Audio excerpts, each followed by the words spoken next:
Volume 11. Chapter 1001, The Trembling Holy Beast, 1. Chapter 1001, The Trembling Holy Beast, 1. Translator, Endless Fantasy Translation Editor, Endless Fantasy Translation. Miss Gu, should we continue moving forward, or find another way out? Yi Ying's brows furrowed closely together. He took a deep breath and asked the question with a worried look on his face. After all, that was the mythical holy beast. Not just any Tom, Dick, or Harry. Even if they all attacked together, they were no bigger than the gaps between its teeth. So, for the first time, Yi Ying felt the urge to retreat. Gu Ruoyan mildly inclined her head and turned her gaze towards the direction of the deep growl. She replied in a lukewarm voice, "If you wish to leave, I won't stop you. It's only that, I don't have time to stay on here any longer. So, let's go." "All right." Xia Linyu smiled lightly and followed closely behind Gu Ruoyan. Gu Lan opened her mouth in an attempt to speak.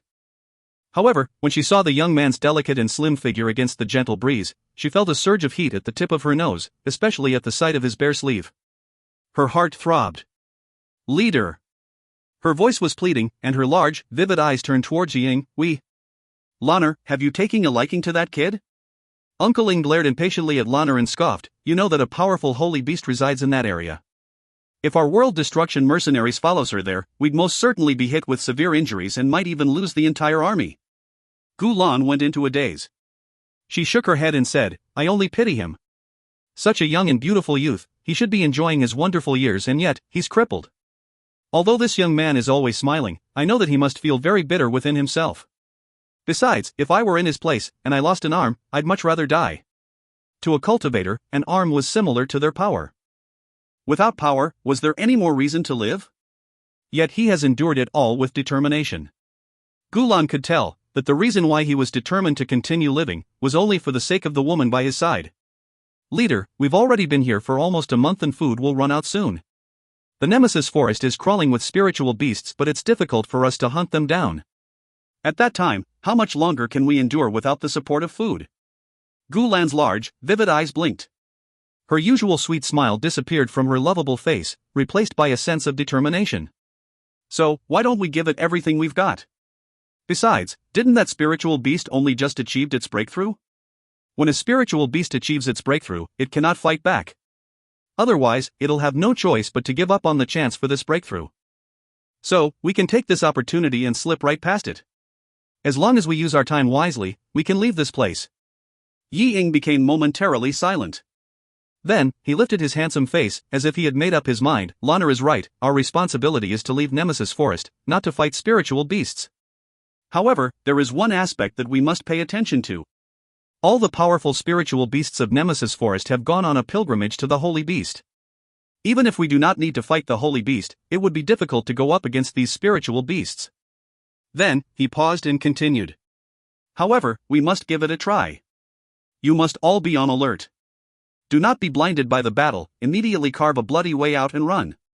Uncle Ling sighed and shook his head in exasperation. "If you find any errors, ads pop-up, ads redirect, broken links, non-standard content, etc., please let us know. Report chapter so we can fix it as soon as possible." Chapter 1002, The Trembling Holy Beast, 2. Chapter 1002, The Trembling Holy Beast, 2. Translator, Endless Fantasy Translation Editor, Endless Fantasy Translation. The leader really is acting with too much haste. Then again, he didn't have any other way. Once this fellow has made up his mind, no one can change it. However, if you asked him to leave the world destruction mercenaries and live out an ignoble existence, he could not do it either. "Leader, we will support you in whatever decisions you make. We only hope that you'd put the mercenaries' needs into consideration as well. I do not wish for my comrades, some whom I've known for many years, to lose their lives in a commanding mistake." This was the last piece of advice that he could give him. Yi Ying did not reply. Except, his gray eyes held a sense of determination. After a long pause, he raised his hand, placed it up high before putting it down. "Hear my order, world destruction mercenaries, we will continue on our journey. This day is our chance to leave this Nemesis Forest. Nemesis Forest under the scorching heat of the setting sun." Xia Linyu seemed to sense the footsteps coming from behind him, and gently raised his brow. "Sister, I think they're following us."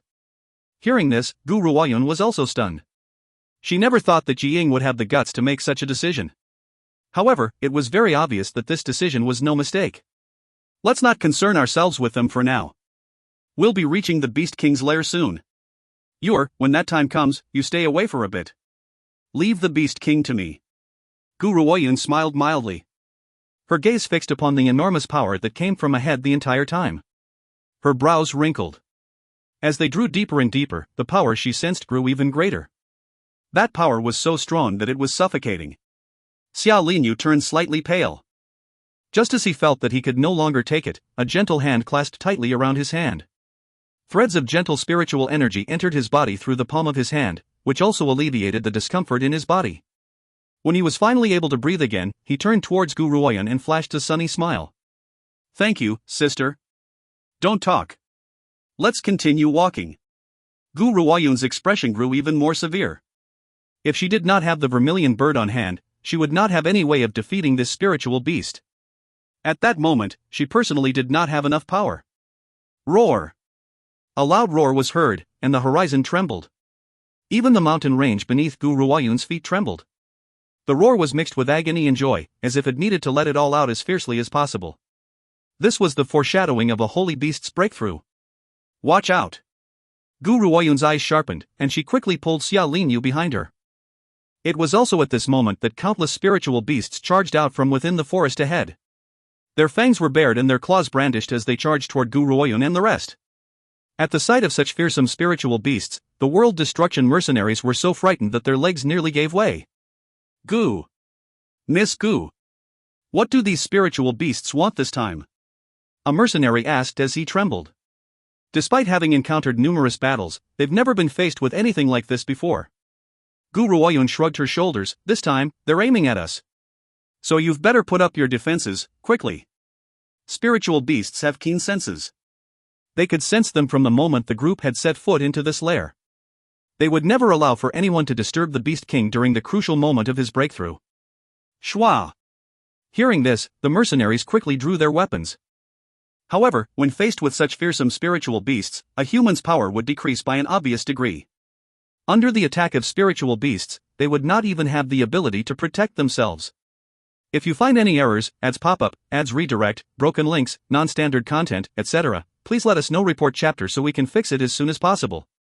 Chapter 1003, The Trembling Holy Beast, 3. Chapter 1003, The Trembling Holy Beast, 3. Translator, Endless Fantasy Translation Editor, Endless Fantasy Translation. I've told you, leader, that if we do choose this route, we would drag the whole army down with us. What bright ideas you've all got, taking advantage of the holy beast during the crux of its breakthrough to slip away. However, did you ever wonder if the spiritual beasts of Nemesis Forest would let us pass?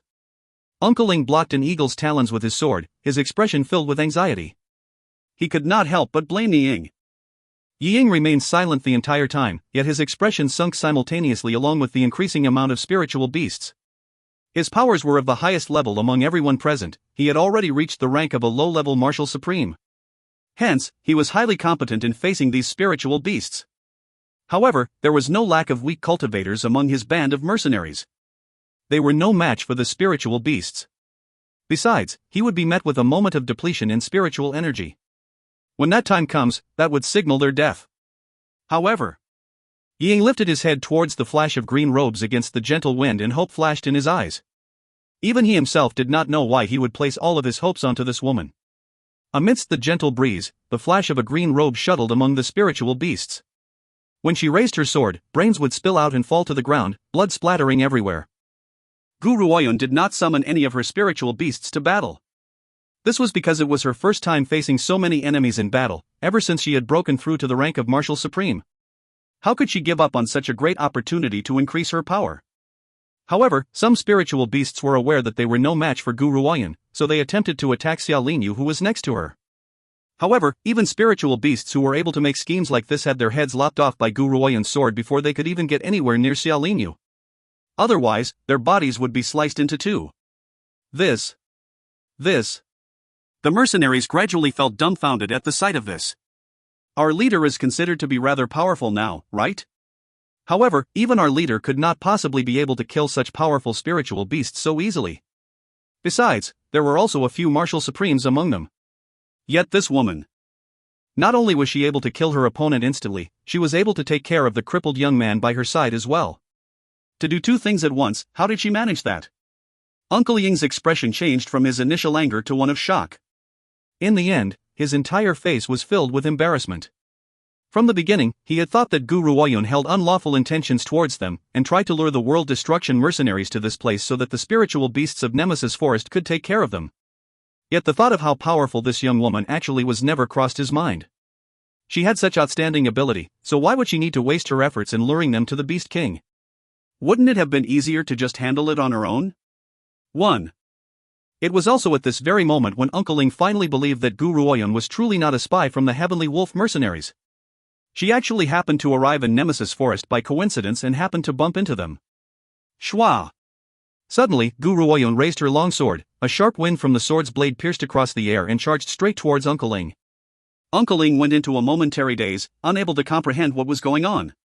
However, he heard a thump right next to him and saw a silver wolf inches away from him, its claw dangerously close to slashing his neck.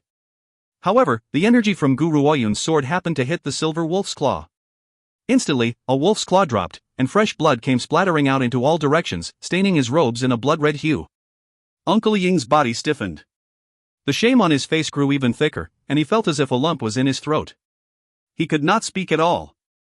She had been paying close attention to the mercenary situation, disregarded their previous enmity, and saved his life. If it were not for her, perhaps he would have been dead by the silver wolf's sharp claw.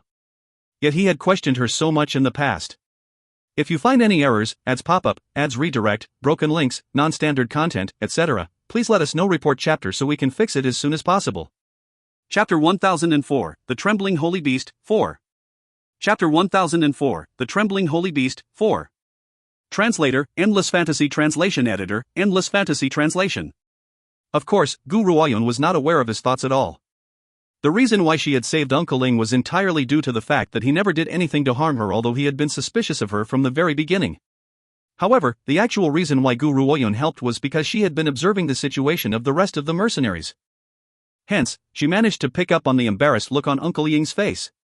Seeing that he was already aware of his mistake, there was nothing wrong with saving him this time. If he did not feel any embarrassment, perhaps Guru Oyun would merely fold her arms and watch from the sides. Perhaps Uncle Ling was not aware that it was the humiliation on his face that had saved his life. Hon. Just as the battle had slowly become easier due to Guru Oyun, a growl was heard further ahead in the forest. At the same time, a powerful force pierced through the skies. With a loud whoosh, it turned into numerous rays of white light and spread out everywhere.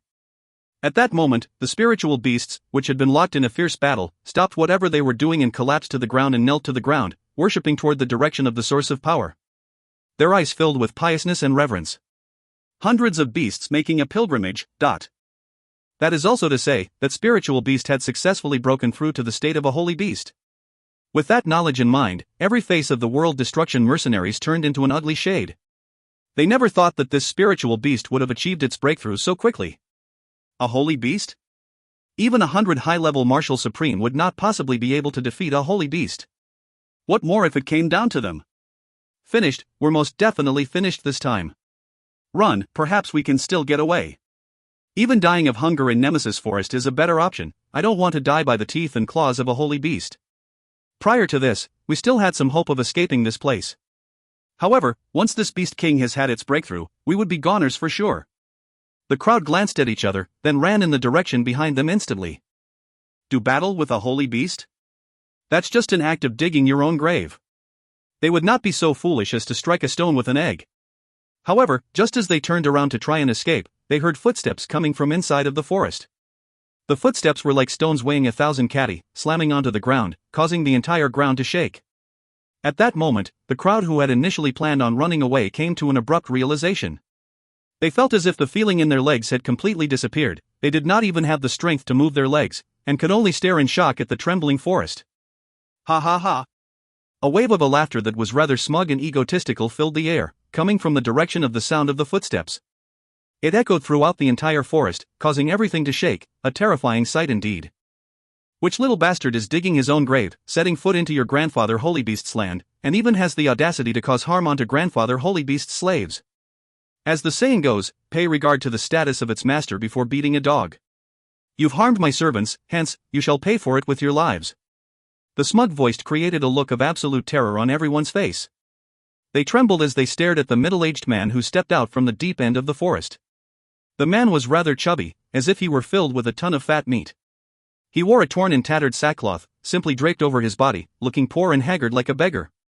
However, if you underestimated him based on his exterior, you would be sorely mistaken. The man emitted an extremely sharp aura from within. You only needed to look at him once, and you would be filled with complete dread. If all guests were right, the middle-aged man before them, who had addressed himself as Grandfather Holy Beast, was the Beast King himself. Oh, there are actually two little ladies, they're quite pretty.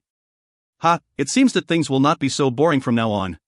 The middle-aged man burst into laughter a few times. His voice slammed into the whole of Nemesis Forest like a bolt of lightning. Servants, leave the women.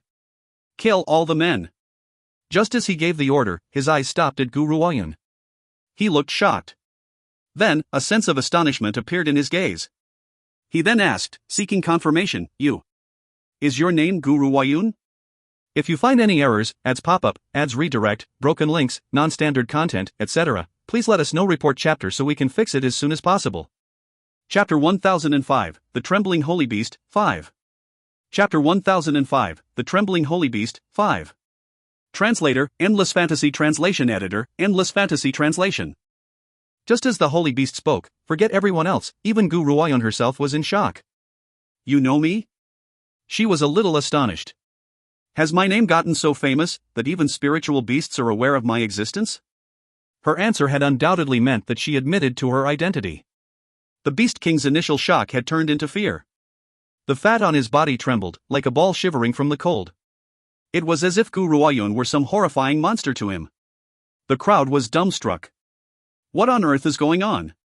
When did the Beast King, who had acted with such majesty just a while ago, become so cowardly all of a sudden? Furthermore, all of this was because of this woman? This. Everyone watched as the Beast King finally steadied the fear welling up from within his heart. However, his body remained trembling against the gentle breeze. His fat-filled face broke into a flattering smile as he asked flatteringly, A misunderstanding, this is all a misunderstanding. I'm a good person. Ah, that's not right. I'm a sincere, kind-hearted, and good spiritual beast. I have the friendliest relationship with humans. I was only joking with you a while ago. Hee, you can all leave now. As he spoke, he glared fiercely at his surviving subordinates next to him, and growled angrily, Are you not aware that we spiritual beasts are friends with humans? Who allowed you to harm our guests, who have come from afar? All of you, get out of my sight and receive punishment.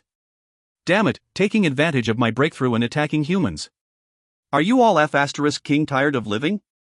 Sensing the fiery anger from within the Beast King, the spiritual beasts were so frightened that they threw themselves onto the ground and lay trembling on their stomachs, chirping pitifully.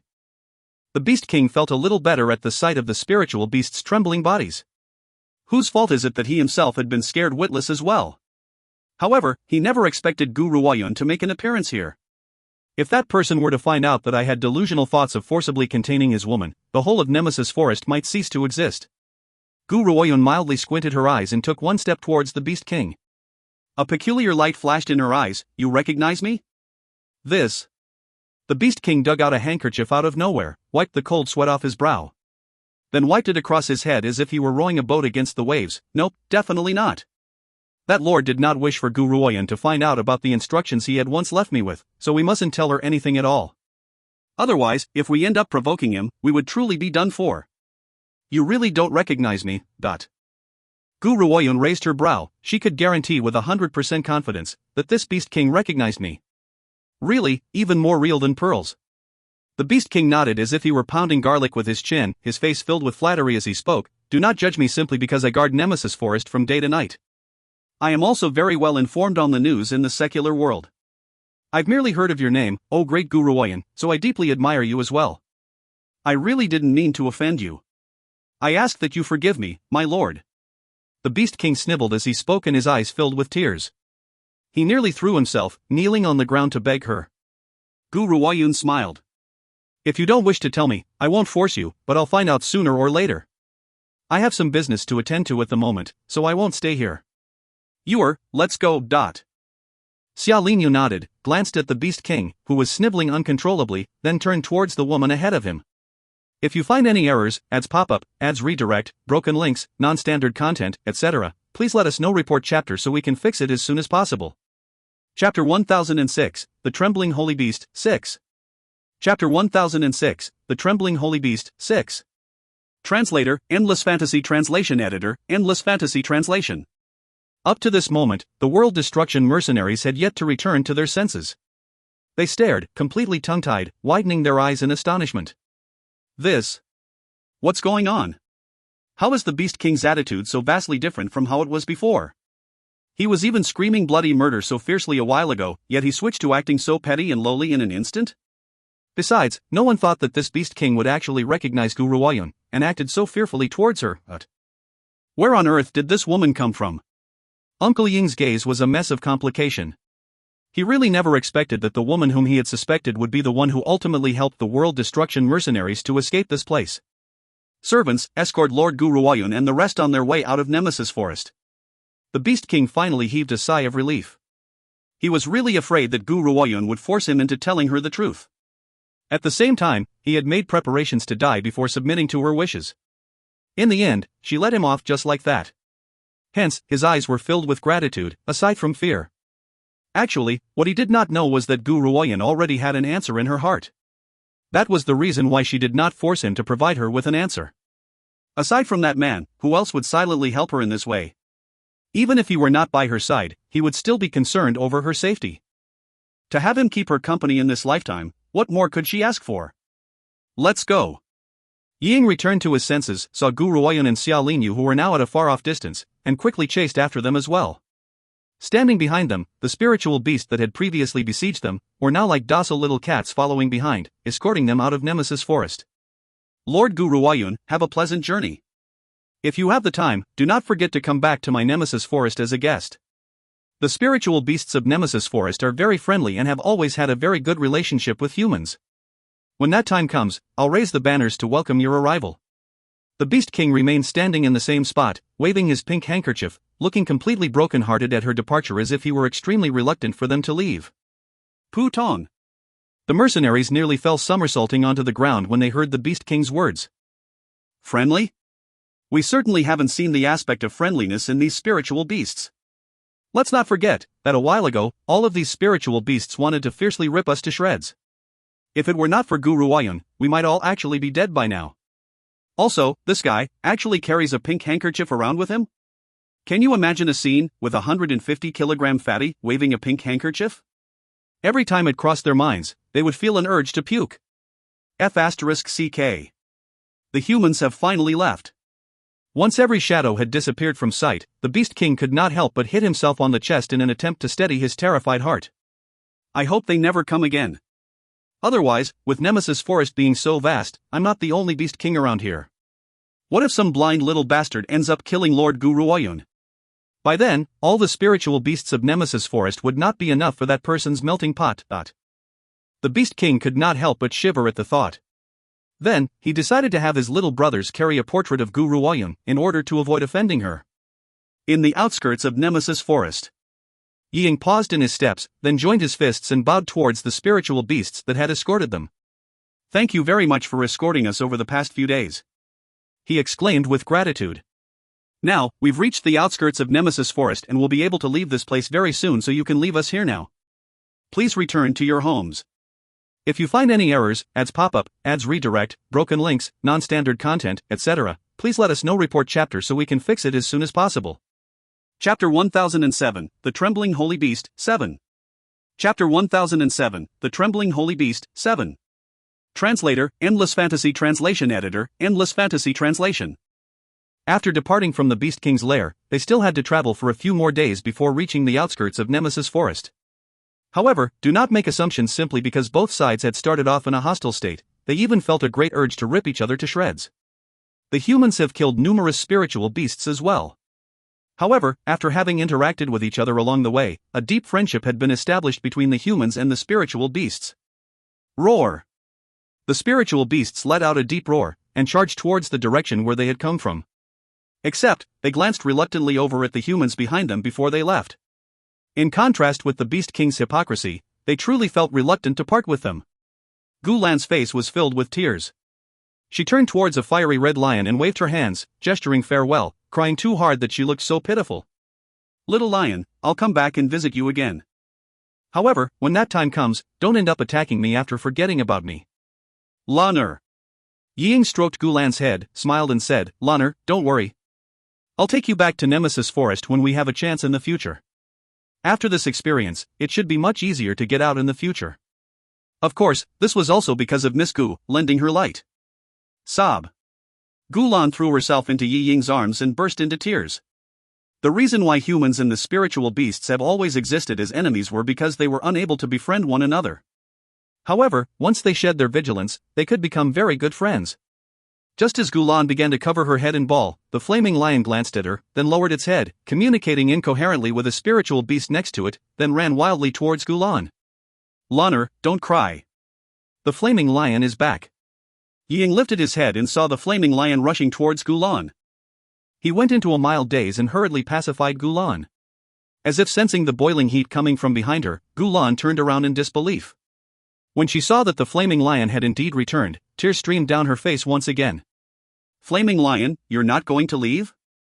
The flaming lion nodded his head, licked Gulan's hand and replied in a hoarse voice, I've asked my friend to inform the king that I'll stay here. I think the king will agree. As he spoke, he looked at Gu Ruoyun. Even though he could not understand what had happened between this woman and the king, he did understand that the king would not stop him from staying by their side. But, we've killed so many of your friends, don't you mind? Gulan still felt a little worried. Even though they got along very well with the spiritual beasts along the way, and were even reluctant to part with them, the world destruction mercenaries had killed off many spiritual beasts after all. It might not be that easy for the flaming lion to tag along with her. The flaming lion shook his head, puffed out a mouthful of his scorching breath, and replied in his hoarse voice, the weaker prey to the strong. This has always been the way of survival in this world. We may all be subordinates of the king, but we exist struggling hand to hand as well. Besides, we were the ones who attacked you first, I do not blame you. Sob. Gulan sobbed profusely and threw herself towards the flaming lion's body. The boiling temperature on the flaming lion's body changed into a gentle caress when Gulan pounced on him. It did not burn the young woman's tender and lovely body at all. It's getting dark soon. Let's keep going. Gu Ruoyun observed Gulan, who was crying tears of joy, and a thought blossomed from within her heart. I'm not the only one who was able to form a contract between human and spiritual beast. As long as the spiritual beast is willing to serve, a contract can be made.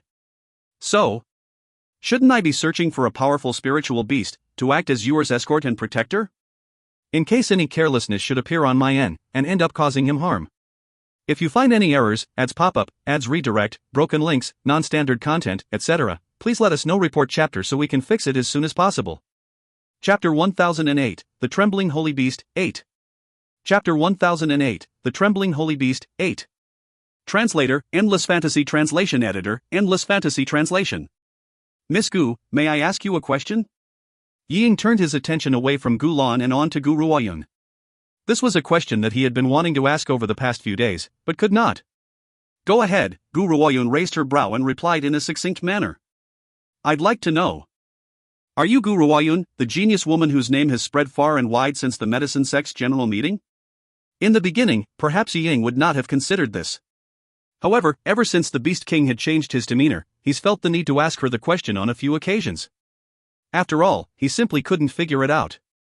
Aside from that abnormality, who else would have the power to drive a holy beast into fear? If it were actually her, it would explain all of the freakish events that had unfolded before them. Shwa! Shwa! Shwa! Instantly, the entire forest fell silent. All eyes turned towards Gu Ruoyun, waiting for her answer. Silence. The entire forest was so quiet that you could only hear the sound of a soft breeze. Just as anticipation had begun to build up the crowd's hearts, the woman chuckled lightly. Her laughter echoed throughout the forest. That's right. I am. Hong. It was like a huge bolt of lightning had slammed fiercely into everyone's hearts. Some were so shocked that they were unable to speak. Their eyes fixed squarely upon her austere and dusty face. So it really is you. Yi Ying laughed bitterly. Who else would possess such great power, aside from you? You are not only a legendary pill master but a peerless genius in cultivation. It's fine if someone were only a powerful genius, but she was a legendary pill master. She's already been having such rapid breakthroughs, where would she find the time to research pill refinement? Yet she had also managed to become a pill master alongside her rapid cultivation speed. Ying seriously wanted to know how she managed to achieve this. He, on the other hand, had put all of his time into cultivation and still could not be compared to this woman. Indeed, it was infuriating when people compete with each other. You're a pill master? Gulan finally returned to her senses. Her large vivid eyes stared delightedly at Guru Oyun. She smiled sweetly. Leader, we've really uncovered a treasure this time. I never thought that we'd actually run into the real Guru Oyun, and not one of those imposters. Previously, the Heavenly Wolf Mercenaries leader had boasted in front of them, saying that Guru Oyun had joined their Heavenly Wolf Mercenaries and would help him in refining pills. In the end, the imposters swindled their food and drinks for an entire month and disappeared. From then on, anyone who so much as mentioned Guru Oyun's name would be dreadfully beaten up by his men. However, that guy would never have guessed that the World Destruction Mercenaries would have been so lucky as to have been given the opportunity to interact with the real Guru Oyun for so many days. Miss Gu, you're on your way to the main city. So you'll pass by our Green Maple City along the way. In the next few days, Green Maple City will be organizing a large auction, and many people from far and wide will be in attendance. I wonder if you'd be interested, Miss Gu? Ying smiled as he asked in a magnetic voice. Auction? Guru Oyun gently stroked her chin and fell silent. I've made the journey to Northern Block territory for the sake of medicinal herbs. I wonder if I'd find what I need in that auction. All right. Guru Oyun nodded. Then I'll stay in Green Maple City for a few days. I'll leave after the auction. Miss Gu, you've helped us so much. Once the auction has ended, we'll escort you to the main city. Ying laughed as he replied. Obviously, he was in a pretty good mood. If you find any errors, ads pop up, ads redirect, broken links, non-standard content, etc., please let us know. Report chapter so we can fix it as soon as possible. Chapter 1009, Gulan's Identity, 1. Chapter 1009, Gulan's Identity, 1. Translator, Endless Fantasy Translation Editor, Endless Fantasy Translation. Green Maple City. Due to its close proximity with Nemesis Forest, wild spiritual beasts would come out at any time to attack the humans as it was situated in the central area of Northern Block territory. The entire city looked backward and archaic at first glance, and could not be compared to those extravagant cities. However, if you assumed that Green Maple City did not have much power, simply because of its archaic appearance, you would be very wrong. Numerous cultivators lived in Green Maple City. Not for any other reason, but because the most famous black market in Northern Block territory was located in Green Maple City. If you planned on going to the black market, you would need to utilize your observation skills. If you were lucky enough, perhaps you'd find a treasure. If you happened to be unlucky, you might even end up being swindled to the point of losing your family's fortune. At this time, outside Green Maple City, a sturdy figure slowly paused in his steps. His flax-colored robes gently fluttered against the wind. A smile hung on the man's lips, and the scar on the corner of his eyes made his dashing features all the more fascinating. Miss Gu, this is Green Maple City. If you don't mind, you can follow us back to the mercenaries' territory. What do you think? Guru Oyun smiled calmly. Then I shall have to trouble you. Ha ha. Ying burst into laughter. You could hear the joy in his laughter. I never thought that I, Ying, would be able to return alive. Now, it's time for those scumbags from Heavenly Wolf Mercenaries to pay the price. Every time he remembered the things they had done to them, Ying would gnash his teeth in anger. If they had not managed to escape in time, they would have fallen prey into the Heavenly Wolf Mercenaries plot. Except, even so, they were still forced to escape into Nemesis Forest. If they had not run into Guru Oyun, they would have most likely ended up losing their lives in the forest. Miss Gu, allow me to explain the landscape of Green Maple City. Ying smiled as he stared at the familiar streets ahead. A sharp light flashed in his eyes. Green Maple City is divided between our World Destruction Mercenaries and the Heavenly Wolf Mercenaries. One in the east, and the other in the west. Of course, we have always wanted to swallow each other but to no avail. This has been an internal grief in our Green Maple City, but who would have thought that the scumbags from Heavenly Wolf Mercenaries would have allied themselves with an external power and ambushed our World Destruction Mercenaries in the middle of the road? We ended up heavily outnumbered, and were forced to flee for our lives, but... Following Yi Ying's explanation, the World Destruction Mercenaries began to emit the hatred from within their hearts, rubbing their fists and hands as they felt a great urge to have it all out with their enemies. Leader, seeing as we've returned, then let's make those scumbags pay, right now. That's right. If we do not avenge ourselves, we're not fit to be considered as humans. Ying raised his hand, and stopped the World Destruction Mercenaries from their rash actions. An icy chill enveloped his handsome features. His eyes were like the blade of a knife, cold and frigid. We will most definitely have our revenge, but this is not the time. Actually, the reason why Ying had decided to explain the landscape of Green Maple City to Gu Ruoyun was not because he wanted her help. Instead, he wanted to explain how he ended up in Nemesis Forest in the first place. As for revenge, he would never let the Heavenly Wolf mercenaries get away with it. Except, Gu Ruoyun has arrived in Green Maple City as their guest. How could they affect her mood with other matters? They could make the Heavenly Wolf mercenaries pay after she left. It still wouldn't be too late anyway. Gu Ruoyun shrugged her shoulders and did not say very much. She was not too interested in the matters between Yi Ying's camp and the Heavenly Wolf mercenaries. Right now, her concern remained in gathering the medicinal herbs for the flesh-bone regeneration pill. If you find any errors, ads pop-up, ads redirect, broken links, non-standard content, etc., please let us know. Report chapter so we can fix it as soon as possible. Chapter 1010, Gulan's Identity, 2. Chapter 1010, Gulan's Identity, 2. Translator, Endless Fantasy Translation Editor, Endless Fantasy Translation. Miss Gu, it's still pretty early. Perhaps I can escort you both to have a look at Green Maple City's black market? Yi Ying suddenly remembered something and turned towards Gu Ruoyun. Black market? Gu Ruoyun shook and stared at Yi Ying in astonishment. That's right, Yi Ying nodded. The black market of Green Maple City has always attracted many powerful cultivators and many strange oddities up for barter. If you're lucky enough, perhaps you might even find a spiritual weapon. I believe, with your power and the addition of a spiritual weapon, anyone below the rank of martial saint would be no match for you. Spiritual weapon, this was the item of dreams for many cultivators. However, Yi Ying was only shooting the breeze. After all, spiritual weapons are very valuable. Even with the many exotic oddities in the black market, it would be difficult to come across a spiritual weapon. However, his words caught Gu Ruoyun's attention. You say that there are many exotic oddities in the black market? Then, what about medicinal herbs? Gu Ruoyun gently stroked her chin, a bright light flashed in her eyes. Yi Ying shook, then suddenly remembered who Gu Ruoyun was. He laughed involuntarily. Miss Gu, that goes without saying.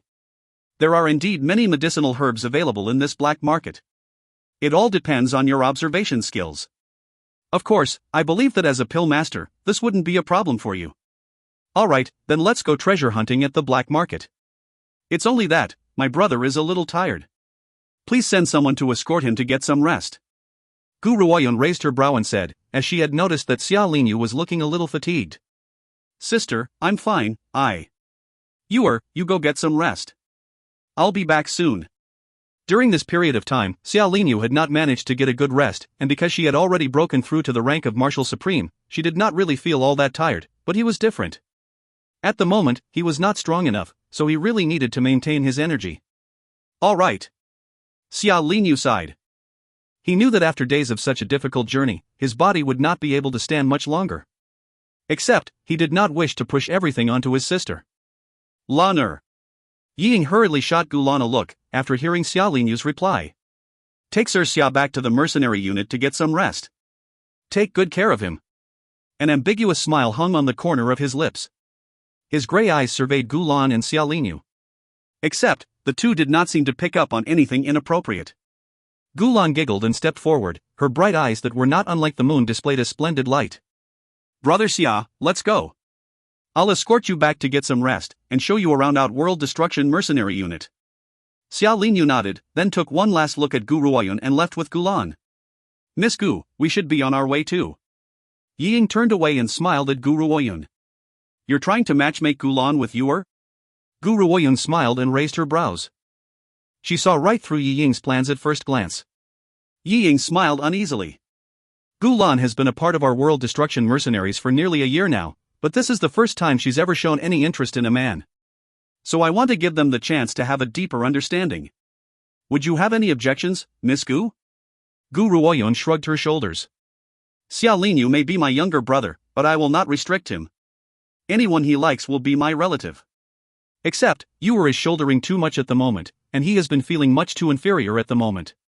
If you plan on matchmaking them, I'm afraid that it would be an extremely difficult feat. In their past lives, both Yuer and I have suffered too much pain. If you find any errors, ads pop up, ads redirect, broken links, non-standard content, etc., please let us know. Report chapter so we can fix it as soon as possible. Chapter 1011, Gulan's Identity, 3. Chapter 1011, Gulan's Identity, 3.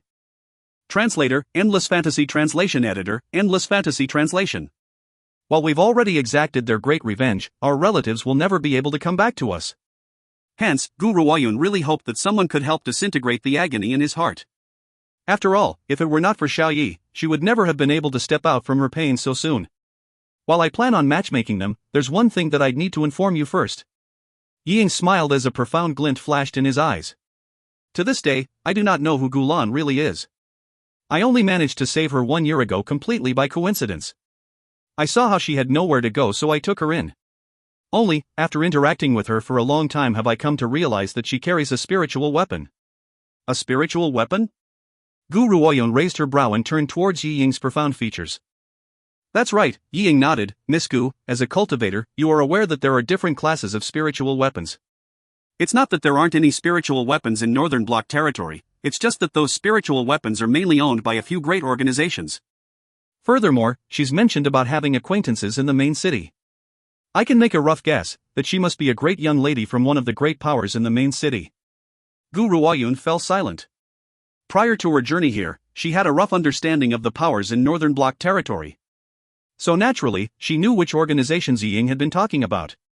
If they really do fall in love with each other, then it shouldn't matter who Gulan really is. Gu Ruoyun shrugged her shoulders complacently. Of course, that would require for them to actually fall in love first. Yi Ying laughed loftily. How could I have forgotten? You're not only a pill master, you're the true master of Northern Block territory. I believe that with your power, uniting Northern Block territory wouldn't be much of a problem for you. Then Gulan's identity wouldn't change anything. Actually, I'm only telling you these things because I want to remind you that while I want to matchmake them, I don't want Gulan's identity to become a barrier in the end. He glanced at Gu Ruoyun as he spoke and lifted the corner of his lips. However, I think that as his sister, you will definitely be able to help your brother. So I can rest assured. Gu Ruoyun smiled faintly. If you really does develop feelings for Gulan, I would be delighted. As for Gulan's identity, that wasn't a big issue. Ever since Yi Ying and the rest had returned to Green Maple City, a few eagle-eyed citizens managed to recognize their shadows. Then, they hurriedly reported this to the leader of the Heavenly Wolf Mercenaries.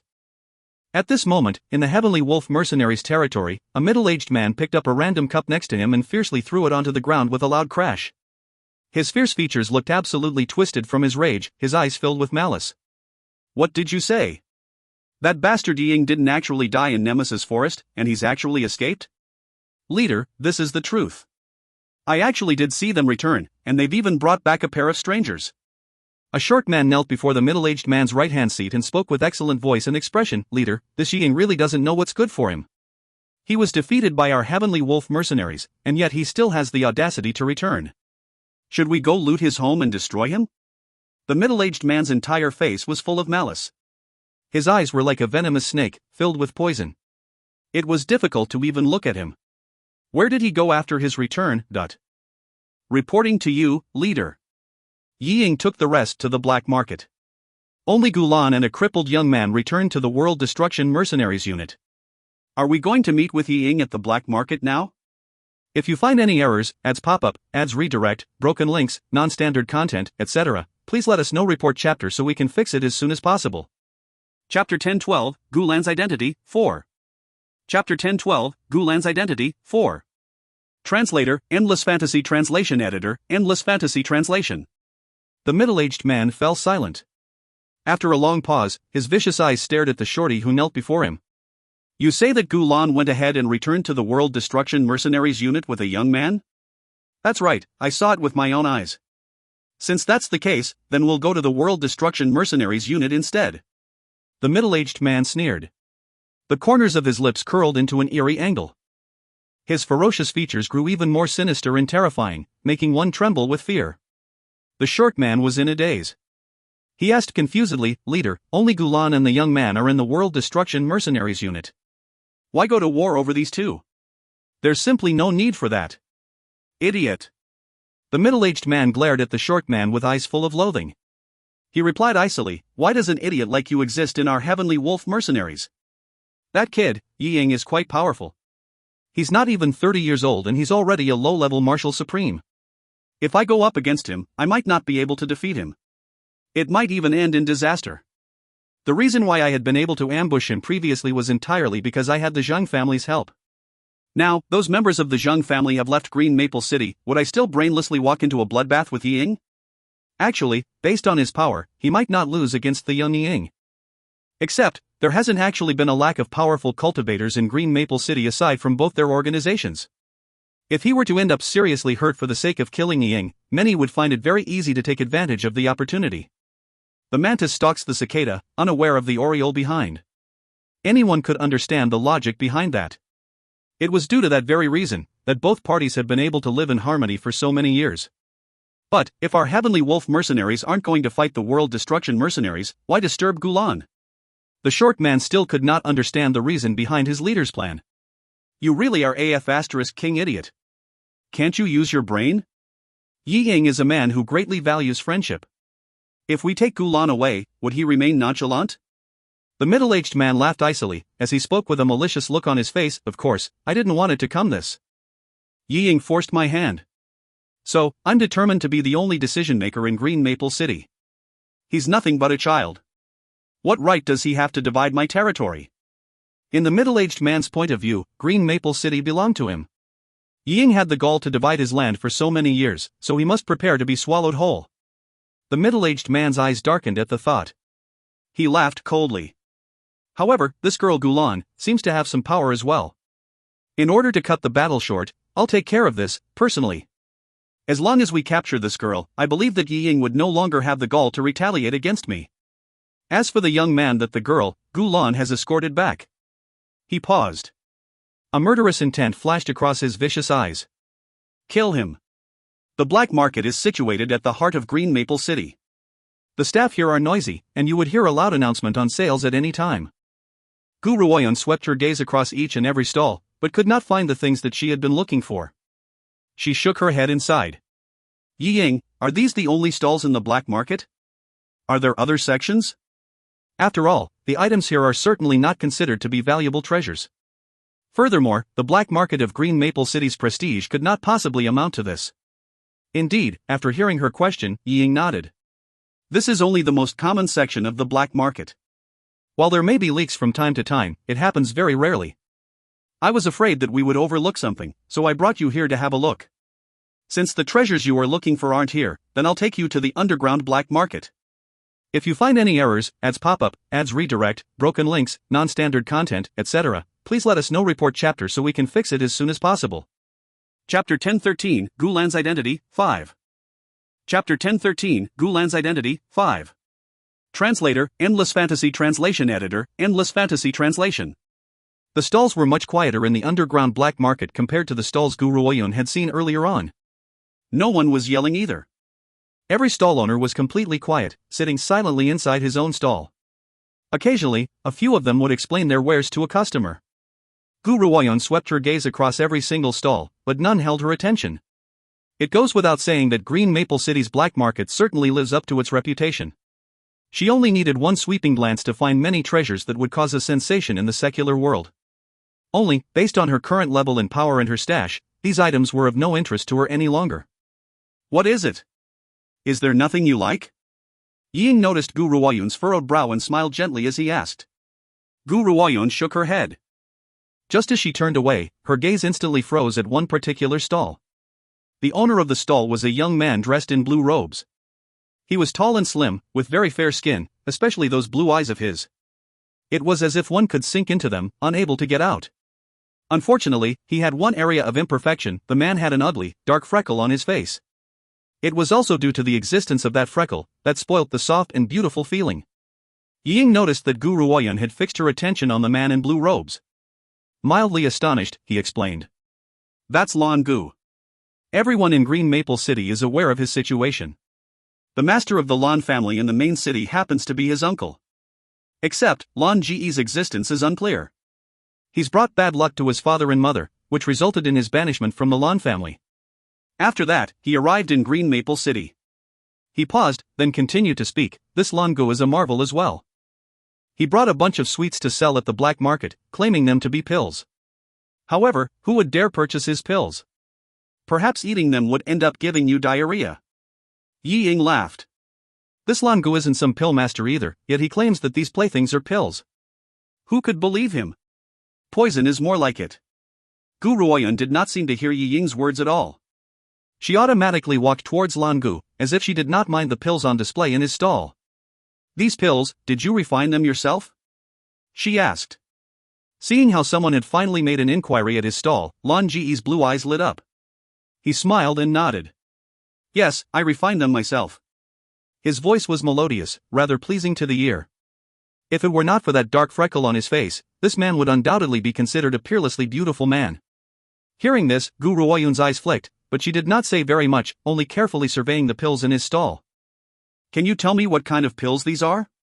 Lan Gu smiled gently and replied Gu Ruoyun's question very patiently. Actually, due to the absence of a pill formula, my pills are not very valuable. However, these pills can rapidly cure a few colds. It wouldn't be a problem there. The corners of Gu Ruoyun's lips curled in a shallow angle. She picked up a pill from the stall, placed it in her mouth and chewed on it. Then, the smile on her face grew more pronounced. The flavor is actually pretty good, except there are a few errors in your refinement technique. If you could place the mugwort leaf in front of the heavenly moonflower, perhaps the end result would be even more effective. If you find any errors, ads pop-up, ads redirect, broken links, non-standard content, etc., please let us know. Report chapter so we can fix it as soon as possible. Chapter 1014, Gulan's Identity, 6. Chapter 1014, Gulan's Identity, 6. Translator, Endless Fantasy Translation Editor, Endless Fantasy Translation. Initially, Lan Gu had assumed that Gu Ruoyun had denied him and was acting out in anger. However, when he heard the next part of her explanation, his blue eyes revealed a glittering light, just like a precious stone. He stared at Gu Ruoyun unblinkingly. You're a pill master? A pill master? The surrounding stall owners had initially been staring curiously at Lan Ji's stall. They snorted disdainfully upon hearing his exclamation. This fellow, Lan Gu, thinks that just because he's casually pinched a few sweets, he can claim to be a pill master? Just how valuable are pill masters? Aside from Gu Ruoyun, who rose to fame during the medicine sect's general meeting not too long ago, no other pill masters have appeared. He has the gall to award himself with such a large cap? Only Yi Ying remained silent. His gaze turned from one of surprise to one of shock. He could tell that Miss Gu was actually guiding Lan Gu. Could it be that Lan Gu is actually capable of refining pills? How unfortunate. Gu Ruoyun shook her head and smiled gently. The taste is pretty good, but the force is not strong enough. It can only cure the mild illnesses of an average person. If it were a wounded cultivator, it would not be able to cure him at all. Lan Gu turned very red in the face. I don't have a pill formula, he quipped with embarrassment. If you gave me a pill formula, I can definitely refine a pill based on the formula. No. Gu Ruoyun remained smiling. She spoke in a light voice. Even if I gave you a pill formula, you might not be able to refine the pill so soon. However, if you're willing to become my disciple, I'm willing to teach you. It goes without saying, this man is truly a genius. He managed to refine a pill without a pill formula. Talent like this far surpasses the average. If I could teach him, his future achievements would shock the mainland. Besides, another thing that concerned Gu Ruoyun was the other layer of the fellow's identity. A light flashed across Gu Ruoyun's eyes at the thought of this. If my guess is right, Lan Gu is not completely human. He's a demi-beast human. He holds the blood of a spiritual beast in his veins, except that it's not entirely pure. Hence, Lan Ji's mother must be a spiritual beast. She never expected to reap such profitable gains during her first visit to the black market. Lan Gu, who holds all the qualities of both man and a spiritual beast, would have a rapid increase in cultivation. If he used the right methods. You're a pill master? And you're willing to take me in as your disciple? Lan Gu was filled with excitement. This woman only needed to swallow my refined pills, and she managed to guess the medicinal herbs I've used to refine them. She must be a true pill master, no doubts about it. Gu Ruoyun smiled gently. Let's go. There's nothing more to see in this black market. Let's go home. Yi Ying was a little shocked. Miss Gu, are you not interested in the treasures hidden in the black market at all? He asked, turning towards Gu Ruoyun. If there's anything you like, Yi Ying will purchase it for you as a gift. Consider it my way of thanking you for saving our world destruction mercenaries. Hearing this, Gu Ruoyun shook her head. I've already claimed the greatest treasure in the black market. There are many other treasures, but they are not what I need. She's already claimed the greatest treasure in the black market? Liquid mist gathered in Yi Ying's head. He simply could not understand what Gu Ruoyun had meant. During his hesitation, Gu Ruoyun had already stepped out of the black market. Even Lan Gu had begun to close his stall and chased after the woman ahead. If you find any errors, ads pop-up, ads redirect, broken links, non-standard content, etc., please let us know. Report chapter so we can fix it as soon as possible. Chapter 1015, Gu Lan's Identity, 7. Chapter 1015, Gu Lan's Identity, 7. Translator, Endless Fantasy Translation Editor, Endless Fantasy Translation. The World Destruction Mercenaries unit was situated in the northern area of Green Maple City. It was more withered and decayed when compared with the hustle and bustle of the eastern area. At this moment, in the World Destruction Mercenaries territory, Gu Lan was leading Xia Linyu to the room to get some rest when suddenly, a noise was heard from outside the door. "Scumbags of the World Destruction Mercenaries, get your asses out here, dot." The voice was clear and crisp, echoing throughout the World Destruction Mercenaries unit and through the skies. Gu Lan mildly raised her attractive brows as a bite of impatience flashed in her eyes. She turned towards the young man in front of her and said, "Brother Xia, the Heavenly Wolf Mercenaries have arrived." The person who just made the announcement was Jun Shi of the Heavenly Wolf Mercenaries. "You go get some rest, I'll stop them." The Heavenly Wolf Mercenaries? Xia Linyu furrowed his brows as a thought-provoking air flitted across his clear gaze. "You mean the Heavenly Wolf Mercenaries who had forced you into Nemesis Forest?"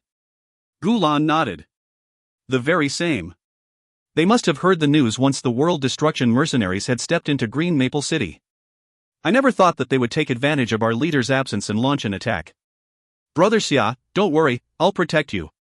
Besides, these Heavenly Wolf Mercenaries are here for us. You're only a guest, so they shouldn't hurt you." "Protect me?" Xia Linyu laughed bitterly. "When have I been reduced to such a weakling that I would need a woman to protect me? It's the same with Big Sister and this little girl." Gu Lan did not wait for Xia Linyu's response. Instead, she turned around and went out the door. Her pink robes flashed across the young man's limpid gaze and soon disappeared from his sight. At the grand door, a group of gruff brutes had surrounded the front yard. When they saw the young woman walking out from inside, they immediately burst into laughter. "Ha, I never thought that the World Destruction Mercenaries would have the guts to come back. If I were you and had managed to survive with great difficulty, I would definitely hide away and live an ignoble purpose. You, on the other hand, chose to return to Green Maple City. The Heavenly Wolf Mercenaries have tolerated you long enough. Since we shed all pretense of cordiality, there's no need for us to be nice to you scumbags. Gu Lan, surrender if you know what's good for you. Don't waste your breath. Why are you alone? Where's that little fair-faced boy that you've brought back? I see that he's lost an arm. I wonder if he's crippled down there too. Why don't you come with me? I promise that I'll treat you to delicious food and drink hard liquor. Can that crippled, fair-faced boy satisfy you at all?" The crude words they spoke caused Gu Lan's pale, pinkish face to flush red. Two flames flickered within her large, vivid eyes. Suddenly, she burst into an icy laugh. The smile on her sweet and lovable face was a delight to the eye. Amongst the Heavenly Wolf Mercenaries, some began to salivate as they stared lustfully at Gu Lan's body from top to toe. Not a single inch was spared. "And I was wondering who you were." Gu Lan laughed icily as she continued, "You're all just a bunch of spineless cowards, but." "Spineless cowards? Who are you calling spineless cowards?" A mercenary scowled at Gu Lan icily. If it had not been for the fact that his leader has yet to issue an order, he would have pressed the damned girl beneath him long ago and ravaged her. Let's see if she would still have the guts to speak to him in such a manner then. "Why?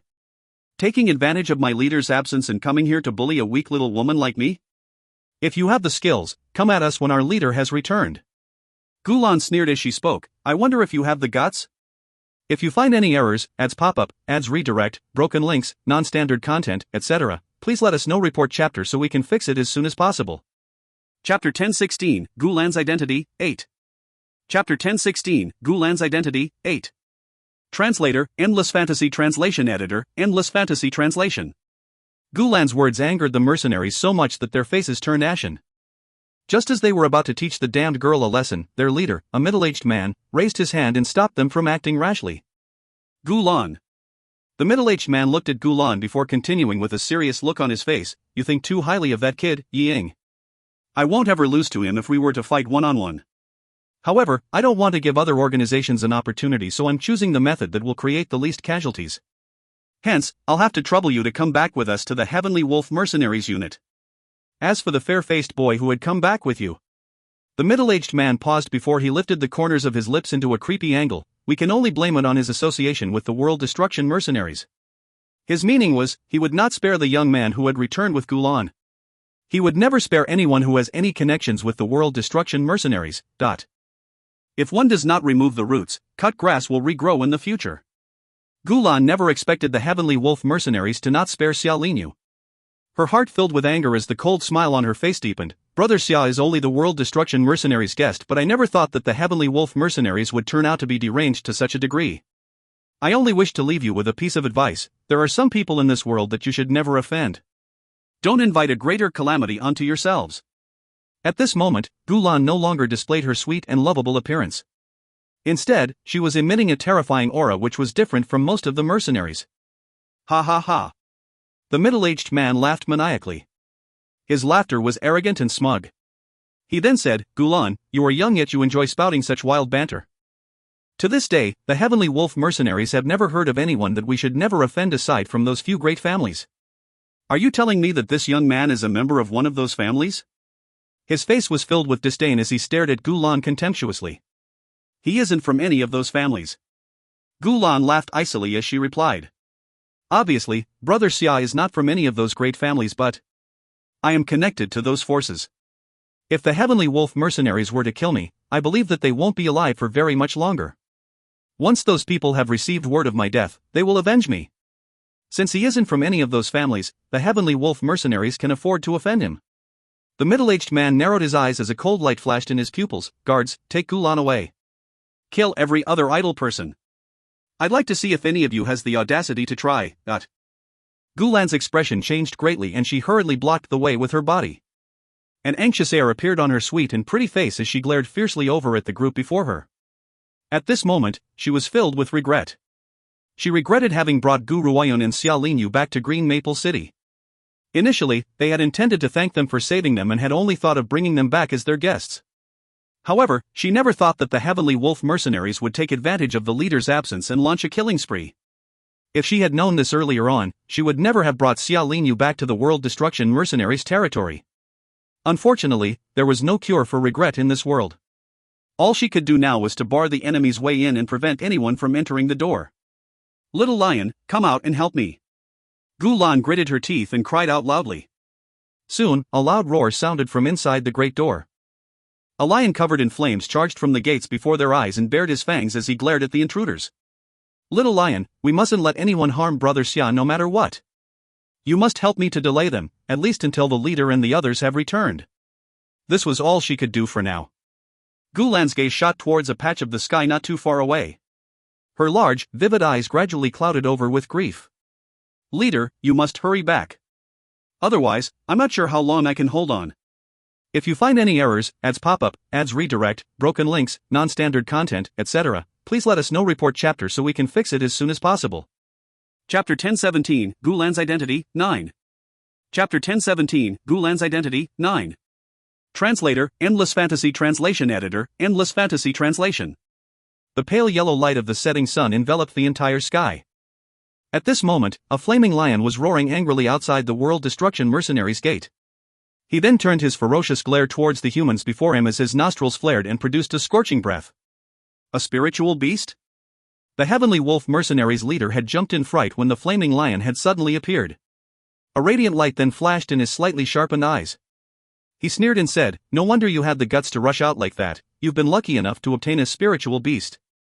However, you're overanalyzing this. A high-level martial general spiritual beast like this might not even have the ability to defeat my trusted advisor, yet you want to use it to stop us? You certainly enjoy indulging in wild fantasies. Guards, I want this lion alive. Roar! The flaming lion roared angrily before he turned into a gigantic ball of fire and slammed right into the humans, one charging towards it. The people at the forefront were unable to stop themselves as the lion crashed into them and were struck with fear. Their entire bodies then vanished within the lion's flames. Anyone who dares to take one step forward will die without mercy. His voice was hoarse and aggressive, filled with a power that one would find difficult to resist. It made the humans who had been charging towards him involuntarily tighten the grip on their weapons. They stumbled back and stared at him in complete terror. The Heavenly Wolf mercenaries' leader laughed icily as he declared arrogantly, "Trusted advisor, subdue this spiritual beast. There's no need for me to handle a high-level martial general spiritual beast personally." Even though his trusted advisor was only a high-level martial general, he practices a special method of cultivation which made it so that neither humans nor spiritual beasts who were at the same rank would be of any match to him. Dealing with this insignificant high-level martial general Flaming Lion would be too easy. Remember, finish this off quickly. Do not give them any chance to stall further. Yes, leader.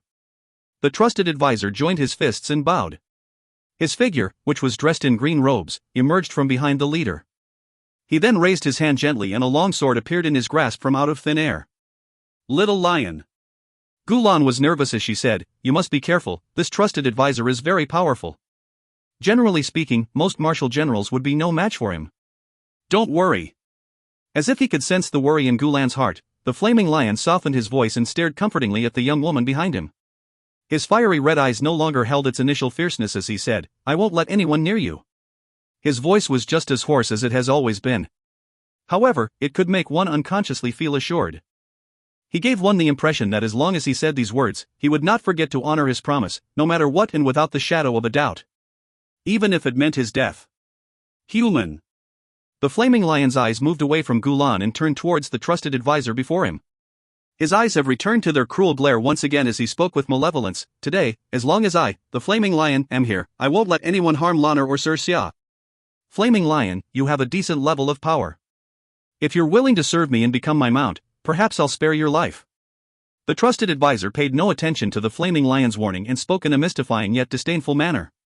His words infuriated the naturally volatile Flaming Lion. He roared loudly immediately and charged towards the trusted advisor. "This damned human, he dares to humiliate me in this manner. He even said that he wants to use me as his mount. If that's not an insult, what is? If you find any errors, ads pop-up, ads redirect, broken links, non-standard content, etc., please let us know. Report chapter so we can fix it as soon as possible."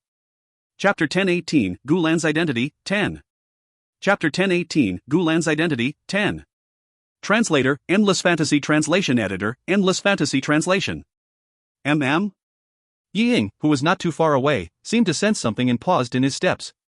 A cold light then flashed across his handsome features. "Miss Gu, I just sensed battle aura coming from the World Destruction Mercenaries unit. Gulan and Sir Xia must be in danger." Besides, those battle auras had clearly come from the Heavenly Wolf mercenaries' trusted advisor and the Flaming Lion. He never expected the Heavenly Wolf mercenaries to knock on their door so soon. Especially while he was absent. "Let's go." Gu Ruoyun slowly raised her clear pupils which were flashing with murderous intent. "I had not planned to meddle regardless of who the World Destruction mercenaries carry a grudge against. However, if Yura is hurt, I won't spare them no matter who it is." The sun was setting in the west and every corner of Green Maple City basked in its afterglow. Some time had passed and at this moment, a loud crash sounded at the World Destruction mercenaries' gate as the trusted advisor was sent stumbling back by the Flaming Lion's attack. A cold sweat had appeared on his forehead. This trusted advisor had held an invincible existence compared to other high-level martial generals due to his special cultivation techniques. However, he never expected to waste so much time fighting against a mere spiritual beast. The leader of the Heavenly Wolf mercenaries was clearly unhappy. His face has turned vicious and terrifying. "Trusted advisor, you've lost your touch. Since that's the case, step away. Let me fight and finish this quickly. If we drag this on any longer, that kid Ying would have returned any time now." The trusted advisor was stunned. He then put his long sword away and stepped to the side, looking utterly humiliated. Just as he had retreated, the leader of the Heavenly Wolf mercenaries made his move. Zoom. His movements were very swift and he appeared by the Flaming Lion's side in an instant. Almost immediately, a large sword fashioned from thin air came slicing down as if nothing could stand in its way. The look in the Flaming Lion's eyes finally changed. Even his breathing has quickened. He raised his claws and shielded himself against the large sword's attack. However, the power from within the sword transmitted directly through his claws into his internal organs, causing his large body to instantly fall fiercely onto the ground. Fresh blood began to drip from his claws. The amount gradually increased, turning into a river. "Loner, I'll hold them off. Take Sir Xia and run. Go find Lord Ruoyun, hurry." Despite his heavy wounds, the Flaming Lion stubbornly rose to his feet and stared determinedly at the sinister man before him. "Overly confident little clown. The man cackled icily before he raised his hand and forcefully slammed it towards the flaming lion's head. At that moment, it was as if a heavy force had come down upon the flaming lion, preventing him from evading the attack. The slap caused his body to tremble several times. However, he still stood determinedly in front of the gate and yelled at the dazed Gulan once again, "You two, run! Hurry up and leave this place! Run!" Gulan bit her lip as her eyes filled with anxiety. The flaming lion was her friend, how could she leave and abandon her friend? When the flaming lion turned around and saw how Gulan was unwilling to leave, his gaze filled with anxiety. "Loner, don't worry, I'm your contracted beast. Ever since you've left Nemesis Forest, I've vowed to protect you for the rest of your life so I won't die. You should run, now. Little lion, I." Gulan gently closed her eyes as tears streamed down her face. If you find any errors, ads pop up, ads redirect, broken links, non-standard content, etc., please let us know. Report chapter so we can fix it as soon as possible. Chapter 1019, Gulan's Identity, 11. Chapter 1019, Gulan's Identity, 11. Translator, Endless Fantasy Translation Editor, Endless Fantasy Translation. Her finger gently brushed against the emerald green jade bracelet on her wrist as her eyes filled with a sense of struggle. Should I lift the seal now? If I lift the seal, my family members would then be able to find me. When that time comes, I must return to my family and accept their marriage alliance. I must serve my family for the rest of my life. If I don't do this, the flaming lion and brother Xia will die. There's no way we can hold on until our leader returns. Gulan took a deep breath at the thought of this and opened her watery eyes. If anyone were paying close attention to her, they would notice an almost indiscernible layer of white slowly emerging from her body, followed by a force of energy. Isn't it a little irrational for so many of you to bully a young lady? That voice was as tender as a young man's, but it was exceptionally moving. Gulan paused the finger which she had placed on the jade bracelet. She then turned around to see that the delicate youth had emerged from the doors. Her eyes reddened as she said, "Brother Xia, what are you doing out here?" "I'm sorry, it's my fault. I've dragged you down." Xia Linyu smiled gently and shook his head. His gaze then fell upon the crowd in front of him as the smile on his delicate features deepened. "If you're really that desperate, you should look for the men of the World Destruction Mercenaries. Why gang up together on a young lady?" "Humph." The leader of the Heavenly Wolf Mercenaries scoffed icily. His face sank as he spoke in an eerie voice, "Are you the little fair-faced one that Gulan had brought back? Actually, you're quite good-looking. You're much better looking than the people that we've killed all those years before. Still, it's a pity that you want to save the damsel in distress. I'm afraid that you won't have the chance now. Trusted advisor, I'll give you one last chance. Kill this brat." The trusted advisor had been feeling rather downcast over being placed downwind in his fight against the flaming lion. Now, after he heard the leader of the Heavenly Wolf Mercenaries' words, his eyes lit up as he sneered, "Don't worry, leader. I might not have been able to get rid of the flaming lion, but it won't be a problem for me to take care of this weak and crippled young man. I will only need one strike to kill him instantly." As he spoke, the trusted advisor was already charging towards Xia Linyu. His eyes were filled with murderous intent and his lips curled into a smile that indicated his determination for victory. To him, killing Xia Linyu would be far too easy. Just as he swung the sword in his hand, a loud clang was heard. A layer of protection seemed to have appeared from out of nowhere. His sword was only a few millimeters away from Xia Linyu's body, yet he was unable to reach him no matter how hard he tried. "Trusted advisor, what on earth are you doing? Can it be that you can't bear to strike the fair-faced boy?" The Heavenly Wolf Mercenaries felt a wave of skepticism when they saw the trusted advisor's actions. Upon hearing their skeptical voices, the trusted advisor's face flushed red as he swung his sword once again. Clang! The sound was clear and crisp, but it was not very obvious. Only the trusted advisor, who was very close by, could hear it. At that moment, the crowd could only see the trusted advisor waving his sword in the air willy-nilly without landing a single strike on Xia Linyu. "Trusted advisor, are you dancing? Even if you want to celebrate, you should wait until after we've vanquished the World Destruction Mercenaries." The crowd was getting impatient. What is this trusted advisor doing? He has only been tasked with killing a useless cripple, yet he requires such a long process? When the trusted advisor saw that the Heavenly Wolf Mercenaries' leader was starting to look thoroughly unsatisfied as well, he immediately turned around with a reddened face. "Leader, I don't know what's going on either. It feels as if a wall has formed here, separating me from him. My sword can't go through at all. If you find any errors, ads pop up, ads redirect, broken links, non-standard content, etc., please let us know. Report chapter so we can fix it as soon as possible. Chapter 1020, Gulan's Identity, 12. Chapter 1020, Gulan's Identity, 12. Translator, Endless Fantasy Translation Editor, Endless Fantasy Translation.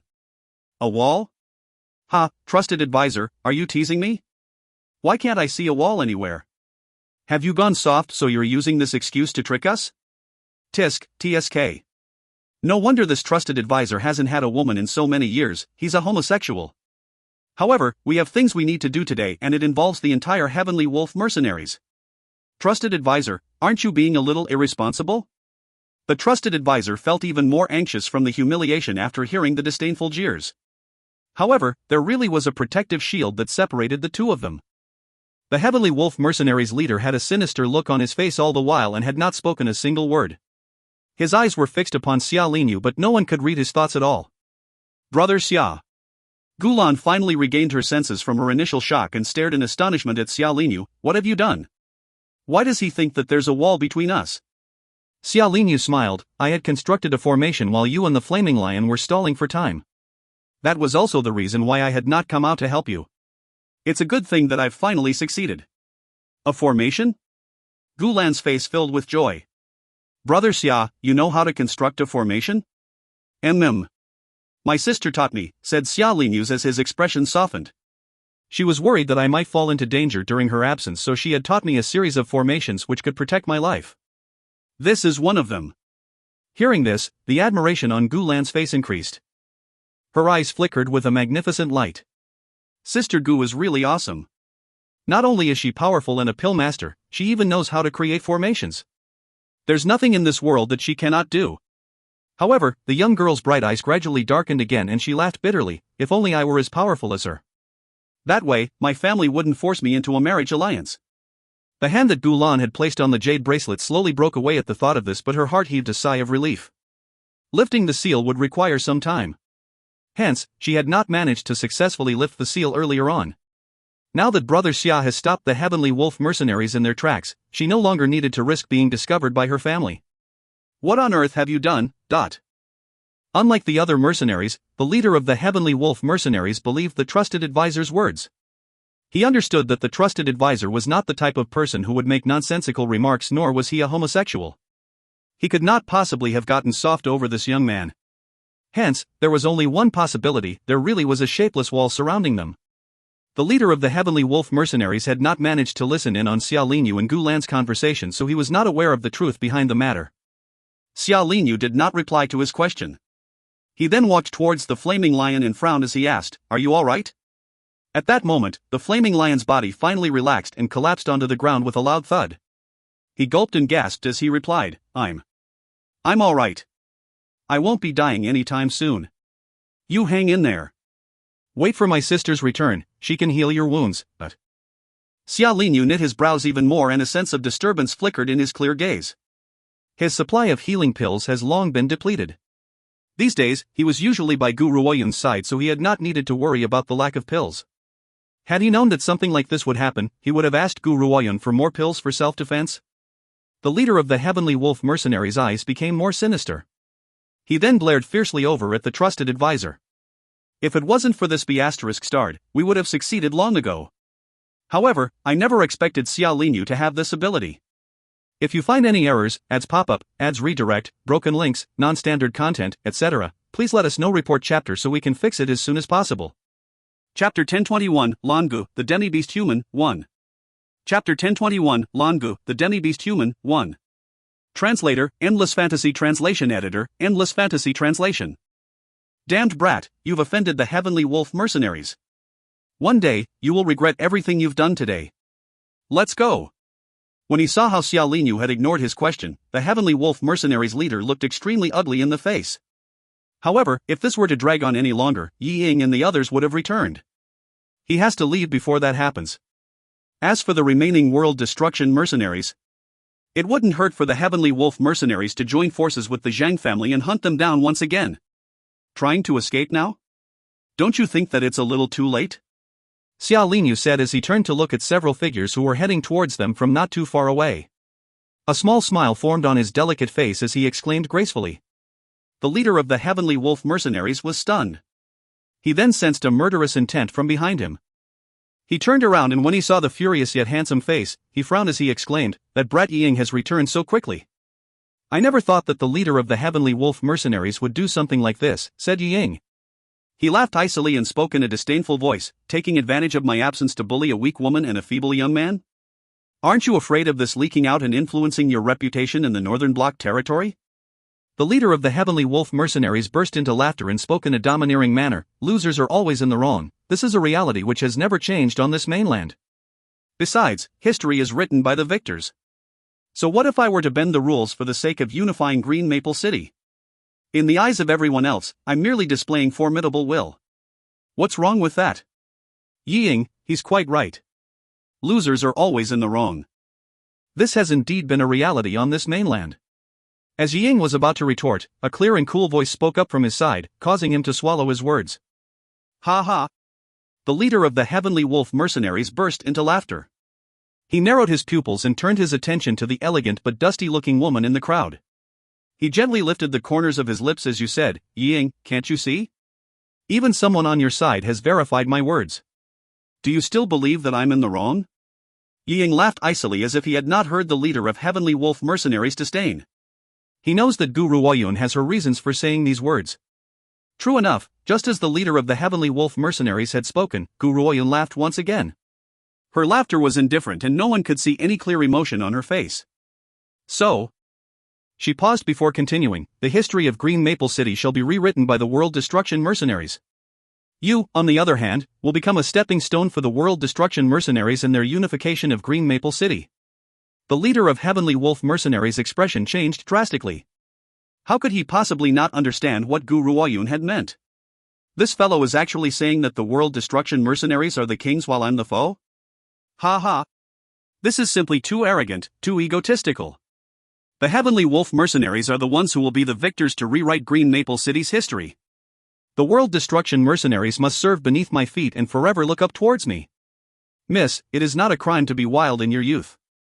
Unfortunately, you have no sense of when you should be wild and when you should keep your mouth shut.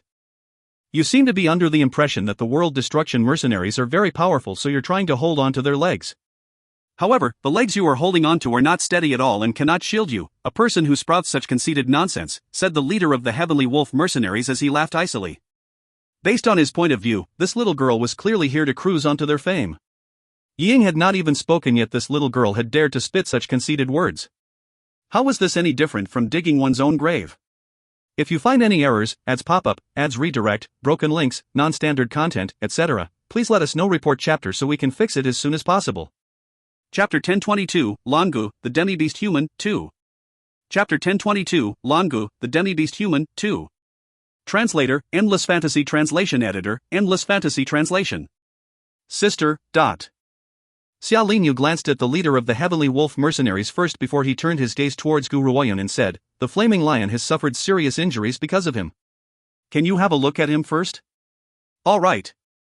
Gu Ruoyun gently nodded. Her eyes pierced through the crowd before her and landed on the Flaming Lion's body, which was drenched in blood. She frowned mildly but did not say much. She then ignored the Heavenly Wolf mercenaries as she headed towards the Flaming Lion. The Flaming Lion growled and tried to speak but could not find the strength to form the words. He lay weakly on the ground and no longer carried his previously majestic air. "Eat this." Gu Ruoyun placed a pill in front of the Flaming Lion and ordered in a deep voice. The Flaming Lion did not hesitate. He used his tongue to lap up the pill and pulled it into his mouth. As soon as he had swallowed the pill, he felt as if a gentle hand was stroking the pain from his body and no longer felt his initial agony. "Your wounds are very serious. They won't heal so soon, so you should lie down and get some rest first. Gulan, take care of him." Gu Ruoyun then rose to her feet and headed back towards Ying and the others. Poof. The leader of Heavenly Wolf mercenaries saw what Gu Ruoyun had done but did not think too much of it. Based on his observations, that Flaming Lion would not be alive very much longer and would die from severe blood loss very soon. Even the rich and famous physicians of the Northern Bloc territory would not be able to save him. "Young lady, did you hear anything I just said?" He raised his head as he stared domineeringly down at Gu Ruoyun, who was heading towards him. "Tian Lang, shut your mouth." This time, Ying did not give him any chance to speak. As he instantly bellowed and cut him off, "Do you have any idea who she is? Yet you dare to humiliate her in this manner? Her power is far greater than the both of us. You can only act with arrogance in front of her in your ignorance. Leader Tian Lang shuddered. He knitted his brows tightly and stared skeptically at Gu Ruoyun. Could it be that this little girl comes from substantial origins? Otherwise, why would Ji Ying say such things? Once he thought of this, Leader Tian Lang no longer displayed his previously insulting manner to her. However, the viciousness on his face only deepened as he asked curtly, "Who is she?" Yi Ying had merely intended to stop Leader Tian Lang and had not thought this through thoroughly. He fell silent when he heard Tian Lang's question. After all, Gu Ruoyun's name alone would attract too much attention on this mainland. He, on the other hand, had not received the latter's approval and had pretty much revealed her identity. This was a taboo for every cultivator. You want to know my name? Gu Ruoyun stepped towards Leader Tian Lang and came face to face with him. She then slowly paused in her steps. Her fine hair was dancing in the gentle breeze while she had a dusty and indifferent smile on her face. Her green robes made her look like a bamboo tree which was standing loftily and boldly upright. It was an unconsciously dazzling sight. All right. I'll tell you then. My name is Gu Ruoyun. Gu Ruoyun. Boom. That name was like a sudden bolt of lightning which crashed onto the ground and exploded into everyone's ear. Aside from the world destruction mercenaries, everyone else went into a temporary daze for a few seconds before they then roared with laughter. Some even clutched their stomachs as they laughed until they had teared up. This is too funny, she actually claims to be Gu Ruoyun? She thinks that the Heavenly Wolf mercenaries are so easily fooled to actually impersonate Great Master Gu. Just what kind of a person is Great Master Gu? She's a young and peerless genius, she's also a true pill master. Who does this woman think she is? Does she think that wearing a green robe would prove that she's Gu Ruoyun? Oh, damn it. Why are there so many idiots in this world? If you find any errors, ads pop up, ads redirect, broken links, non-standard content, etc., please let us know. Report chapter so we can fix it as soon as possible. Chapter 1023, Langu, the Demi-Beast Human, 3. Chapter 1023, Langu, the Demi-Beast Human, 3. Translator, Endless Fantasy Translation Editor, Endless Fantasy Translation. That's right, they think that they can just impersonate whoever they want. If Great Master Gu were to hear about how her identity is being impersonated by so many people, she would most definitely fly into a rage and kill each and every one of you. Generally speaking, geniuses and powerful cultivators have very bad tempers. They're the type of person who could kill someone without batting an eye. At the moment, it was perfectly acceptable for someone to be unaware of the great organizations in the Northern Bloc territory. It was also understandable if they were ignorant of the identities of the city governors. Nevertheless, every single person alive knows of Gu Ruoyun's name. Just who was Gu Ruoyun? She was a true pill master. This was an existence which has not appeared for over 10,000 years. Therefore, when this peerless genius had emerged, it immediately caused a huge sensation in the entire mainland. This was especially so due to the fact that she had participated in the medicine sect's general meeting, which was attended by some of the best physicians on the mainland. Once they spread the news, it was difficult for the world to remain ignorant of Gu Ruoyun's good name. Besides, even Wind Valley from the first city had tried to entice her to become their chief pill master, but ultimately, there were those who still had the audacity to impersonate someone as great as Gu Ruoyun. If you had claimed to be from one of those great families in the main city, perhaps I would have believed you, said Leader Tian Lang as he laughed icily. His eyes then filled with scorn as he glared at Gu Ruoyun contemptuously. Yet you dare claim to be Gu Ruoyun? Hee, do you think that I would be so foolish as to believe in your words? He would never forget how he had been swindled by a woman who had posed as Gu Ruoyun just a month ago. In fact, he had welcomed her into the Heavenly Wolf mercenaries with great joy and served her great food and drink. Who would have thought that after swindling them for free food and drinks for half a year, the woman would then leave and steal his treasures as well? Even though he had managed to capture that woman, it was still not enough to quell his anger. Hence, he has developed a hatred towards any woman who impersonated Gu Ruoyun, but now, after hearing how this woman had also claimed to be Gu Ruoyun, his anger flared up once again and a murderous intent exploded from his body. I'm only telling you my name. Whether you choose to believe me or not is entirely up to you. Gu Ruoyun smiled faintly and replied in a voice that was reminiscent of a fresh breeze on a clear day. Boom! Leader Tian Lang completely exploded. He swung his fist fiercely like the wind at Gu Ruoyun's face. His bloodshot eyes clearly displayed the fury in his heart. Any woman who impersonates Gu Ruoyun's name must die. He hated her. He hated that impersonator who had once tricked him. After all, he had developed good feelings towards the impersonator at that time. He had believed that he would be prosperous both in family and purse, but who would have thought that she was a faker? Most important of all, that fellow was actually a man who had dressed up as a woman. That was right. The person who had fooled him was, in fact, a man. Initially, after he had captured the impersonator, he had intended to humiliate her. However, when he pulled off their pants, he discovered that the fellow was actually a man. At that time, he had felt like an utter fool. When he thought back to how he had almost raped a man, he could not help but feel the urge to vomit. Slam! Just as leader Tianlang was charging towards Gu Ruoyun, a fiery red light suddenly flashed behind him before slamming fiercely into leader Tianlang's body. Leader Tianlang, who was maddened with rage, had not been able to raise his defenses in time and stumbled back. His astonished gaze then landed upon the huge figure before him. Roar! The flaming lion let out an angry roar and his huge body trembled. His ferocious eyes stared boldly down at the man. Foolish human, you're digging your own grave. If you find any errors, ads pop up, ads redirect, broken links, non-standard content, etc., please let us know. Report chapter so we can fix it as soon as possible. Chapter 1024, Langu, the Demi-Beast Human, 4. Chapter 1024, Langu, the Demi-Beast Human, 4. Translator, Endless Fantasy Translation Editor, Endless Fantasy Translation. BZZT. Leader Tianlang's brain had temporarily shut off. His pupils widened and he seems to be muttering to himself. How could this be? I've hit you with severe wounds. How could you possibly have recovered so quickly? Could it be? Suddenly, Leader Tianlang seemed to remember that Gu Ruoyun had fed something to the flaming lion. His body then trembled greatly as the shock in his eyes deepened. Only one item could heal a dying spiritual beast who had suffered such a severe loss of blood with such rapid speed. That was a legendary pill. Is this little girl really Gu Ruoyun, whose reputation had risen since the medicine sect's general meeting? Leader Tianlang's body trembled even more when he thought of this possibility. He then shook his head vigorously, trying to force himself away from believing this fact. Human, you're really dumb. One day, you'll end up dead and you won't even know how it had happened. The flaming lion scoffed and paced haughtily as he spoke in a hoarse voice. If these guys ever heard Lord Gu Ruoyun, my king would immediately lead every spiritual animal from Nemesis Forest and hunt them down to avenge her. At the end of the day, they might not even be aware of their own cause of death. I've told you, she isn't the kind of person whom you should humiliate. Ying shook his head and sighed when he saw the look on his rival of many years' face. It was a good thing that he had met Gu Ruoyun first. Otherwise, he might be the one in shock instead. Ying, said Gu Ruoyun as she slowly turned. She then calmly continued, the issues surrounding the world destruction mercenaries have nothing to do with me, nor am I willing to step into the grudge between the two of you. However, my brother has been dragged into your business today, so I can't just sit idly by.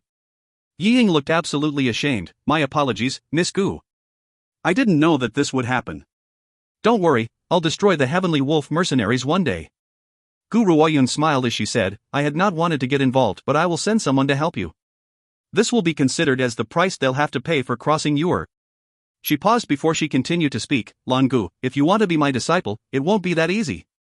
I still want to put you through a test first.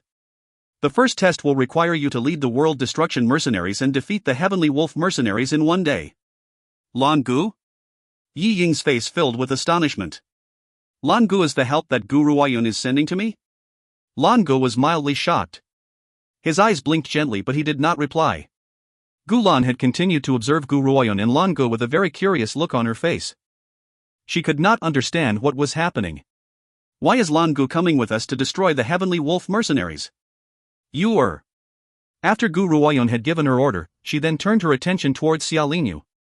Her expression softened as she smiled gently. You're tired as well. Let's go get some rest first. She did not need to do anything for whatever happens next. With Langu around, destroying the Heavenly Wolf mercenaries would not be a problem. All right. Xia Linyu smiled gently and glanced at Gulan before he followed Gu Ruoyun into the courtyard. Gulan did not know why, but when she had accidentally locked eyes with Xia Linyu, she felt a jolt in her heart which soon steadied. She gently rubbed her chest as her sweet and beautiful features filled with confusion. What was that feeling? Could it be due to my attempt to lift the seal earlier on, which has caused an issue to happen in my body? It seems that I'll need to have a good rest after we destroy the Heavenly Wolf mercenaries. If you find any errors, ads pop up, ads redirect, broken links, non-standard content, etc., please let us know. Report chapter so we can fix it as soon as possible. Chapter 1025, Langu, the Demi-Beast Human, 5. Chapter 1025, Langu, the Demi-Beast Human, 5. Translator, Endless Fantasy Translation Editor, Endless Fantasy Translation. A powerful hurricane enveloped the whole of Green Maple City. Everyone knows that the two great mercenaries of Green Maple City were like fire and water. Not too long ago, the Heavenly Wolf mercenaries had joined hands with an external force to drive the World Destruction mercenaries into the Nemesis Forest. However, on this day, the circumstances have suddenly changed. In one day, the once formidable Heavenly Wolf mercenaries, which had once been considered to be on par with the World Destruction mercenaries as one of the two great authorities of Green Maple City, was thoroughly eliminated. Not a single one of them had remained. From then onwards, there were no longer two great authorities. The World Destruction mercenaries had unified Green Maple City. In the World Destruction mercenaries' territory, Longu stared at the woman in green in front of him as he opened and closed his mouth several times. Yet, due to some unknown reason, he still swallowed his words. If you have something to say, just say it. Gu Ruoyun raised her brows as she looked at the man in front of her. Oh, that's right. You can now wash that mole off your face. Longu was shocked as his blue, sapphire eyes filled with astonishment. She had known. She had actually known that I had applied this mole onto my own face with medicinal herbs? How did you know? You're trying to ask how I had known that this mole was a fake? Or do you want to ask how I also know that you have great power? Gu Ruoyun smiled gently. Her smiling eyes looked as if she could see through everything clearly. Longu pondered for a bit, nodding and asking, I thought that I had hidden it very well, but I never expected you to detect it. It's true that I really want to know how you've managed to understand me so well. Not even the Lan family knew about this. Don't forget, I am a pill master. When I first saw you, I could smell the medicinal herbs on your mole. I could even discern the type of medicinal herb you've used. As for your powers... She paused as the smile on her face grew more pronounced. Can you tell me why you've been living under a disguise? Longu laughed bitterly. I'm a demi-beast human. Gu Ruoyun was shaken. She had known about Lan Ji's identity as a demi-beast human from the start, but she never expected him to reveal it so easily. My mother was a spiritual beast and a princess from the dragon clan too. My father, however, is a human. A union between human and spiritual beast has long been an intolerable matter. I only need to strike once and others would find out about my identity as a demi-beast human. When that happens, neither humans nor the dragon clan would shelter me. Hence, before my mother passed away, she had told me to never let anyone find out about my powers. Otherwise, there will be self-righteous people who would hunt and kill demi-beast humans like me. Lan Ji's eyes darkened as he spoke. His features then filled with bitterness. I had once stumbled upon a fellow demi-beast human, a young woman. Due to having similar backgrounds, we became best friends. However, she had died in the end. At this moment, even as an outsider, Gu Ruoyun could sense the thick sorrow which had welled up within Longu. She could imagine how he must have felt. If her own friends were to pass away someday, she would be just as desolate. Was she murdered by humans? Connecting the dots between Lan Ji's words, Gu Ruoyun soon understood the cause behind the demi-beast human girl's death. If you find any errors, ads pop-up, ads redirect, broken links, non-standard content, etc., please let us know. Report chapter so we can fix it as soon as possible. Chapter 1026, Longu, the Demi-Beast Human, 6. Chapter 1026, Longu, the Demi-Beast Human, 6. Translator, Endless Fantasy Translation Editor, Endless Fantasy Translation. Longu replied sorrowfully, that's right, she was murdered by humans. She had unwittingly let her identity as a demi-beast human slip. In the end, a group of self-righteous humans had murdered her with the excuse of killing off traitorous demons. She had been innocent. Why is the union between human and spiritual beasts so intolerable? Should all demi-beast humans be damned? Demi-beast humans do exist on this mainland, but their numbers were few and far in between. After all, it was rare for humans and spiritual beasts to fall in love. However, Gu Ruoyun never expected that there would be another reason behind the rare number of demi-beast humans. It was due to the existence of self-righteous men. They always held the mindset that with all of the benefits a demi-human beast would receive from a union between human and spiritual beast, they would have terrifying power upon adulthood. Besides, demi-beast humans were known to have explosive tempers. If left alone, they would bring calamity upon mankind. You had still fought today. Gu Ruoyun stared right at Longu as she spoke evenly. Longu shook as he said, perhaps I believe that you have the power to help me. No. Gu Ruoyun shook her head. The one with the power to help you isn't me, it's only you. Only I have the power to change myself? Longu stared at Gu Ruoyun in confusion, unable to comprehend the meaning behind her words. Being righteous? What exactly constitutes as being righteous? Gu Ruoyun laughed icily as she continued, righteousness is determined by the victors. Do you think that those people had attacked demi-beast humans purely because they wanted to stop demi-beast humans from hurting humans? No. They were only doing it for themselves. Their ostensible purpose in hunting them is really to force demi-beast humans into servitude. If the demi-beast humans refuses, they would then kill them. Lan Gu shook and he lowered his head. He knew that Gu Ruoyun was speaking the truth.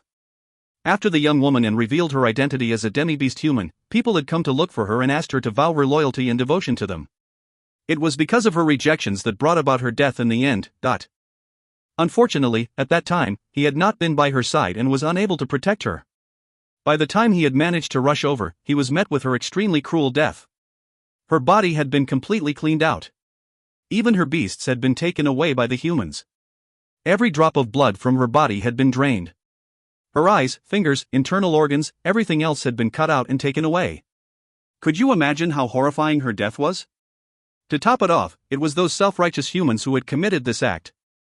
Lan Gu, I'll only ask you this, do you want to be a coward or a formidable force, acknowledged by all? A coward? Or to be formidable?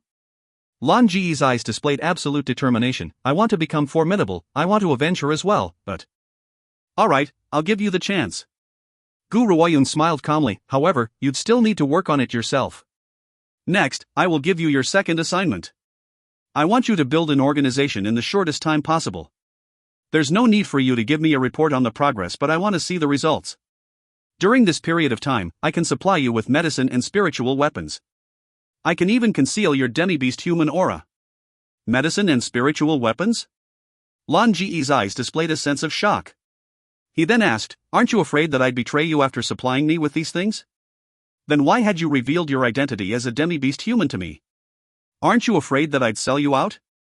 Gu Ruoyun calmly replied. Hearing this, Lan Gu laughed in spite of his solemn air. That's right. Since as I had the courage to tell her about my identity as a demi-beast human, her reasons for granting me medicines and spiritual weapons are self-explanatory.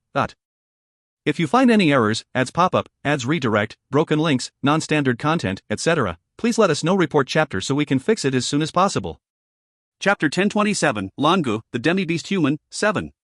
Chapter 1027, Lan Gu, the Demi-Beast Human, 7. Translator, Endless Fantasy Translation Editor, Endless Fantasy Translation. I won't let you down. This was his promise to her. This promise will also last a lifetime.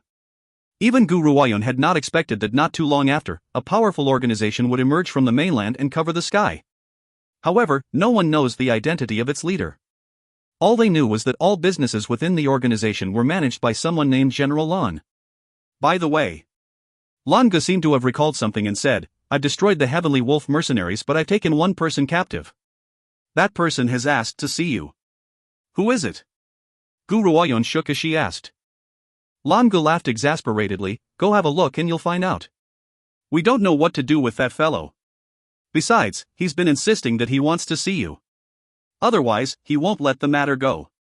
Yi Ying is nearing the edge of his sanity due to his vexing. He has tried to chase him away, but this fellow absolutely refused to leave. Each time Lan Gu thought of the man who has the appearance of a girl, he would feel a sense of absolute horror and could not help but shiver. Yi Ying is nearing the edge of his sanity? Gu Ruoyun was very surprised. A grim and masculine man like Yi Ying could also be rendered helpless by one person? Furthermore, he's nearing the brink of insanity? She rose to her feet at the thought of this and said, take me to him, I'll have a look. In a luxurious bedchamber, a fair-skinned, slim and feminine-looking young man was sweeping up the food on the table like a whirlwind sweeping away the clouds. He was holding pig trotters in one hand and roasted duck in the other. His mouth was stuffed with food as he spoke with a lisp, the meals served by the World Destruction mercenaries are far beneath what I've had to eat from the Heavenly Wolf mercenaries. Especially this red-braised pork, it's as hard as a rock. I've never eaten anything quite so foul-tasting. Yi Ying's expression was completely ashen. He stared at the young man who was in the midst of devouring his food ravenously and spat icily. If that's the case, I'll send you back to the Heavenly Wolf mercenaries then. No. Those Heavenly Wolf mercenaries are no longer around, so why should I go back? Besides, at that time, I had only stolen one thing.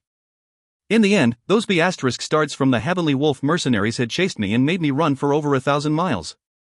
They even captured me and starved me for so many days. I've only just managed to wedge myself out of that wolf's cave to get some food with such difficulty. While these meals are a little foul-tasting, I'm willing to put up with it for a while. He had really only stolen one item. It was merely a ring that the leader of the Heavenly Wolf mercenaries had hoarded. Are you leaving or not? Yi Ying was so enraged that he has nearly gone insane. What on earth has gotten into him to actually invite this ancestor back home? At the time, he had only thought to bring this damned kid who had the audacity to dress up as a woman and pose as Miss Gu and hand him over to Miss Gu herself. Who would have thought that it would be easier to call up the Buddha than to allay it? It has only been a day and he has already made the chickens fly and dogs jump in the world destruction mercenaries. Didn't you want to hand me over to Guru Wayun? The young man stared at Yi Ying as if he was looking at an idiot. So why do you want me to leave? Don't you know that humans should follow things through? What kind of man are you to give up halfway just like that? Since as you had previously wanted to hand me over to Guru Wayun, you have to do it. So? He wiped his oil-stained lips, crossed his legs and spoke in a leisurely manner, in order to prevent you from becoming a man who gives up halfway, I'll be staying. The arrogant look on the young man's face conveyed this one message, I'm staying for your own good so hurry up and thank me. Yi Ying was really about to burst into madness now. He was nearly overcome with the urge to slap this damned kid to death. I'm asking you to leave because I'm afraid that your intonation will nauseate Miss Gu. As a man, he was unable to endure this fellow's antics. One could imagine the kind of mental torture Guru Wayun would have to endure if he passed this fellow over to her. If you find any errors, ads pop up, ads redirect, broken links, non-standard content, etc., please let us know. Report chapter so we can fix it as soon as possible. Chapter 1028, Who's the Real Deceiver? 1. Chapter 1028, Who's the Real Deceiver? 1. Translator, Endless Fantasy Translation Editor, Endless Fantasy Translation. Upon entering the room, Guru Wayun had immediately noticed the frivolous-looking man who was sitting cross-legged and the sour-faced Yi Ying right next to him. At this moment, Yi Ying was already dangling at the edge of tolerance and his initially sharp eyes were now spitting fire as he fixed his glare upon the man. However, when Guru Wayun's eyes landed upon the gentle yet reserved man's handsome face, her eyes flickered as the corners of her lips curled into a small smile. That's him? She mused. Miss Gu, you're here? Yi Ying laughed bitterly before sighing, I didn't think that it would turn out this way either. Guru Wayun waved her hand and stopped Yi Ying from continuing his speech. Yi Ying, leave this matter to me. All right. Yi Ying fell silent and gently nodded. This fellow really was driving him to the brink of insanity. First, he had turned the entire World Destruction Mercenaries unit upside down. He then said that as long as they feed him with a full meal, he would leave. In the end? This fellow was clearly well fed now, but he would not leave at all, now more so than ever. I heard that you're looking for me?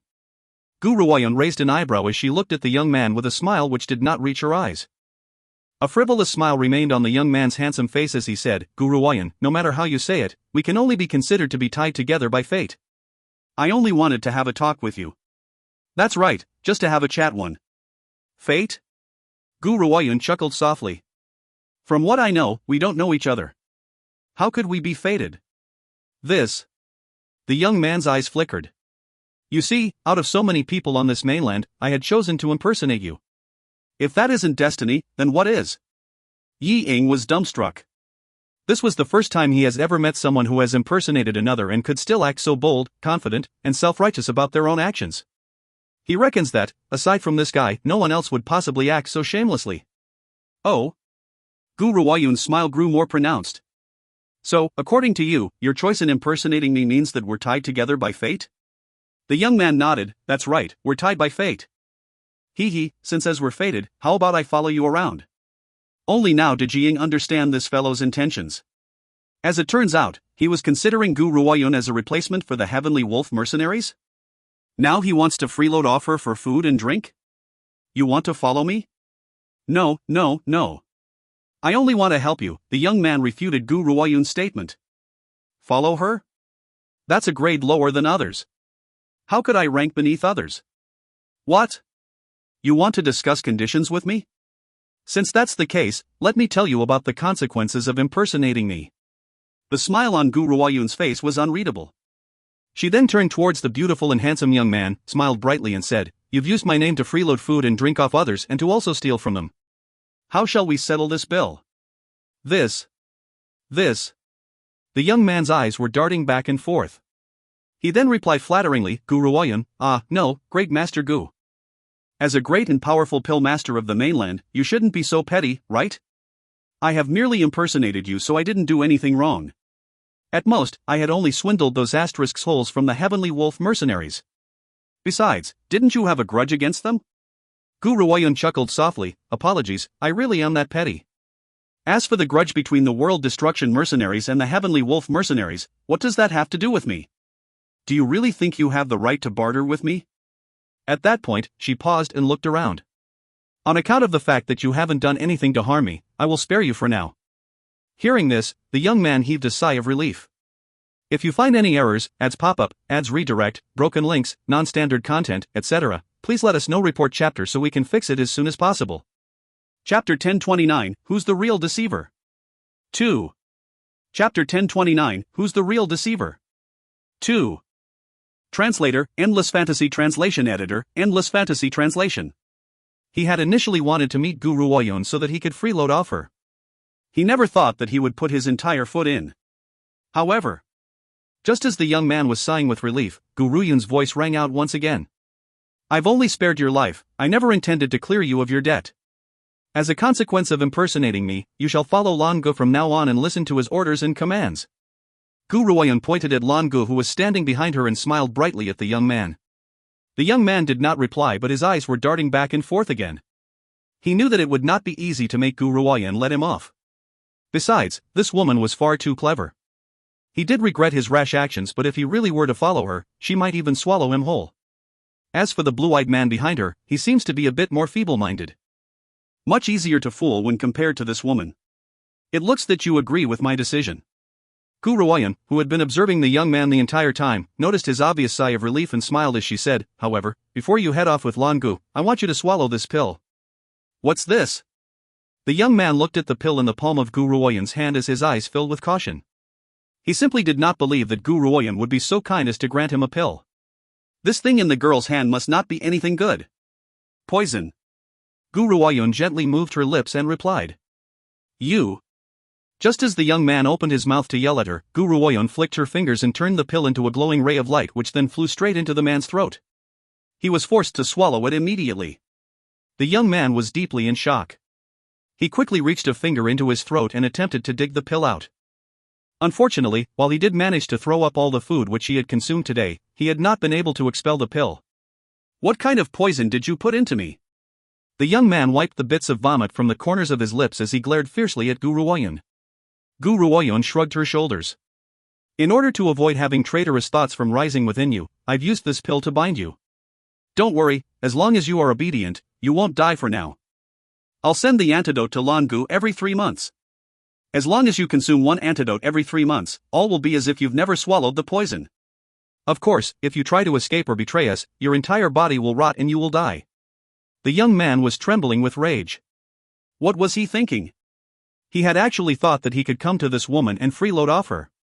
Now, not only had he lost his freedom, he has been subjected to a lifetime of servitude. The young man felt the urge to cry at the thought of this.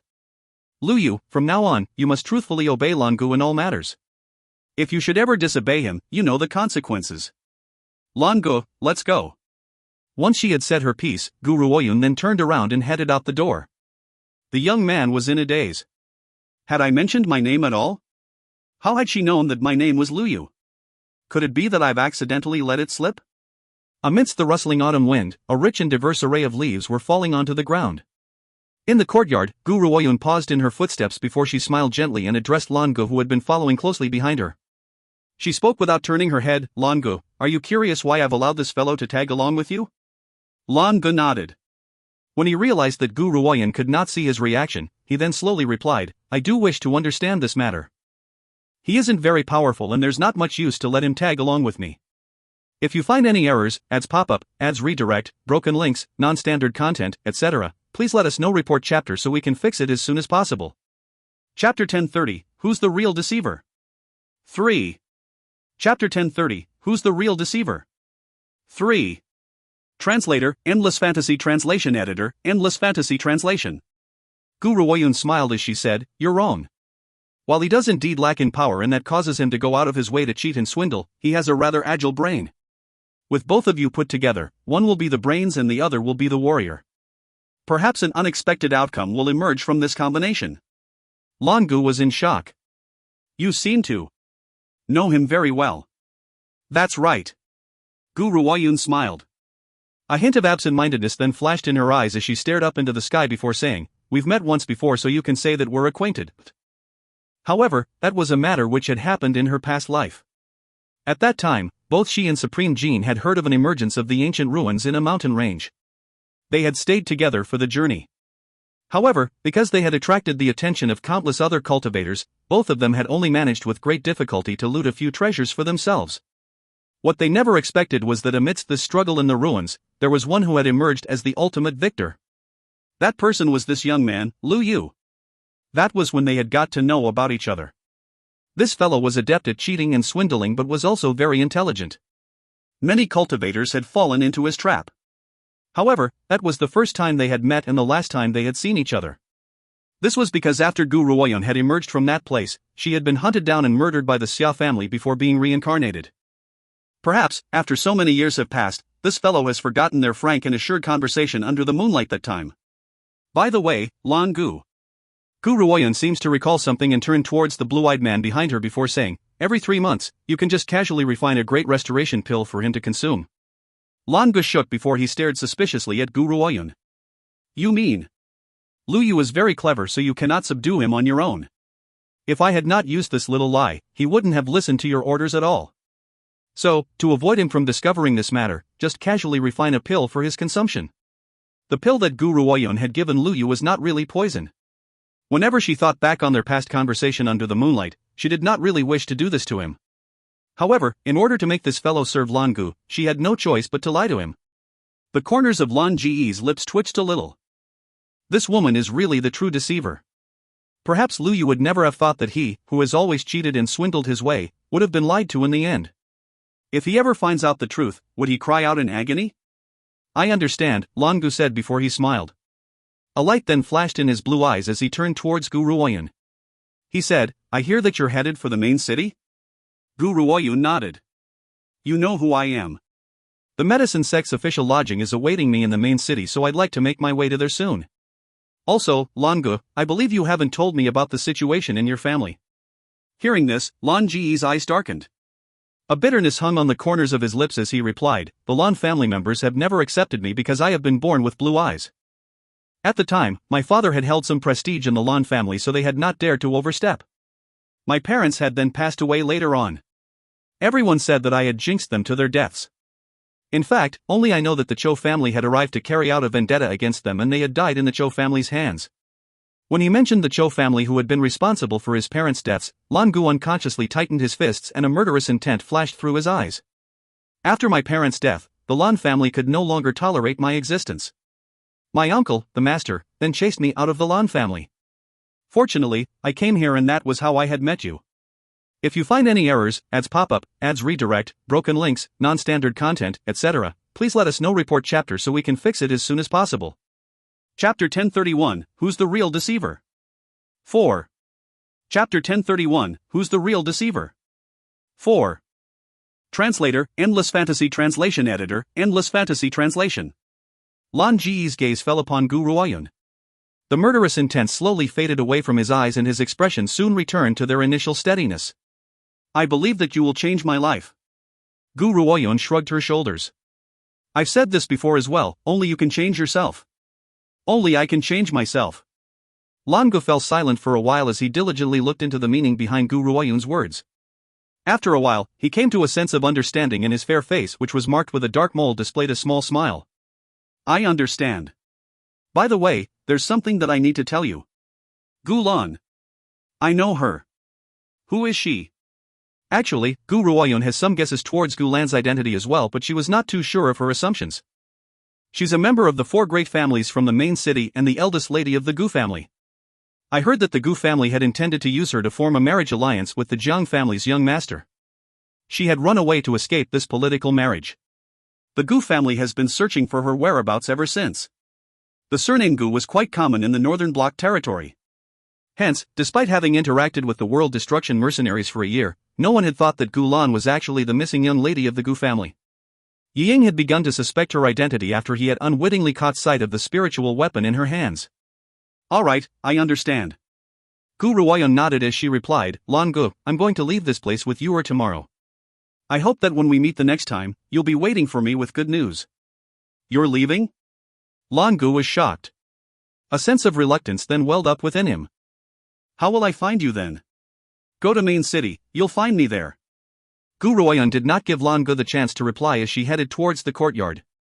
Lan Gu silently watched her back as she left while his blue eyes gradually filled with determination. Don't worry. I won't let you down, master. The next day.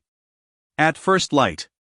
In the front area of the World Destruction Mercenaries' courtyard, the mercenaries standing there were staring reluctantly at the two figures in front of them. Only Lu Yu was seated leisurely in a pavilion as he stared disdainfully at the sincere outpouring of feelings amongst the brutish mercenaries. To him, goodbyes were a very normal matter. These men were acting like women and looked so reluctant as if they were about to be separated in life and death. Miss Gu, won't you join the auction? Ying had wanted to say more but, in the end, this was the only thing he could articulate. Gu Ruoyun shook her head as she replied, There's nothing I need from this auction. I won't be staying any longer now. Generally speaking, the auction would distribute the list of items in the auction one day before the auction itself so that those who wished to join the auction would have enough time to prepare. Gu Ruoyun chose to leave after she had seen the list. There was nothing that she needed from the auction. Then how about if we escorted you to main city instead? There's no need. Gu Ruoyun shook her head before slowly turning her gaze towards Gu Lan's lovable and sweet features. She then slowly approached her. Gu Lan, she said, if you don't wish to be restricted or remain a victim, you must grow stronger. Only when you've grown strong enough will you be able to stop others from forcing you into doing things that you don't want to do. A dazed look appeared on Gu Lan's face as she stared back at Gu Ruoyun in astonishment. I must grow strong enough if I don't wish to be restricted? She fell silent for a moment as she carefully replayed Gu Ruoyun's words in her mind. As Gu Lan was deep in thought, Gu Ruoyun was already standing back in front of Xia Linyu. She smiled gently and said, let's go. At that moment, Gu Ruoyun never thought that her words would have such a great impact upon Gu Lan. One could say that her words have molded Gu Lan into who she would become in the future. If you find any errors, ads pop up, ads redirect, broken links, non-standard content, etc., please let us know. Report chapter so we can fix it as soon as possible. Chapter 1032, An Unforeseen Event in the Ancient Divine Pagoda, 1. Chapter 1032, An Unforeseen Event in the Ancient Divine Pagoda, 1. Translator, Endless Fantasy Translation Editor, Endless Fantasy Translation. Just as Gu Ruoyun was about to turn around and leave, a brilliant light flashed across her eyes and illuminated her vision. At this moment, it was as if the heavens and earth had lost its color due to that man's appearance. Gu Lan was in utter shock. She stared in astonishment at the thoroughly perfect and flawlessly handsome face as she asked sluggishly, This fellow is Lan Gu? Lan Gu did not seem to hear the gasps from all around him. His deep blue eyes were staring determinedly at Gu Ruoyun. Give me 3 years. I will find you by the 3rd year at the very latest. To him, 3 years would be enough. After 3 years, he will gift her with a huge organization. Gu Ruoyun nodded. Alright, I'll wait for you. After 3 years, I'm sure you'll be able to find me easily even if I'm no longer around the Northern Bloc territory. However, you do look rather beautiful after washing off that mole. Lan Ji's face turned very red. This peerless face of his has brought countless disasters ever since he was little. Hence, he had used the mole to cover up his features. This could be considered as the first time he has ever shown his true face in Green Maple City. So the mole on Lan Ji's face was a fake. Gu Lan blinked. I've never been able to see through it even after such a long time. Though Lan Gu was from the Lan family, because his existence has been considered to be unlucky, the Lan family had him hidden away. Therefore, even Gu Lan, who was also a member of the 4 great families in of Main City, had never met Lan Gu at all. However, while Lan Gu has peerlessly beautiful features, he simply was not her type in terms of admiration. Gu Lan's gaze unwittingly glided towards Xia Linyu at the thought of this. Her bright eyes then darkened. After this separation, I don't know how much longer it will be until we meet again. Take care, everyone. Gu Ruoyun joined her fists and bowed. She then gently raised the corners of her lips as she said, If fate is kind, we'll meet again. I'll be leaving now. Without lingering any further, she then turned around and headed out of the courtyard. Not too long after, the two figures had disappeared from the eyes of the crowd. Lan Ying patted Gu Lan's shoulder and murmured soothingly, We are aware of where Miss Gu is headed to. If we should ever have the chance in the future, we can go visit her. So? Gulan quickly put the gloominess in her heart away and flashed a sweet and pretty smile. Leader, I understand what you mean. I'm feeling a little tired, I'll be heading off for some rest now. After saying her piece, she took one last look at the two disappearing figures and quickly headed towards the rear courtyard. At this moment, the remainder of the world destruction mercenaries who were still deeply in agony over Gu Ruoyun's departure were completely unaware of the decision in Gulan's heart. The next day, at dawn, Ying was in the middle of a discussion with Uncle Ling in the study when an anxious voice rang through the room. Leader, something bad has happened. A man clutching a letter had immediately rushed right in. Ying frowned when he saw the anxious look on the man's face. What happened? It's Gulan. Gulan has left a letter and she has run away. What? Yi Ying's expression changed. Quickly, give the letter to me, he exclaimed quickly. Yes, leader. The man handed the letter over to Yi Ying and left the room. Yi Ying took a deep breath and opened the letter. His gaze slowly sank as well. Leader, what's up with that little girl, Gulan, again? Uncle Ling sighed as he spoke exasperatedly. How can this little girl be so thoughtless to leave a letter and run away? Where has she gone on her own? What if she gets into trouble? How do we solve it then? If you find any errors, ads pop up, ads redirect, broken links, non-standard content, etc., please let us know. Report chapter so we can fix it as soon as possible. Chapter 1033, An Unforeseen Event in the Ancient Divine Pagoda, 2. Chapter 1033, An Unforeseen Event in the Ancient Divine Pagoda, 2. Translator, Endless Fantasy Translation Editor, Endless Fantasy Translation. Ying laughed bitterly and said, Lanner says that she can't grow if she were to remain in the world destruction mercenaries. She wants to go out and learn through experience. She'll return once she has grown stronger. Since this was her choice, let her be. Lanner is very intelligent. Even if she was faced with danger, she'll find a way to escape. Actually, Ying has always understood that Gulan would leave this place someday. However, he never thought that this day would arrive so soon. Uncle Ling, even Lanner is motivated to advance herself now. We can't fall behind either. Yi Ying's gaze slowly grew serious as he spoke. I want to open up a devil's drill for everyone in the mercenaries unit. On this mainland, if one does not grow stronger, one can only become a stepping stone for others. Leader, your objective is. Yi Ying smiled and his grim features filled with determination. I want to turn the neighboring cities around Green Maple City into the world destruction mercenaries territory. He wants to turn the neighboring cities around Green Maple City into the world destruction mercenaries territory? Uncle Ling was a little surprised. This goal seemed somewhat challenging. A woman was resting under a large, old tree. Faint traces of light were filtering down from the lush tree branches, enveloping her bamboo green robes. It's been 2 days since we've left Green Maple City. I don't know how much further it will be to Main City. Do you still have the map that Yi Ying had given us? The woman turned towards the crippled young man and quirked the corners of her lips. It's with me. The young man smiled shyly. His features were extremely delicate and his limpid eyes were like pools of water which could reflect one's figure. The only unfortunate thing was that such a perfect young man had lost an arm. His entire left sleeve flapped emptily in the wind. It seems that Main City is still pretty far away. Gu Ruoyun smiled gently as she accepted the map which the young man had handed to her. It's alright, we don't need to rush to Main City so soon.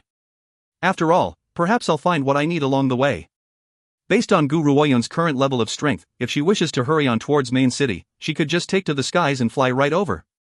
However, she had not made the journey for the sake of Main City alone. Her main purpose was to find the medicinal herbs needed for refining the flesh-bone regeneration pill to help Xia Linyu. Suddenly, Gu Ruoyun sensed tremors coming from the ancient divine pagoda within her body and was surprised. What's happening to the ancient divine pagoda? No, I must go in and have a look. Just as her spirit was about to enter the ancient divine pagoda, a ray of light flashed in front of her and smacked her mental energy away. It was as if a protective screen had appeared between her mental energy and the ancient divine pagoda, preventing her from entering its threshold. All of you, tell me what's going on inside the ancient divine pagoda, she frowned as she asked. Her voice carried a sense of anxiety. The ancient divine pagoda was more than just her protective charm. Most important of all, her friends were still inside. After a long pause, Yunyao's graceful voice rang out from within her soul. Master, don't worry. It's Zixi, he's going through a breakthrough. During this breakthrough, he shouldn't be disturbed by anything from the outside world, not even a single sound. Otherwise, this breakthrough will fail. The ancient divine pagoda had understood Zixie's situation and automatically placed a protective screen between the outside world and itself. That means that you, Master, won't be able to communicate with the ancient divine pagoda, nor can you enter it. Even though Zixie was in a coma, due to the existence of their contract, he could sense Gu Ruoyun's every action. This time, however, he must not be disturbed at all. Hence, the ancient divine pagoda had automatically put up a protective shield between him and all forms of communication. If you find any errors, ads pop up, ads redirect, broken links, non-standard content, etc., please let us know. Report chapter so we can fix it as soon as possible. Chapter 1034, An Unforeseen Event in the Ancient Divine Pagoda, 3. Chapter 1034, An Unforeseen Event in the Ancient Divine Pagoda, 3. Translator, Endless Fantasy Translation. Editor, Endless Fantasy Translation. Zixie is having a breakthrough? Gu Ruoyun was mildly shaken. A sense of joy then flashed across her face. Last time, I had to help him to seal off his power source as it was much too strong. I had only been able to seal it all up slowly. I never thought that he would be able to lift the seal from one of the power sources so soon. I wonder how powerful Zixie's breakthrough will be after he has absorbed the power source. Yun Yao was momentarily silent before she slowly replied, Master, I can't place a guarantee on how powerful Lord Zixie's breakthrough will be. I can only tell you that he would definitely grow far more powerful than the vermilion bird. Furthermore, as the ancient divine pagoda has shielded itself from the world outside, we cannot come out and help you despite our contract. You must be careful on the road ahead. Alright, I understand. Gu Ruoyun gently nodded. The news of Zixie's breakthrough has put her in a very good mood now. A breakthrough, this means that Zixie will awaken soon. Sister, what's happening? Just as Gu Ruoyun was reveling with this good news, a young man's puzzled voice sounded beside her ear. You looked a bit pale a while ago, why do you look so happy all of a sudden? Earlier on, Gu Ruoyun had been communicating with Yun Yao through soul telepathy, so Xia Linyu, who had been right next to her, was not aware of what had transpired. Gu Ruoyun gave it a thought before replying, An unforeseen event has happened in the ancient divine pagoda.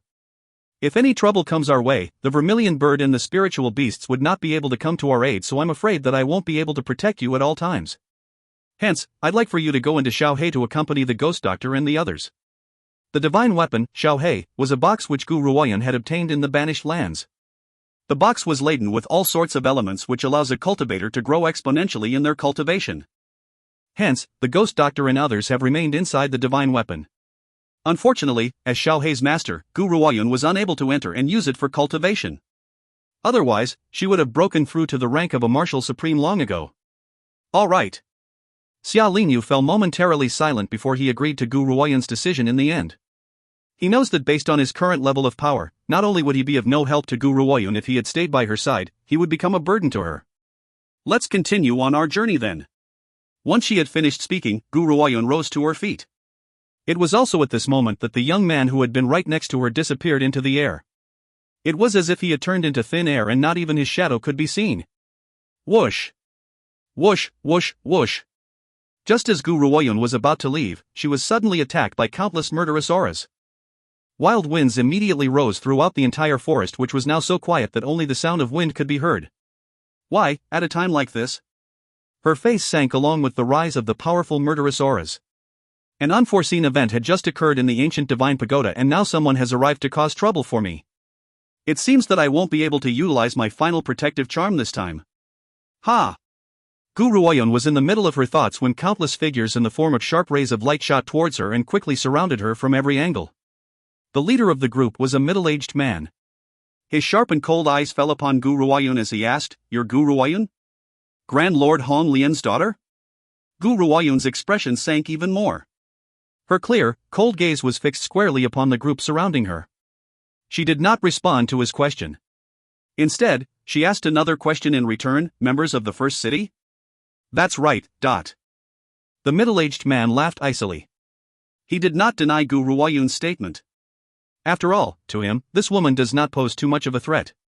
To prod her into death would be as easy as prodding an ant to death. If you find any errors, ads pop up, ads redirect, broken links, non-standard content, etc., please let us know. Report chapter so we can fix it as soon as possible.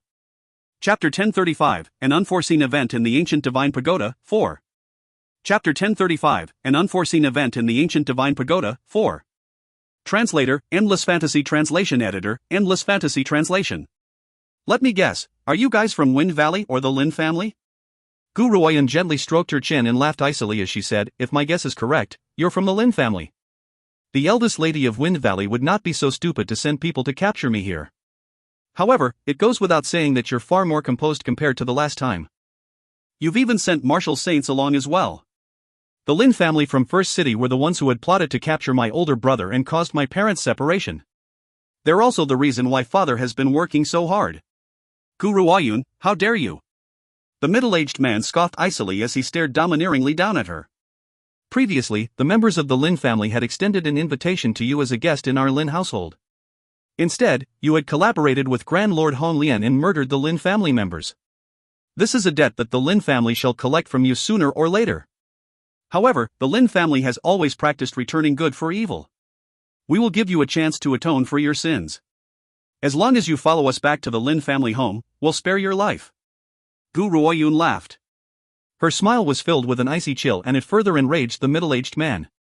You want me to follow you back to the Lin family home? Gu Ruoyun smirked as replied. Her eyes were clear and cold as she continued, then what? Use me as a means to threaten my father? Do you think that I do as you say? Besides, it seems that First City has its own set of rules.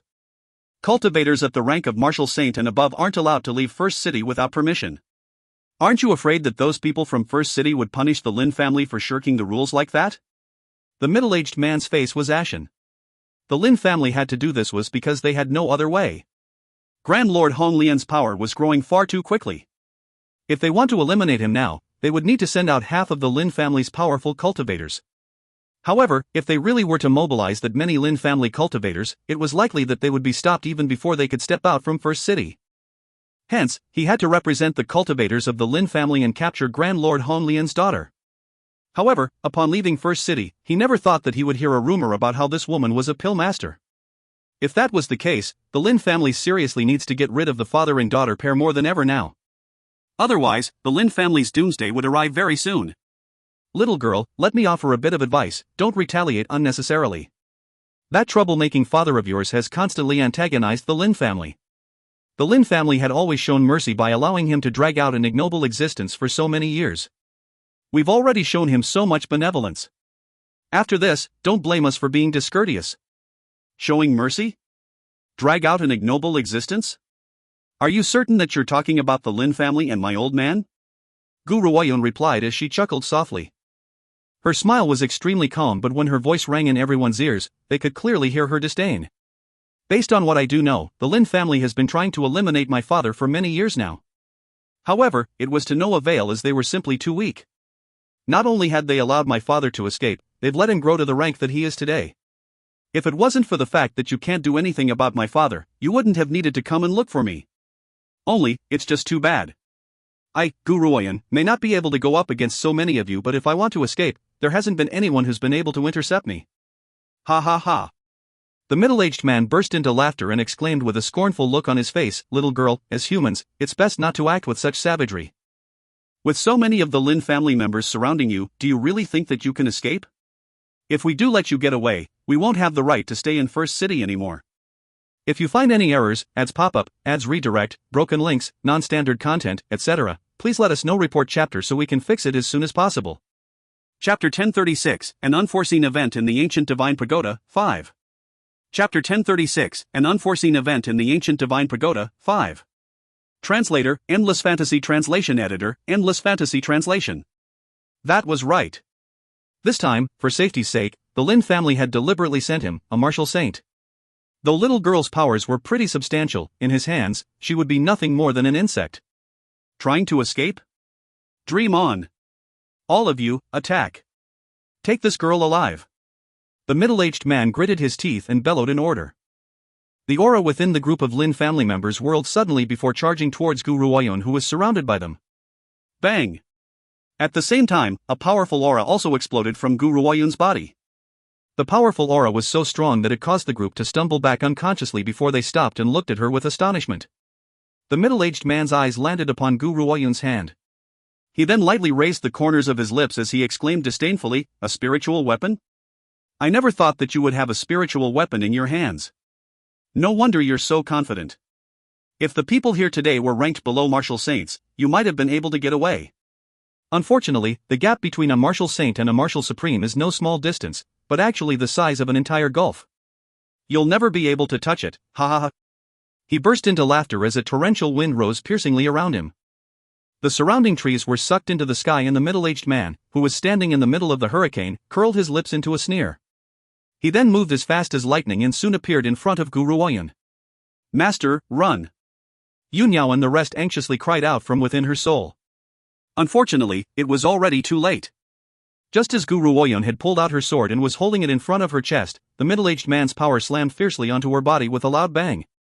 The spiritual weapon in her hand was also hit by the destructive force from the energy blast and split into two right in front of her with a crack. Is this the extent of a martial saint's power? Regardless of how powerful she has become, she was as insignificant as an insect when faced with a martial saint. Guru Oyen stumbled backward and her mouth was dripping with blood. Her delicate and pretty features were drained of color. She felt as if her internal organs were under heavy attack and the pain was excruciating. Roar! Roar, roar! The white pale dragon which resides in the spiritual weapon as its weapon spirit also roared in agony due to the damage sustained by the spiritual weapon.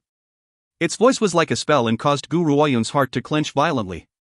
Even though the white dragon was previously defeated by Guru Oyen's and had chosen to become her weapon spirit for the sake of survival, after many years of fighting side by side, she has long come to consider it as her friend. Now, hearing her friend's agonized roar, how could she not feel anxious? I'm sorry that I'm too weak. I wasn't able to protect you. Guru Oyen bent down and picked up the two halves of the spiritual weapon before putting it into the divine weapon, Xiaohei. She then turned her clear and cold gaze towards the middle-aged man once again, staring at him unfeelingly. Spiritual weapons are indeed precious. Unfortunately, when a spiritual weapon, no matter how precious it is contracted to a piece of trash, it will become trash as well. The power of trash is far too inferior, so how can a spiritual weapon showcase its greatest potential? I, Lin Fei, on the other hand, do not require the use of a weapon when faced with trash like you. I can make you kneel before me and call me your grandfather even when I'm unarmed and defenseless. Lin Fei lifted his chin arrogantly as he stared down dominantly at Guru Oyen. Guru Oyen gently closed her eyes. At this moment, her heart was filled with extreme determination. A martial saint's power is so powerful, and I will enter this world sooner or later. When that time comes, everyone who has ever hurt me or my friends will pay a bitter price. If you find any errors, ads pop up, ads redirect, broken links, non-standard content, etc., please let us know. Report chapter so we can fix it as soon as possible. Chapter 1037, An Unforeseen Event in the Ancient Divine Pagoda, 6. Chapter 1037, An Unforeseen Event in the Ancient Divine Pagoda, 6. Translator, Endless Fantasy Translation. Editor, Endless Fantasy Translation. The Lin family? She then slowly opened her eyes and laughed icily. Her clear and cold eyes were fixed squarely upon Lin Fei's arrogant face. She spoke slowly, enunciating every word. Wait until I've left. You can go back and report to the Lin family's master that in 2 years, I will make my way to the Lin household and find him on my own. Heaven watches over the actions of men. One day, someone will seek him out and serve him with revenge for everything he's ever done. 2 years. I've given myself 2 years. After 2 years, I will go to the Lin household and look for him. While I'm there, I'll seek justice from him. After saying her piece, Guru Oyen released the aura from her body once again and charged towards the nearest Lin family cultivator. Before the cultivator could react, an icy cold hand had already landed on his neck. Without any warning, her hand twisted his neck downwards and fresh blood began spurting out, dyeing the entire forest in a bloody red hue. She wants to escape? Lin Fei finally returned to his senses and bellowed sharply, "Stop her." At the same time, his body charged directly towards Guru Oyen. As a martial saint, Lin Fei was naturally substantially faster than Guru Oyen. Guru Oyen immediately grabbed a cultivator at random and threw him directly at Lin Fei. With the absence of 2 people surrounding her, their formation naturally disintegrated. Hence, Guru Oyen did not hesitate at all and hurriedly flew off to the distance. Lin Fei's fist smacked the figure who had been flung towards him out of the way. He turned to look at Guru Oyen's retreating figure as his smile grew even creepier and filled with a fiery rage. Guru Oyen, are you trying to get away? You're underestimating me. If you had obediently surrendered, perhaps you wouldn't be subjected to any torture. Yet, you insist on struggling at the brink of death's door. Since that's the case, don't blame the members of the Lin family for lacking care towards the fairer sex. Lin Fei then waved his hand as he ordered coldly, after her. A figure was zipping through the trees at top speed in the middle of a dense forest. Blood has stained her robes red, yet she did not seem to sense her pain. Instead, she gave everything she had as she continued to run. Lin Fei's punch has indeed caused her serious injuries, but she could not stop. If she were to stop, all that awaited her was death. This can't go on, I must find somewhere to hide. Gu Ruoyun randomly picked up a bunch of pills and jammed them into her mouth. Once she had swallowed the pills, the pain in her body subsided by a good degree. However, the powerful aura behind her was growing stronger and stronger, causing her heart to race. She was already exhausting all of her energy and had utilized the pills in order to escape as fast as she could, but she never thought that the group behind her would catch up to her so quickly. The power of a martial saint should never be underestimated. Gu Ruoyun, I'd like to see where you'd be able to run off to this time. A cold and arrogant voice sounded from behind Gu Ruoyun, causing her expression to change greatly. As she was lost in thought, the group was already right behind her. Suddenly, Gu Ruoyun sensed a sudden movement from the ancient divine pagoda in her body. The ground beneath her suddenly loosened, becoming as soft as sand. She then lost all consciousness. The last thing she could feel was her body continuously sinking downwards. By the time Lin Fei had managed to rush over, all he could see was Gu Ruoyun's figure vanishing into thin air. His expression changed drastically and his eyes were like the keen end of a longsword slashing towards an imaginary person. Find her, he ordered with a dark voice. I don't care what tactic she had used to leave this place, you will find her. No one escapes from the clutches of the Lin family. If you find any errors, ads pop-up, ads redirect, broken links, non-standard content, etc., please let us know. Report chapter so we can fix it as soon as possible. Chapter 1038, My name is Nian Yi, 1. Chapter 1038, My name is Nian Yi, 1. Translator, Endless Fantasy Translation Editor, Endless Fantasy Translation. A red light glowed in a mountain cave. The light was as red as a halo of blood and was eerily beautiful. At this moment, a woman dressed in green robes was lying on the ground in the mountain cave. She was bathed in the blood-red light, illuminating her figure. She was currently unconscious, so she did not hear the muffled voices in the mountain cave. I had sensed the ancient divine pagoda's aura a while ago. Could it be that this woman is the ancient divine pagoda's master? There can be no mistake about it. No one else but the master of the ancient divine pagoda can enter this place, so this woman should be that person. Since that's the case, it's about time we return these things to their rightful owner after being guarding them all this time. The whispers faded away as the red light within the cave glowed brilliantly.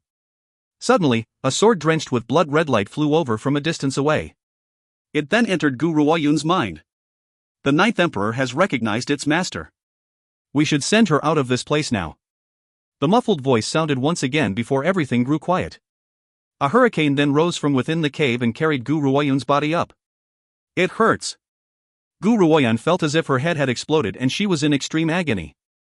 The searing pain made her knit her brows together before she slowly opened her eyes. An old, thatched hut came into her sight.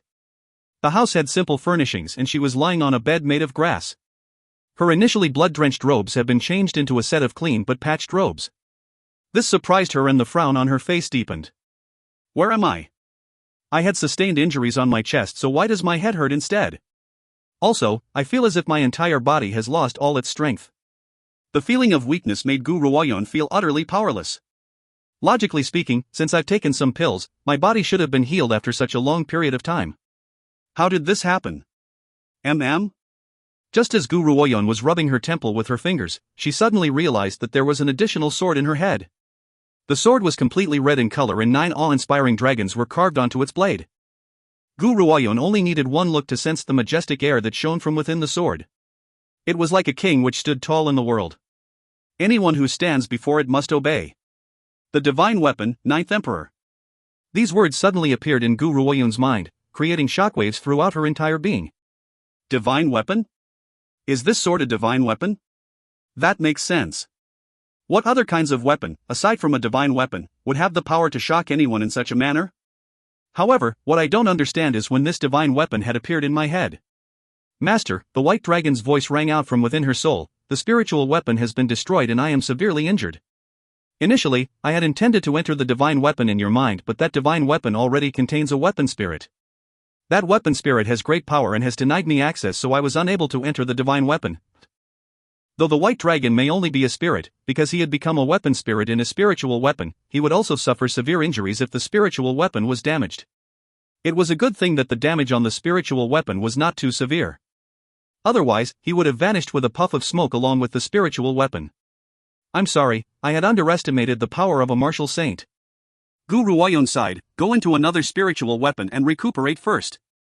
You can come back once I've repaired this spiritual weapon. If you find any errors, ads pop up, ads redirect, broken links, non-standard content, etc., please let us know. Report chapter so we can fix it as soon as possible. Chapter 1039, My name is Nian Yi, 2. Chapter 1039, My name is Nian Yi, 2. Translator, Endless Fantasy Translation Editor, Endless Fantasy Translation. Gu Ruoyun has the ability to nurture an average weapon into a spiritual weapon, so she has a lot of spiritual weapons on hand. Naturally, the white dragon could find a place for it to recuperate. Yes, master. The white dragon replied softly. To him, recuperating his soul was at the highest priority. Just then, a small hand pushed the door open and a little maiden with 2 braids walked in, carrying a pot of water.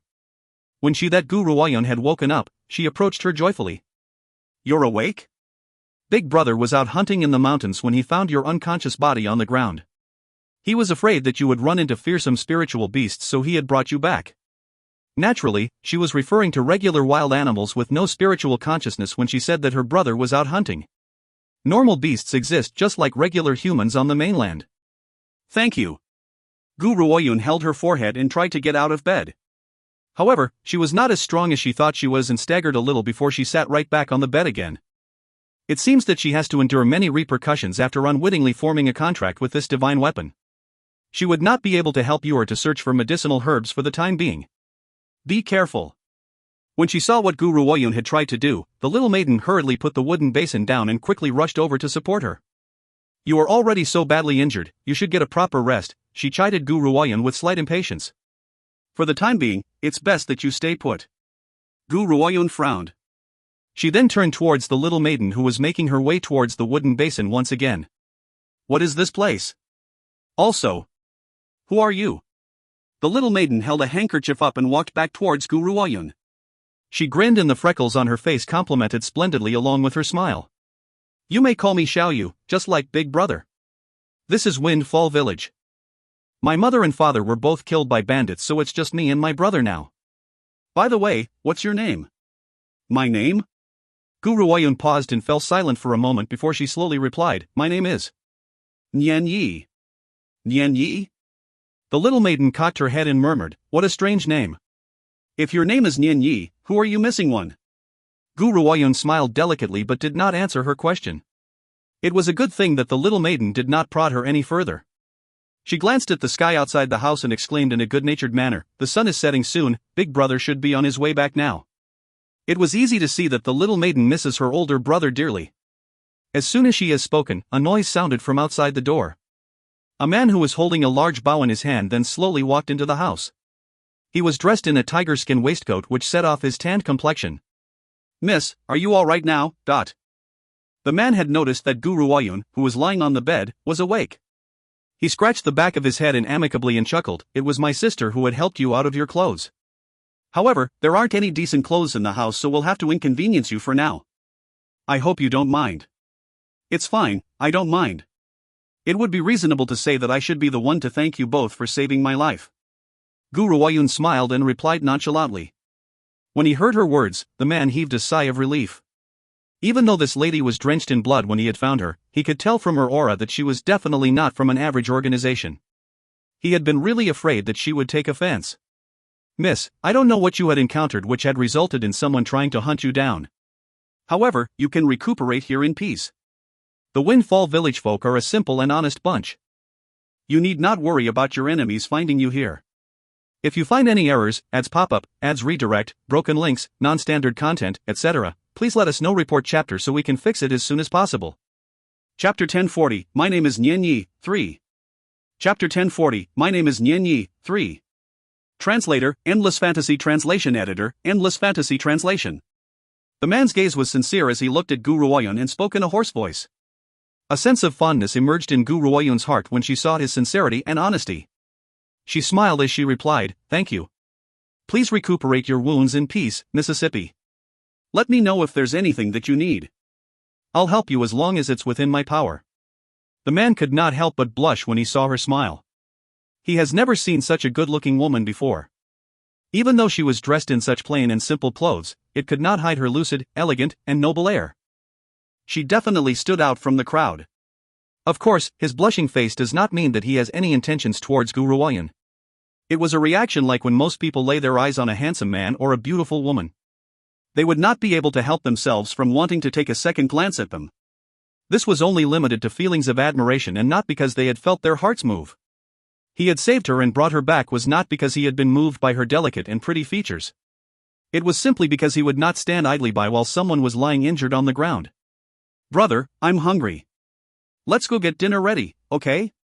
The little maiden stuck her tongue out in a charming manner and linked arms with the man in a coquettish and lovable way. She then snuggled up to him and placed her head on his body. "All right." The man stroked the little maiden's head as his eyes filled with indulgence.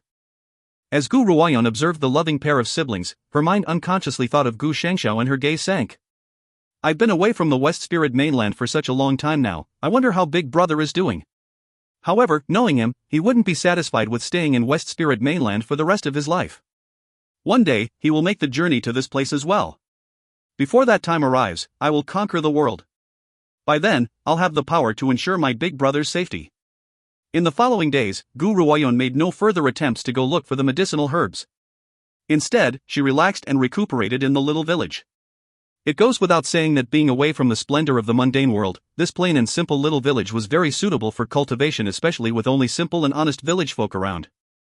Not only did they include Gu Ruoyan despite her unknown origins, every household had even brought out their stockpile of food and sent them over for fear of neglecting their guest who had journeyed from far away. Gu Ruoyan knows very well that to these regular people, that stockpile of food was more important than anything else. However, they had brought them over for the sake of a stranger like her. It would be difficult for her to forget about their kindness. She even had the thought that once she had found both her parents, it would not be a bad idea to move here and retire for the rest of their lives. At least there would not be much strife and there would not be too many competitive massacres either. At this moment, in a tiny and shabby storage room, Gu Ruoyan was staring at a pile of medicinal herbs in a corner with mild surprise. Her gaze then fell upon the little maiden next to her and she asked, "Xiaoyu, are you a doctor?" "I'm studying medicine." The little lady smiled shyly as she replied. "But I'm still not good enough." "Ah, by the way, I had wrapped your wound up for you. If my medicinal skills were good enough, you wouldn't need to wait half a month to fully recuperate." Gu Ruoyan smiled, the injuries on her body have healed long ago. The reason why she had not made a full recovery was due to the repercussions from forming a contract with the divine weapon, the Ninth Emperor. "Nian Yi, do you know? My dream is to become a great doctor. I want to heal the sick and wounded. I even want to be able to snatch the life of a dying person from the clutches of the King of Hell." The little maiden's eyes sparkled and the freckles on her face grew more comely along with the light in her eyes. Suddenly, she seemed to remember something and the light in her eyes darkened. "If you find any errors, ads pop up, ads redirect, broken links, non-standard content, etc. please let us know. Report chapter so we can fix it as soon as possible." Chapter 1041, My name is Nian Yi, 4. Chapter 1041, My name is Nian Yi, 4. Translator, Endless Fantasy Translation Editor, Endless Fantasy Translation. That year, my parents had been badly hurt by bandits. They initially had a chance at survival but, unfortunately, we couldn't save them because we didn't manage to get to the doctors in time. The little maiden had begun to weep as her memories of that incident came flooding back. If only I had understood medicine at that time, I could have saved my parents. It was also from that moment on that I vowed to teach myself medicine. I will never let any other family experience separation and death. This was her dream. It was also a goal that she has been working towards all this time. Gu Ruoyan smiled as she said, "I'll be leaving this place in 2 days. Once I'm finished with my tasks, I can teach you medicine. What do you think, Dot?" "Nian Yi, you know medicine?" asked the little maiden as she inclined her head. Her 2 braids made her look very cute as she blinked her sparkling eyes with curiosity. "I know a little about medicine. Before anything else, I'd like to ask you where you got these red flowers from?" Gu Ruoyan picked out a small, red flower from the pile of medicinal herbs. A glint then flashed through her eyes. She had noticed the little flower immediately when she had entered the storage room. She never thought that she would find the second medicine herb that she needed in a place like Windfall Village. This was the blood moon blossom. Most of these flowers exist in areas with blistering heat. Besides, it was an accompanying herb to the dragon phoenix fruit. This dragon phoenix fruit was a medicinal herb which happens to be an ingredient in the flesh-bone regeneration pill. "Oh, you mean this little flower?" The little maiden looked very curious.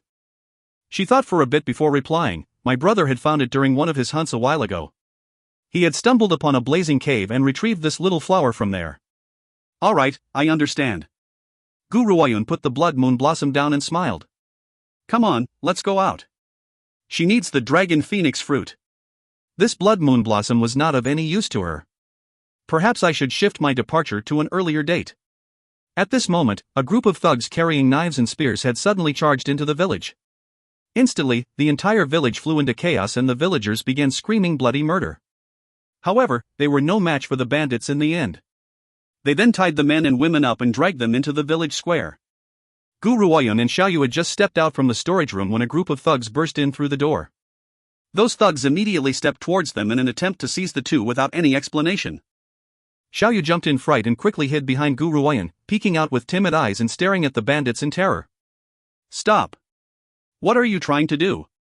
Just as the group was about to approach Gu Ruoyun, someone yelled loudly from outside. They then saw the tan man striding in. You band of bandits, he cried out angrily, the Windfall village has respectfully given you half of our harvest each year.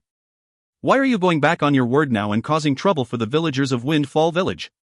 You can blame it on the fact that the food you've contributed isn't enough for the space between our teeth. Xinhao, will you come with us willingly or do we have to use force?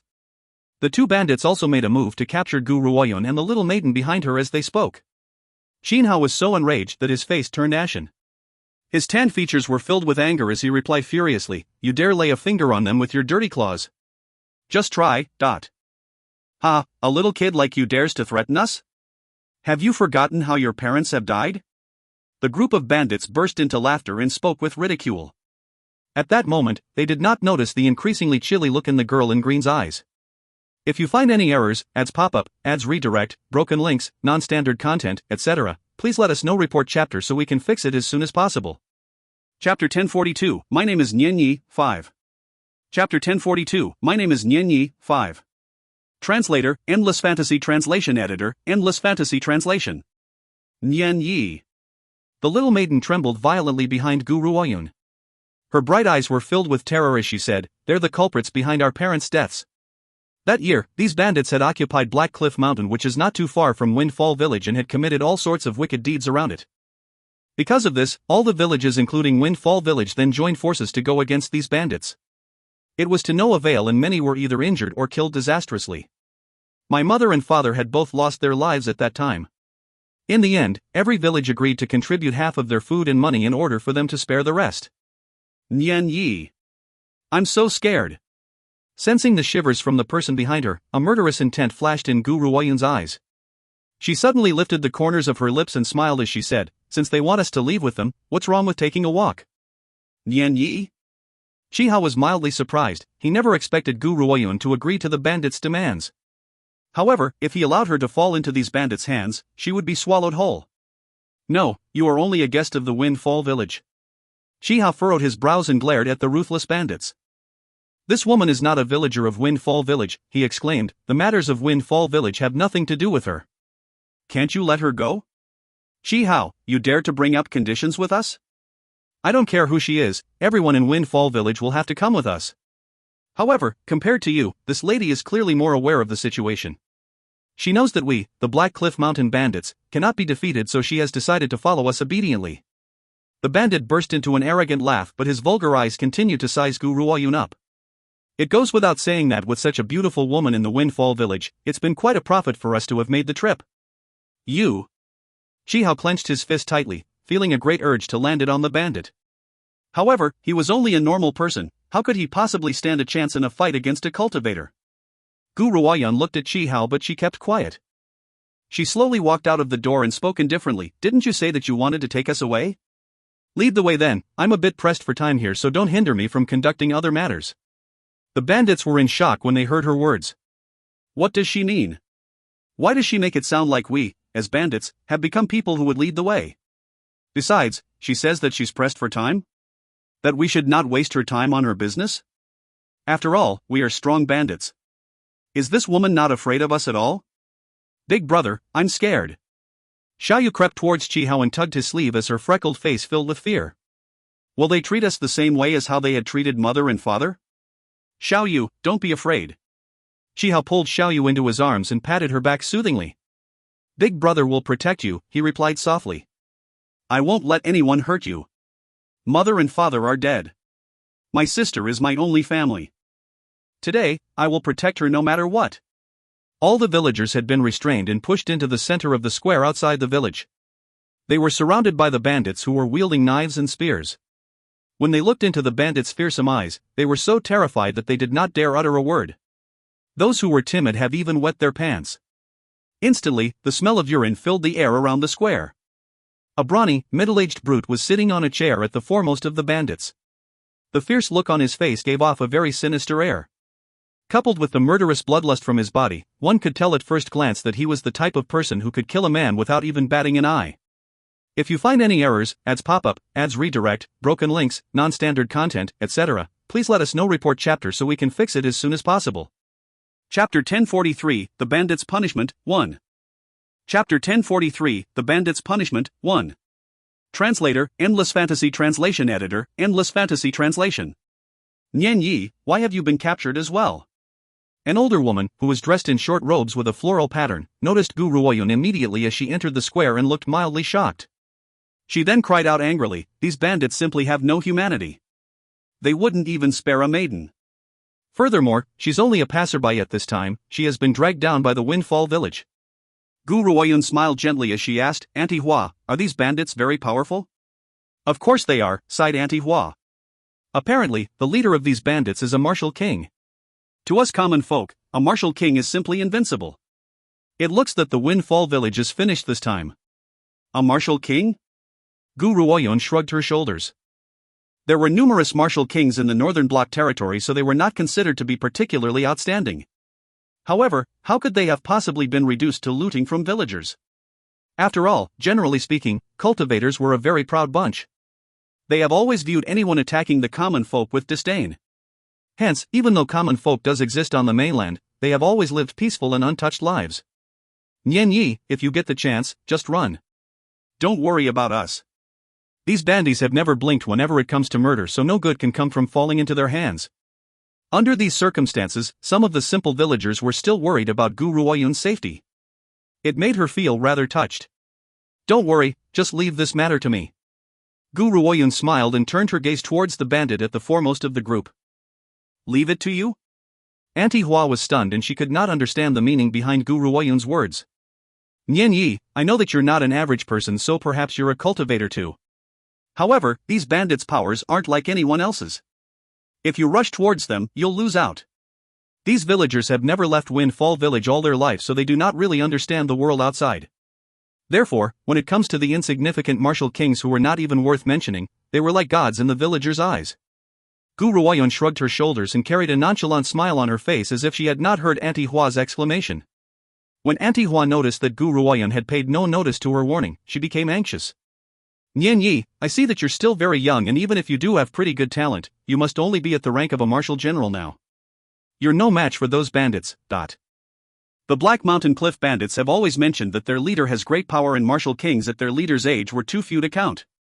Hence, to the villagers, regardless of how talented she was, Gu Ruoyun's young age could only mean that she must be a martial general. However, the guileless Auntie Hua was not aware that there was such a thing called bragging in this world. It looks like everyone is here now. The head of the bandit stood up from his chair and swept his fearsome gaze across the villagers cowering beneath him. His face carried a cruel sneer as he said, Today, I'm going to make an announcement. The Windfall villagers shall contribute 1 woman to the Black Cliff Mountain bandits every month.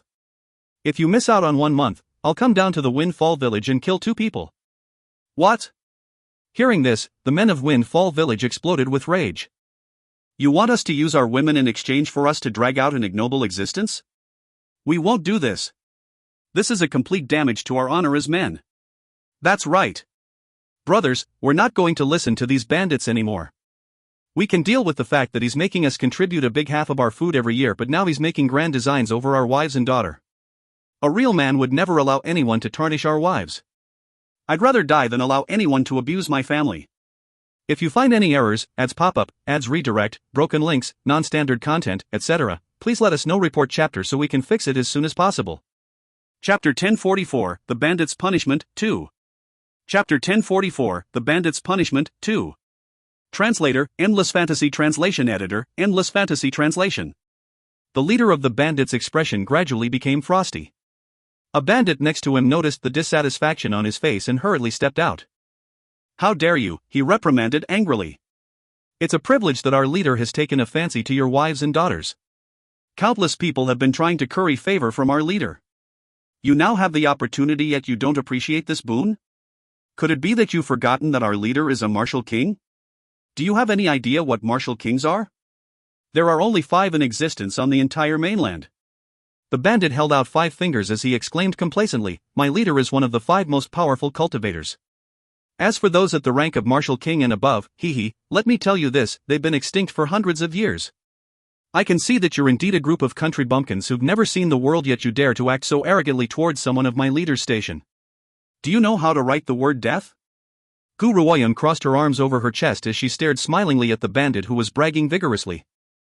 There are only 5 martial kings on the mainland? The leader of these bandits is actually one of the most powerful cultivators? Besides, cultivators at the rank of martial king and above haven't emerged for over a few hundred years? How has he managed to survive for so long with all this bragging? Why haven't the powerful cultivators of the mainland come to destroy him yet? Nevertheless, Gu Ruoyan knows very well that even if the powerful cultivators had heard about his bragging, they would probably consider him as a bouncing little clown and would be too lazy to care about him. On the other hand, he only had the ability to bully a few villagers who have never seen the world. The leader of the bandits is that powerful. Auntie Hua clearly believed in these words inside. "Nian Yi," she urged, "don't be hasty.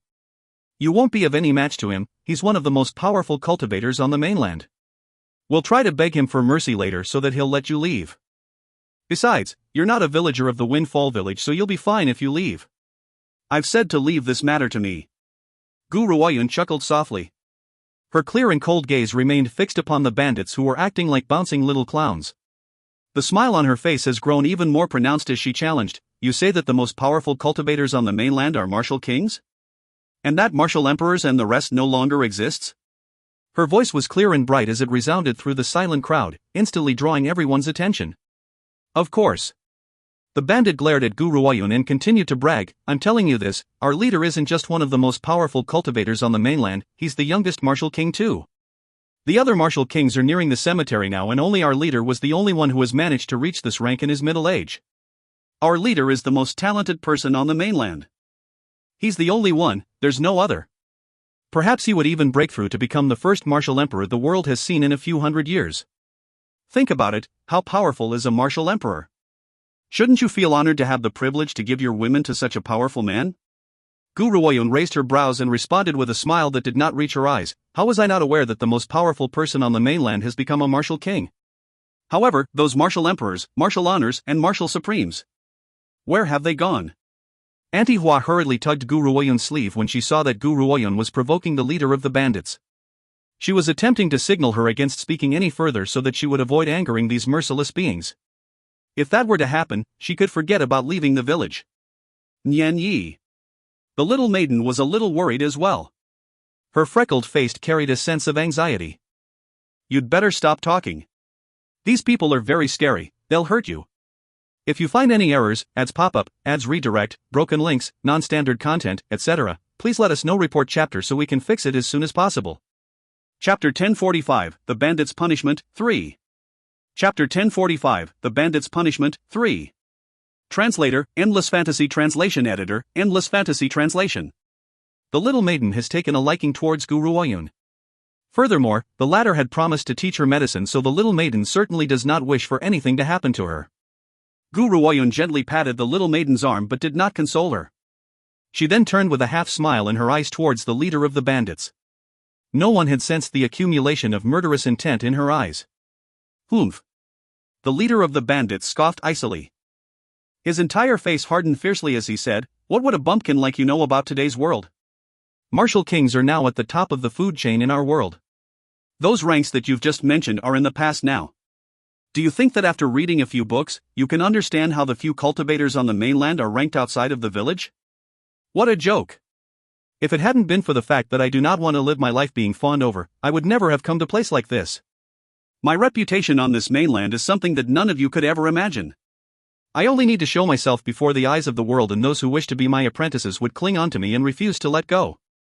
Many on this mainland are cracking their heads to find ways to become my disciple. It's just that I've yet to be impressed by anyone, so I haven't accepted anyone as my disciple. Gu Ruoyan could not help but admire this bandit leader for his ability to play pretend up to this degree. This was a form of technique too. What? Are you too shocked to reply? The bandit leader scoffed complacently at the sight of the flabbergasted Gu Ruoyan, who was at a loss for words. To him, anyone who has heard of his high prestige would be so shocked that they would pee in their pants. They would then worship him like a deity. This was how he had managed to trick his little henchmen. Of course, the reason why he had been made bandit leader was largely due to his powers as a martial king. No, Gu Ruoyan said as she shook her head. I was merely admiring your imagination and your eloquence in talking nonstop. How could the bandit leader fail to hear the disdain in her words? His expression changed instantly and he glared at her fiercely. Little girl, are you refusing to comply with my words? All right then. Step forward. I'll give you a taste of a martial king's powers. Gu Ruoyan curled her lips into a small smile and was just about to step forward when a hand reached out from behind her and held her in a tight grip. Nian Yi. Xin Hao's honest and good-natured face showed a sense of anxiety, even the tone of his voice has changed. Don't go over there. He really does have great power. You're no match for him. Gu Ruoyan patted Xin Hao's hand and smiled gently. The resolution in her clear and cold eyes was solid and unyielding like a rock. The Windfall City has taken care of me for such a long time, she replied in a deep voice. This time, it's my turn to repay you for your kindness. After saying her piece, she pushed Xin Hao's large, coarse hand away with one swift move. She then turned to face the bandit leader. Nian Yi. Xin Hao was shocked as he stared dazedly at Gu Ruoyan, who was approaching the bandit leader. However, his gaze soon slowly filled with determination. Nian Yi is a guest of the Windfall Village. No matter what, I cannot let any harm befall my guest. At that moment, he only has one thing on his mind. The hands which he had once used to wrestle a wild beast slowly clenched unconsciously. His masculine features gradually filled with resolve. I'm here. Gu Ruoyan looked at the bandit leader and smiled. So, can you now give me a taste of a martial king's power? Honestly speaking, I haven't felt the extent of a martial king's power for a long time now. She was telling the truth when she said that. If you find any errors, ads pop up, ads redirect, broken links, non-standard content, etc., please let us know. Report chapter so we can fix it as soon as possible. Chapter 1046, The Bandit's Punishment, 4. Chapter 1046, The Bandit's Punishment, 4. Translator, Endless Fantasy Translation Editor, Endless Fantasy Translation. Ever since Gu Ruoyan had left the West Spirit mainland, she has constantly faced powerful cultivators. Even her weakest opponents had been martial emperors at the least. Hence, she has really not experienced the power of a martial king for a long time. However, when the bandit leader heard these words, he thought that Gu Ruoyan had been flattering him. He decided that he would lessen her agony later on because of her flattery. Since you're so eager to know the power of a martial king, let me grant your wish, sneered the bandit leader. He then reappeared in front of Gu Ruoyan in a flash. His eyes were like extremely sharp knives. The sinister look on his fierce features was a rather terrifying sight. Leader, give this damned girl the taste of a martial king's power. That's right. She actually had the audacity to question our leader's power. How is this any different from digging your own grave? The bandits cried out when they saw that their leader was about to make his move.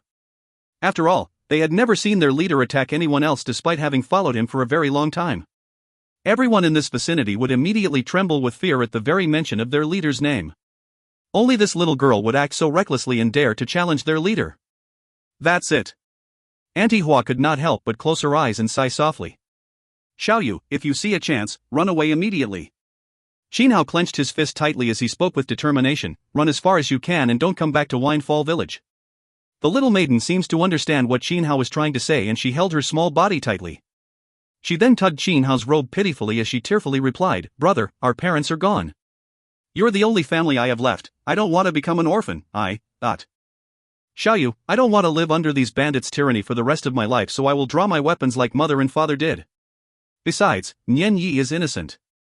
She's only an injured person that I've brought back to the village. If I had not brought her here, she would not have been dragged down along with us. Xin Hao lowered his eyelids and spoke resolutely, however, I'm still worried about you. If a fight breaks out, run and don't turn back. Do you understand me? The little maiden fell silent for a moment but nodded in the end. Don't you die on me, big brother. You must live on for my sake. Otherwise, I will truly become an orphan. All right. Jinhao stroked the little maiden's head as his gray eyes filled with love and reluctance. Big brother promises you that I'll make it out alive and look for you after this. Jinhao then lifted his head after saying his piece. His eyes shot keenly towards the bandit leader in front of Gu Ruoyan as he spoke in a hoarse and low voice. You bandits, isn't it enough that you've hurt my family? Now, not only do you want to force Windfall Village to give your wives and daughters to you, you'd even bully a lady like Nian Yi. This time, the villagers of Windfall Village will no longer live under your threat. Fellow villagers and elders, if you no longer wish to live under this tyranny, let us draw our weapons and fight back. Otherwise, we will die by the hands of these bandits one day. Jinhao is right, we can't tolerate this any longer. Brothers, let us draw our weapons and protect our wives and daughters. There were a few people in the square who did not have their hands bound. Since those people had never retaliated or tried to escape, the bandits had felt that it would be unnecessary to tie them up. Hence, once Jinhao had spoken, the men in the group whose hands were unbound immediately rose to their feet. They then took out the small knives which they had been carrying and cut the ropes from the hands of their fellow villagers. If you find any errors, ads pop-up, ads redirect, broken links, non-standard content, etc., please let us know. Report chapter so we can fix it as soon as possible. Chapter 1047, The Bandit's Punishment, 5. Chapter 1047, The Bandit's Punishment, 5. Translator, Endless Fantasy Translation Editor, Endless Fantasy Translation. This time, the bandits had miscalculated. They thought that these people would never dare to retaliate under the tyranny of a martial king, so they had not searched their captive's body. However, how could villagers who lived at Windfall Village go around without bringing along a sharp weapon every day? Only the bandit leader seems to be unworried about the villagers' final struggle. He scoffed arrogantly as he declared disdainfully, "You're just a bunch of ignorant villagers. Even people like you would dare to oppose me? You're all looking for your own deaths. However, I have no time to bother about you now. I'll play with you once I've given this woman a taste of this lesson." The martial king bandit leader saw no need to place any importance on these common folk. He could crush them with just one finger. Gu Ruoyan felt moved as she watched Jinhao and the other villagers' actions. She did not say anything as her clear and cold gaze landed upon the bandit leader once again. I'm waiting, or should we say that you can't harness your martial king powers? You're digging your own grave. The bandit leader's expression changed and a warm yellow hue enveloped his fist as he slammed it fiercely towards Gu Ruoyan's chest. Bam! His strike landed on Gu Ruoyan's body without any warning but. The bandit leader's eyes, which had been initially complacent, filled with astonishment as he stared at the woman whose body had remained as unmoved as a stone. How can this be? I had gathered all of my might in that attack, yet she had not moved at all? The entire square was now completely silent. The riled-up villagers stopped their ruckus as they stared unblinkingly at the drastic change on the bandit leader's face before they looked at the indifferent girl in green robes. Gu Ruoyan looked at the fist which had landed on her chest before turning her gaze towards the bandit king once again. She then exclaimed with a small smile, "Is this everything you've got?" I think. That's not just it. The bandit leader's expression turned ashen. He could feel the disdainful stares surrounding him, and even his henchmen were eyeing him with suspicion. How could the bandit leader, who has been a tyrant for so many years, possibly bear this? I was only using my average capacity earlier on. I certainly haven't displayed the full force of my martial king powers. This time, I won't throw the game. You can go to hell. Whoosh! The bandit leader yanked out his machete fiercely before slashing its sharp blade at Gu Ruoyan's shoulder. The murderous intent in his eyes has thickened. From his point of view, this knife would completely slice the woman's body in half. Jinhao and the others had just regained their senses when they saw Gu Ruoyan under the machete's gleam. The look in their eyes immediately changed greatly. Some of them shut their eyes, unable to bring themselves to endure this. They did not wish to watch the delicate and pretty girl crumple into a pool of blood. Dang! Suddenly, a sharp and clear sound rang out. It sounded like a sharp weapon clashing against steel.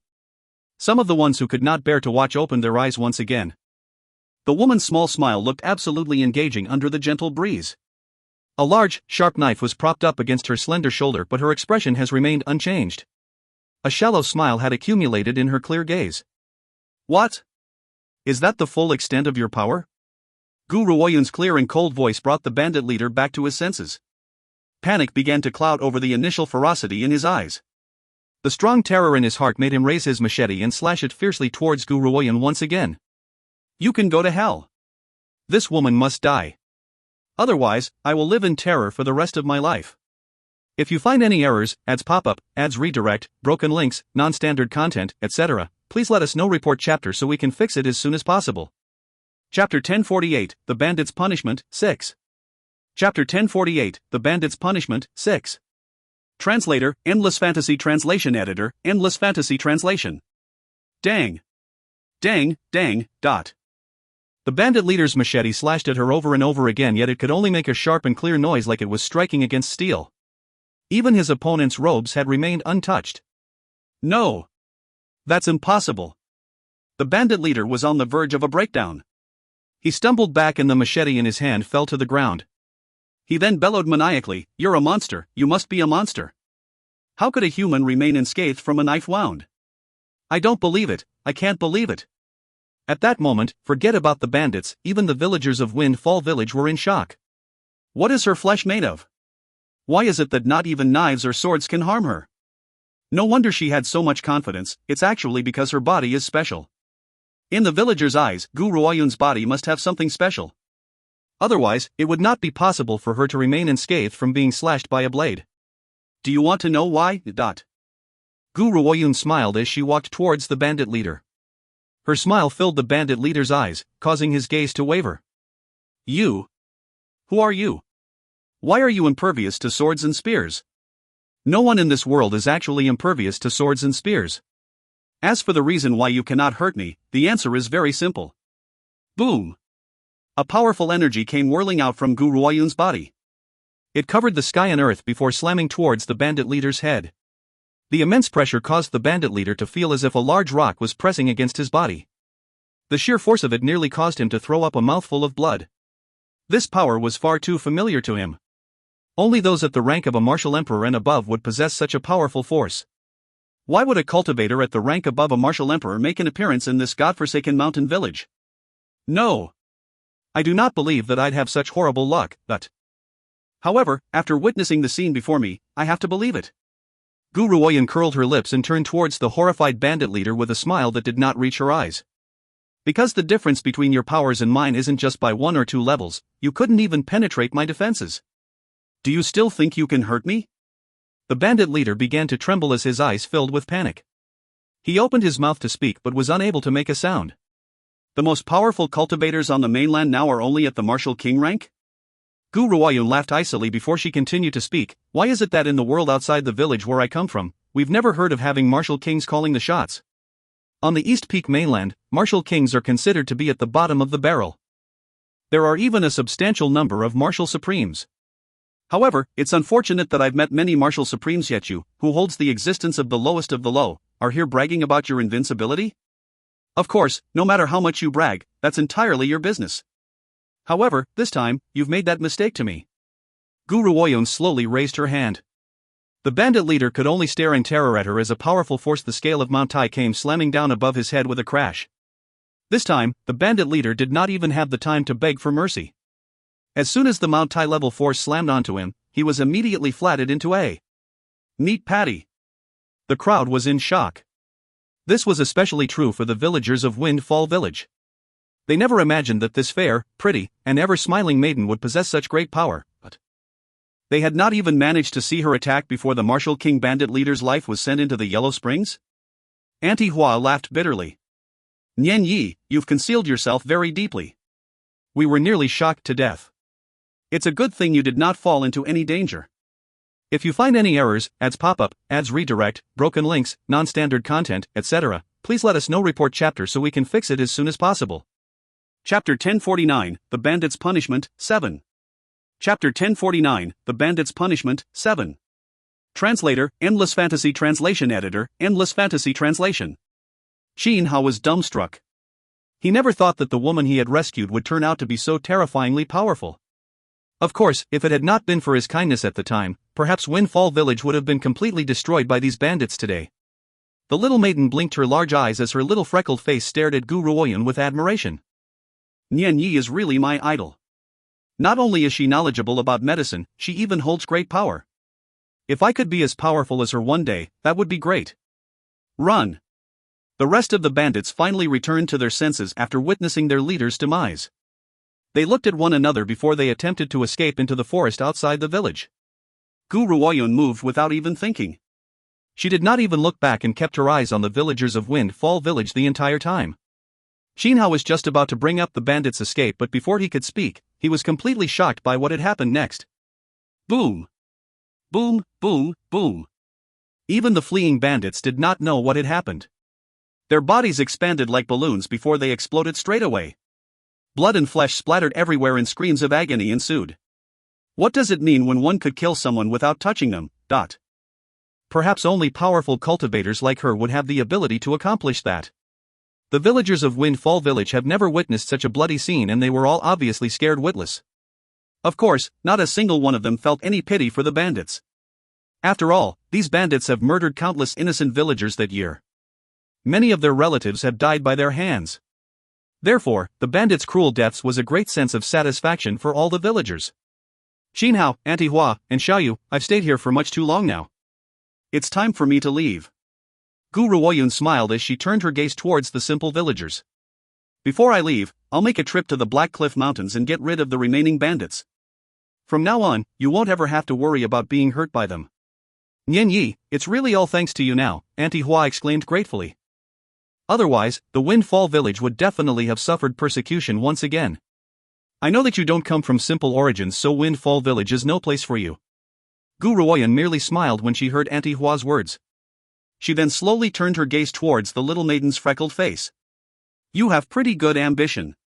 I hope that you'll become a great doctor one day. The little maiden tugged at Gu Ruoyun's sleeve reluctantly and asked, Nian Yi, will you come back? Her eyes were filled with anticipation as she stared at Gu Ruoyun unblinkingly. Gu Ruoyun mulled it over before she nodded. I've promised you that I would teach you medicine. I'll definitely come back. Really? The little maiden's eyes lit up. Then let's pinky swear. You're not allowed to lie to me. All right. Gu Ruoyun smiled gently and linked her pinky with the little maiden's. I won't lie to you, she replied sincerely. Once I've finished my task, I'll come back and visit all of you and teach you medicine. Undoubtedly, during the course of her half-a-month stay in Windfall Village, Gu Ruoyun had enjoyed a sense of relaxation that she had never experienced before. Therefore, if she ever has the chance, she would definitely return to this place. Take care. Gu Ruoyun joined her fists and took one last look at their simple and honest features before she turned away and headed out of the village. However, Gu Ruoyun never would have thought that this farewell would actually turn out to be an eternal parting. When she returned to this place once again, she would be greeted by a blood-stained village.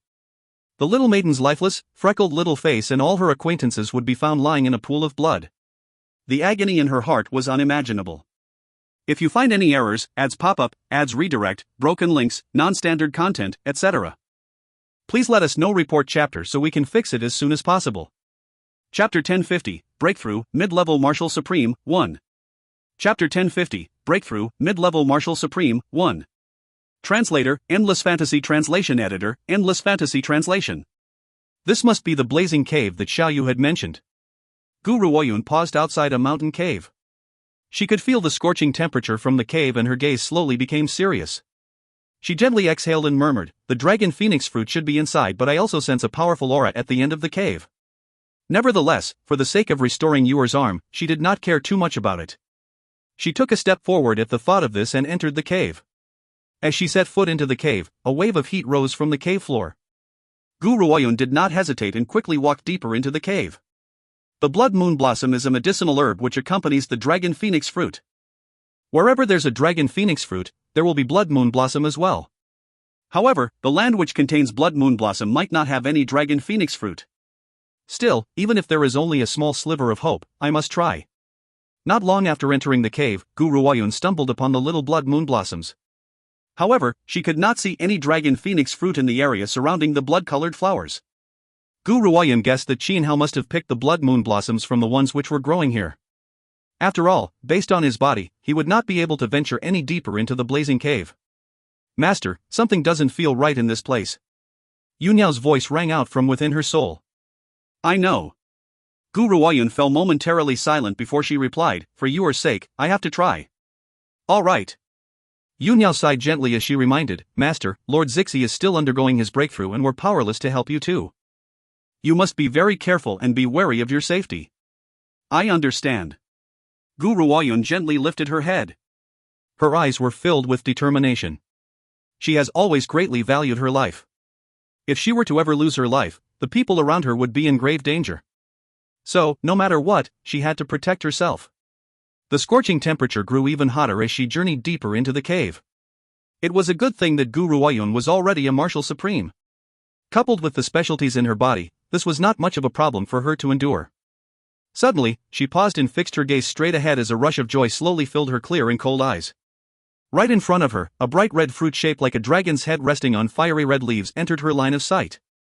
The red fruit was surrounded by clusters of little blood-colored flowers.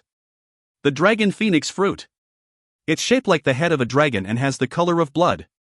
It seems that its name does indeed translate to reality. However, Guru Oyun furrowed her brows. As she stepped closer to the dragon phoenix fruit, the dangerous aura became closer as well, heightening her senses. She did not dare to relax at all. "Master, watch out!" An anxious cry rang out from within her soul.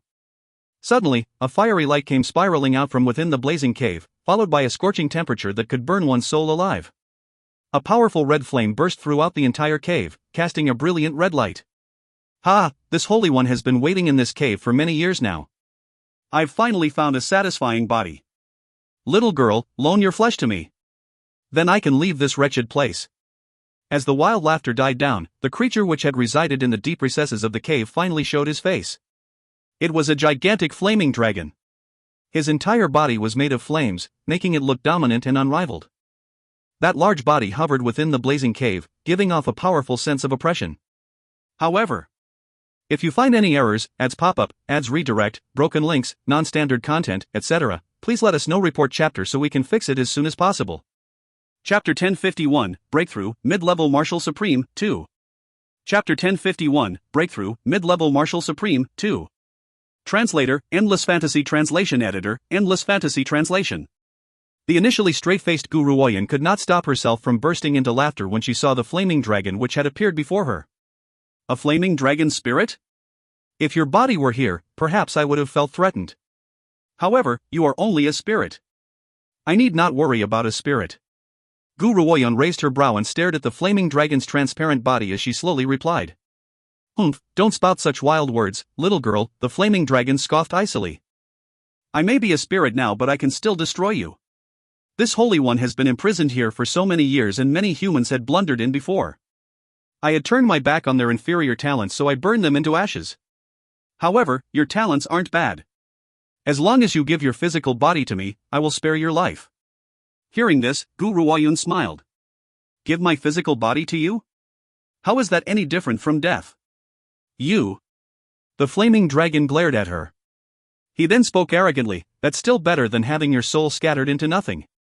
Besides, little girl, if you had left when you had just entered the blazing cave, perhaps you could have avoided this standoff. Yet you had insisted on entering deeper into the cave.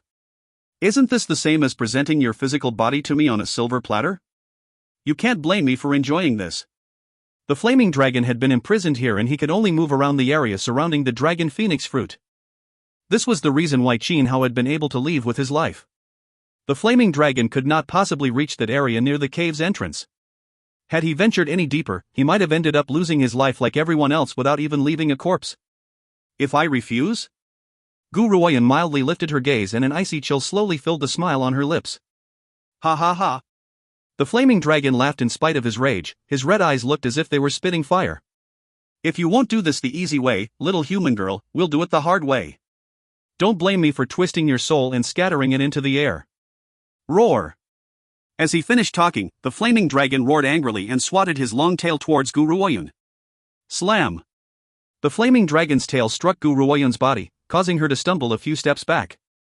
A small trickle of blood began to drip down from the corner of her lips. Generally speaking, once any living thing loses its life, its spirit would turn into a being with no substance. Just like the white dragon.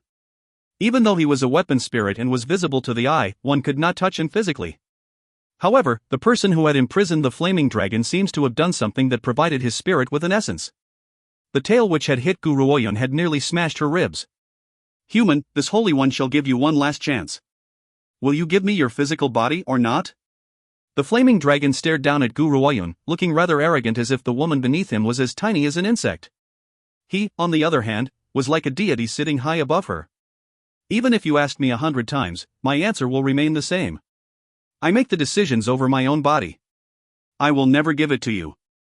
Gu Ruoyun wiped the trail of blood from the corner of her lips as she rose to her feet. Hoof. You are ignorant and arrogant. The flaming dragon no longer bothered to discuss *T with her. He hurled his dragon's breath from his mouth, aiming it towards Gu Ruoyun. Boom! The dragon's breath was like a flaming tornado as it slammed fiercely onto Gu Ruoyun's body. Gu Ruoyun was pushed several steps back. Her fine, black hair gently fluttered in the wind as an icy chill appeared within her clear and cold gaze. If you find any errors, ads pop up, ads redirect, broken links, non-standard content, etc., please let us know. Report chapter so we can fix it as soon as possible. Chapter 1052, Breakthrough, Mid-Level Martial Supreme, 3. Chapter 1052, Breakthrough, Mid-Level Martial Supreme, 3. Translator, Endless Fantasy Translation Editor, Endless Fantasy Translation. Human, you are rather stubborn, but this Holy One will take your body. The flaming dragon burst into derisive laughter. His large body was like a hurricane as it spiraled towards Gu Ruoyun. During this short period of time, Gu Ruoyun had already grasped the scale of power that the flaming dragon was capable of. Perhaps this dragon had been a martial saint during his golden age, but he has now been reduced to only a spirit. He no longer has the ability to release his true power. Even so, it would not be easy to defeat him. Slam! Slam, slam, slam. Perhaps the flaming dragon was afraid of harming Gu Ruoyun's body. Hence, he did not utilize his dragon breath against her anymore. Instead, he slammed his huge body continuously against Gu Ruoyun's chest, causing her bile to rise up from within her throat. However, she fiercely swallowed it. Damned reptile! The vermilion bird screamed with rage from within Gu Ruoyun's soul and shrieked furiously. If it wasn't for the fact that the ancient divine pagoda has been sealed at the moment, this reptile wouldn't dare act so arrogantly in front of me. Master, get out of this place first. Wait until I can come out and fight for you, then we can return and make him pay. Gu Ruoyun did not answer. Her eyes were turned towards the dragon phoenix fruit behind the flaming dragon. Determination filled her clear and cold gaze once again. You're only a spirit. I've said it before, if you were a complete flaming dragon, perhaps I would really be afraid. Unfortunately, the one thing that I, Gu Ruoyun, have never been afraid of is spirits. Zoom! Gu Ruoyun's body suddenly turned into a ray of light and charged towards the flaming dragon. The flaming dragon shocked. He never thought that not only does this little girl have no intentions of escaping, she would actually have the courage to attack him? Does she no longer wish to live? Gu Ruoyun quickly reappeared in front of the flaming dragon. She grabbed him in a tight grip, opened her mouth and bit the flaming dragon's spirit.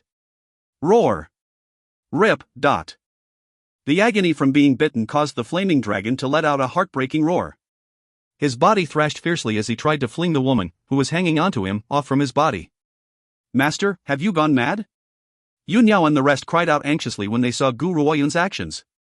She had risked a lot when she consumed Zixie's source of power, but they never thought that she would not even spare a flaming dragon. What if both their energies were to clash? She would most definitely explode and die. Gu Ruoyun ignored whatever Yun Yao and the others were thinking as she opened her mouth once again and sank her teeth into the flaming dragon's spirit. In everyone's eyes, Gu Ruoyun has obviously gone mad now. However, only Gu Ruoyun herself understood what she was doing. She was not trying to dig her own grave by swallowing the powers of another. Instead, this was the divine weapon, the Ninth Emperor's demand. She could feel that the Ninth Emperor, which resides within her mind, was hungry and it was guiding her towards swallowing the flaming dragon's spirit. This was why Gu Ruoyun was acting in this manner. Roar!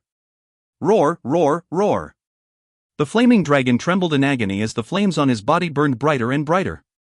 At that moment, he no longer cared about the physical body that he had been vying for. All he could think of was to burn the woman hanging off his body into ashes. However, Gu Ruoyun does not seem to feel the scorching heat as she continued to gnaw the flaming dragon's spirit as if she was enjoying a delicious meal. Boom! A hurricane rose from the top of Gu Ruoyun's head, hovering around the entire blazing cave. Gu Ruoyun, who was now feeling very full, quickly crossed her legs and sat down. She then began to digest the power within her body.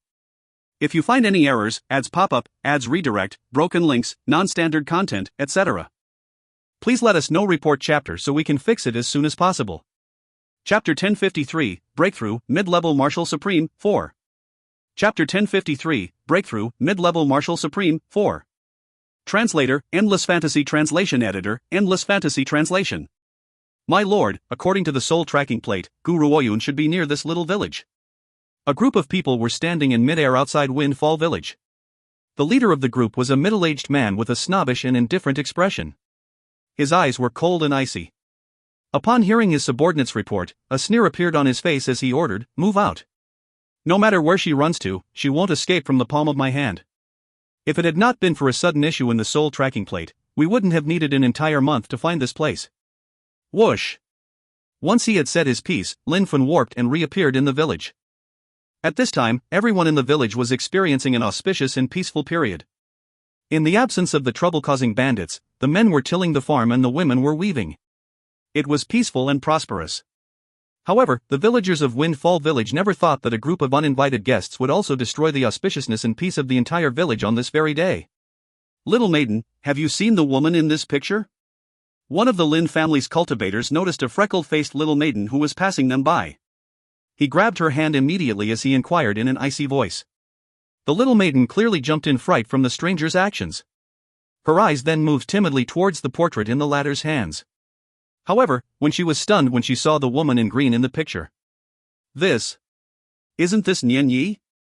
The little maiden bit her lips. Previously, Big Brother had taken the wounded Nian Yi in. These people are now searching for her whereabouts. Could it be that these bad people are looking to hurt her? To the naive little maiden, anyone who wishes to harm Nian Yi was a villain. The reason behind this was very simple. In her heart, Nian Yi was a great and kind person. Therefore, the people before her must be bad people. I don't know her. The little maiden replied in a timid voice. Her big, bright eyes filled with confusion as if she had never seen the woman in the painting in her life. My lord, she's lying. The Lin family cultivator who had grabbed the little maiden turned towards Lin Fen, joined his fists and remarked, "The soul tracking plate clearly states that Gu Ruoyun has been here before. This place still contains the aura that she's left behind even though she is no longer around." However, this country bumpkin had the audacity to lie to the Lin family members and withhold information about Gu Ruoyun's presence here. How should we deal with this? Lin Fen was silent for a moment before he mildly lifted his head as his features filled with icy lines. Spare no one. I want Gu Ruoyun to understand the price she has to pay for having the audacity to escape from the Lin family's clutches. That price would start from anyone who has ever had any connections with her. As you command. The Lin family group joined their fists and replied in unison. Lin Fen laughed icily before he slowly turned around and walked out of the village. The sounds of combat and screams that came from behind him did nothing to make him stop. To forces like the Lin family, a bunch of villagers was about as significant as insects. Useless good-for-nothings like them would bring no consequences even if they were to kill tens of thousands of them. Gu Ruoyun, even if you run to the ends of the earth, Lin Fen will catch you and make you experience the true meaning of despair. Lin Fen paused in his steps and stared at the sky not too far away. An eerily cold smile filled his face. At this moment, Gu Ruoyun, who was still in the middle of her breakthrough in the blazing cave, was unaware of the massacre in the little village. If she had known that the Lin family was not only able to trace her aura and act with such bloody cruelty, perhaps she would have chosen to not leave Windfall Village so soon. If you find any errors, ads pop-up, ads redirect, broken links, non-standard content, etc., please let us know. Report chapter so we can fix it as soon as possible. Chapter 1054, Breakthrough, Mid-Level Martial Supreme, 5. Chapter 1054, Breakthrough, Mid-Level Martial Supreme, 5.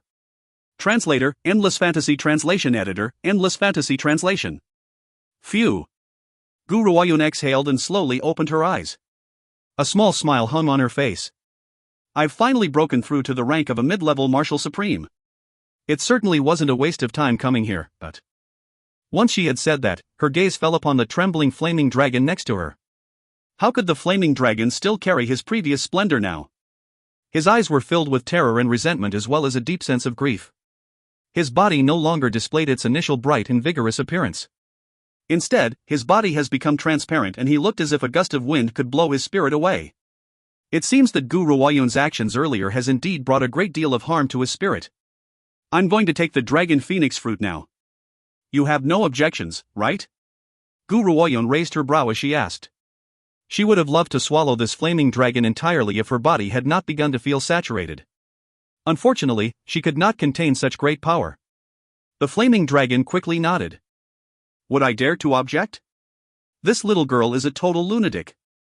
I've already ignited my lifetime's worth of flames, yet not only was it not enough to burn her to death, she had nearly eaten me alive. Upon remembering the woman's lunacy, the flaming dragon's heart began to feel limp. Oh? Gu Ruoyun curled her lips. Do you still want my body? The flaming dragon quickly shook his head. How could he still have the courage to covet her physical body? All he wanted now is for this madwoman to leave this place as soon as possible. Even though his spirit had been imprisoned here and he has no freedom, it was better than having his spirit scattered and completely destroyed. After this madwoman had consumed part of him, his spirit has become particularly weak. It was likely that his current level of power was not even at the martial emperor rank. What powers would he have left to snatch this madwoman's physical body away? Seeing as you have no further issues, I'm leaving, Gu Ruoyun rose to her feet. The flaming dragon watched as she walked towards the dragon phoenix fruit which was surrounded by the flowers and plucked it. She then carefully wrapped it in a cloth bag. I never thought that I would reap such great profits after coming to Windfall Village. Gu Ruoyun giggled softly. However, this is all because of Xiaoyu's hard work. Even though I don't have the time to teach her medicine right now, it wouldn't be a bad idea to gift her with a few books on medicine before I leave. This blazing cave was located in a mountain at the back of Windfall Village. Hence, Gu Ruoyun was not very far from Windfall Village. She could still go back for a short visit after leaving the cave. After that thought, Gu Ruoyun walked out of the cave without further delay. That madwoman has finally left. Once he saw that Gu Ruoyun has left the cave, the flaming dragon heaved a sigh of relief and lamented resentfully, she had consumed so much of my soul. How many years of recuperation would I need for a full recovery? I hope that I'll never see that mad woman again. It's too scary. Are humans these days that insane? The flaming dragon hurriedly shook his head. He has been imprisoned her for a few thousand years now and has not been in contact with the secular world for so long. If humans were just as insane as that woman nowadays, he would much rather stay here for the rest of his life. This was a far better fate than being made into dessert for those lunatics' consumption. Gu Ruoyun did not expect for her one inadvertent action to bring about a chain reaction. From that moment on, anyone who had unwittingly wandered into the blazing cave would be fortunate enough to leave with their lives. At Windfall Village. Gu Ruoyun paused in her footsteps outside the village as she looked at Windfall Village's plaque which was lying on the ground. Her lucid and elegant features sank as her clear gaze darkened. I've only been away for a few days. What has happened to Windfall Village? I don't know why, but I have a very bad feeling about this. If you find any errors, ads pop up, ads redirect, broken links, non-standard content, etc., please let us know. Report chapter so we can fix it as soon as possible. Chapter 1055, Breakthrough, Mid-Level Martial Supreme, 6. Chapter 1055, Breakthrough, Mid-Level Martial Supreme, 6. Translator, Endless Fantasy Translation Editor, Endless Fantasy Translation. Windfall Village, a once quiet and peaceful place, was now tainted with blood. The thick smell of death reeked throughout the entire village. This was what Gu Ruoyun saw the very moment she entered Windfall Village. The bodies of countless familiar-looking villagers were lying on the muddy ground. The earth beneath them was soaked in blood and the thick, metallic smell filled the air. These villagers had entertained her enthusiastically and full of vitality not so very long ago. However, she could no longer see their simple and honest smiles. All that was left in its place was the dull color of dead ashes. I've only been away for a few days. What on earth happened here? Who killed them? Gu Ruoyun stumbled and her voice trembled as she asked. She then noticed a small, deathly pale and freckled face in a pool of blood. However, that little face could no longer display her innocent and lively smile. All that remains was a pair of dull, wide-opened eyes as if she had died with an unresolved grievance. Gu Ruoyun reached out her hand and gently placed it on the little maiden's eyelids, closing them. Nian Yi, do you know that my dream is to become a great doctor? I want to heal the sick and wounded. I even want to be able to snatch the life of a dying person from the clutches of the King of Hell. Nian Yi, will you come back? Really? Then let's pinky swear. You're not allowed to lie to me. Gu Ruoyun slowly closed her eyes. After a long pause, she opened them again and turned towards the little maiden in the pool of blood. She murmured, Xiaoyu, I've returned. Unfortunately, I had been too late, but don't you worry, I won't let the culprits who had butchered the village get away with this no matter who they were. Nian Yi. Just as Gu Ruoyun was rising to her feet, a frail voice called out from behind her, causing her body to stiffen. She hurriedly tried to find the source of the voice amongst the bodies. Nian Yi. The frail voice cried out once again. Gu Ruoyun finally managed to locate the person who had been crying out to her. Auntie Hua. Gu Ruoyun rushed to Auntie Hua's side and helped her up. "You're still alive," she exclaimed. "I have medicine. Swallow this quickly." "No." Auntie Hua shook her head. Her entire body was drenched in blood and her voice was weak as she continued, "My body. I know it myself. There's no use. Only, I never thought that I'd be able to hold on until your return." Auntie Hua. Gu Ruoyun's heart trembled fiercely. She tried to speak but Auntie Hua cut her off. "Nian Yi, those people. Those people had come here to find you. I think I heard something about some Lin family." Auntie Hua had to gasp for breath with every word that she spoke, yet she persisted. She was determined to finish what she needed to say. "The Lin family." Boom! A fiery rage immediately ignited within Gu Ruoyun's heart. It was a raging flame that could destroy the heavens and earth. She never thought that the Lin family would be the ones responsible for destroying Windfall Village. Nian Yi. Auntie Hua saw the overflowing fury on Gu Ruoyun's face along with her guilt and remorse as she muttered weakly, "You're a good person. We don't blame you. We only blamed those cruel people. Previously, if it had not been for you, perhaps, we would not have been able to destroy those bandits and we wouldn't have enjoyed those few peaceful days. So, we don't blame you. Auntie Hua. Eat this pill, perhaps you'll live." Really? There's really no need." Auntie Hua shook her head as her voice grew weaker and weaker as if it would disappear at any moment. "My family, friends, and fellow villagers are all gone. Even if I can be saved, I don't want to be saved. Nian Yi, you are a good and kind child. We, the people of Windfall Village, don't blame you. If you find any errors, ads pop up, ads redirect, broken links, non-standard content, etc., please let us know. Report chapter so we can fix it as soon as possible." Chapter 1056, A Second Breakthrough to a High-Level Martial Supreme, 1. Chapter 1056, A Second Breakthrough to a High-Level Martial Supreme, 1. Translator, Endless Fantasy Translation Editor, Endless Fantasy Translation. A good person? Kind. Those words filled Gu Ruoyun with an urge to burst into laughter. She has never been a kind person and has taken countless lives by her own hand. However, she has never hurt the innocent. The people that she had killed all deserved to die. However, she never thought that the Lin family would commit such a cruel massacre. They had shifted their anger onto a group of innocent villagers all because of the hatred between them. She vowed that she would never rest until she has destroyed the entire Lin family. "Auntie Hua, don't worry, I will avenge you and the other villagers.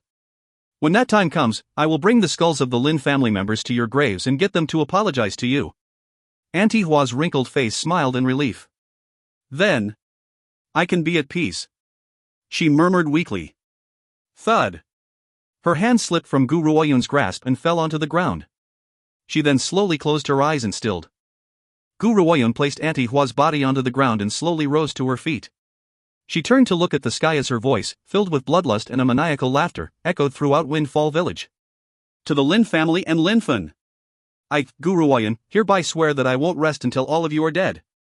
From now on, the Lin family will no longer exist in this world. I will kill anyone who tries to stop me. Even if the cultivators of the first city were to send out their troops, they can forget about saving you from my hands." These villagers had been so kind, simple and honest. They had clearly been implicated because of her, yet even in death, they had never blamed her. "The murderers responsible for their deaths must die. Wei Yi, all of you, help me bury these villagers." Gu Ruoyun released Wei Yi and the others from the divine weapon. The murderous intent in her distinctive eyes has not diminished. Instead, it has deepened. Once that is done, it's time for us to give the Lin family a painful lesson. A fresh breeze rippled through the forest. A woman dressed in green robes was sitting against a tree.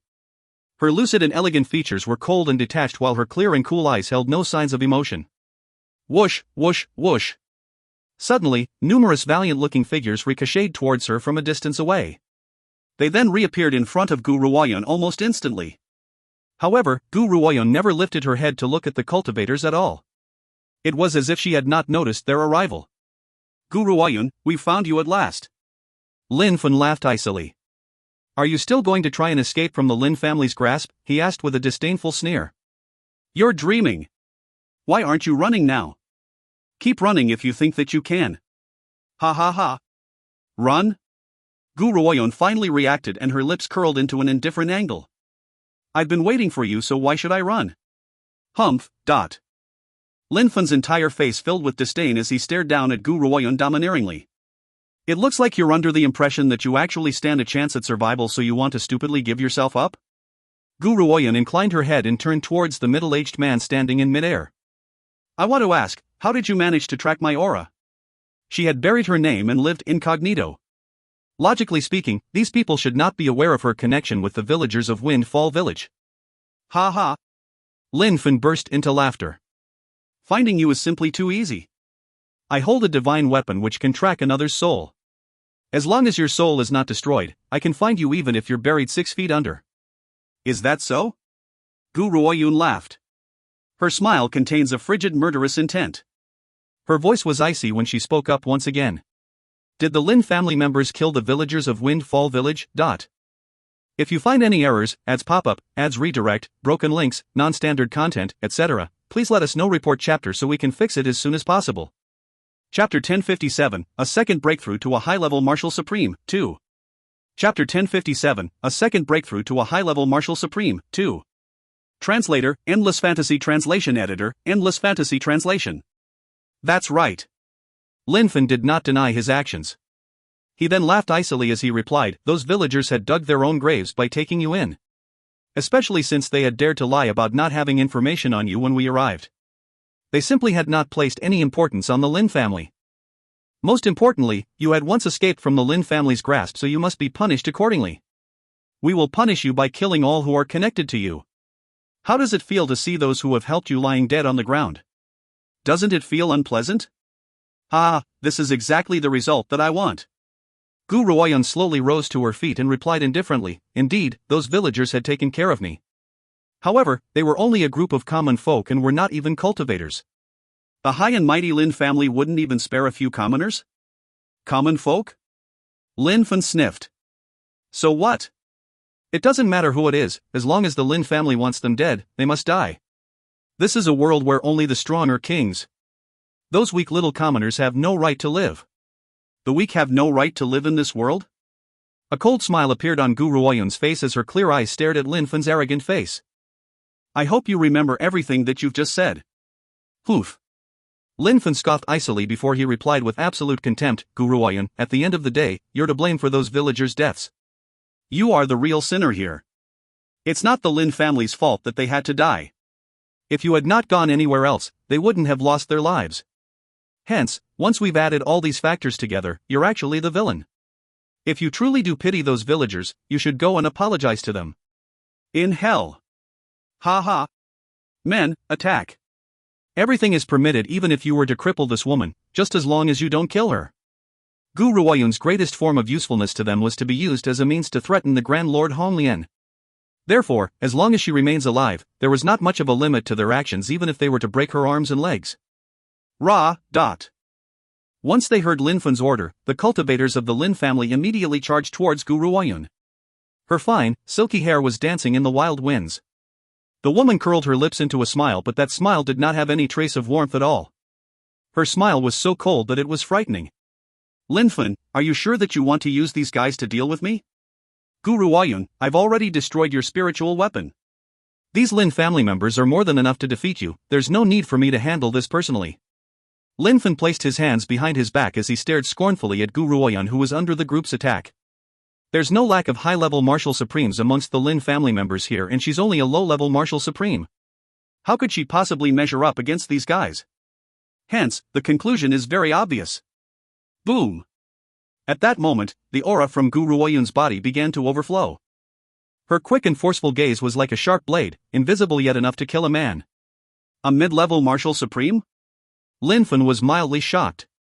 This little girl had only been a low-level martial supreme a month ago.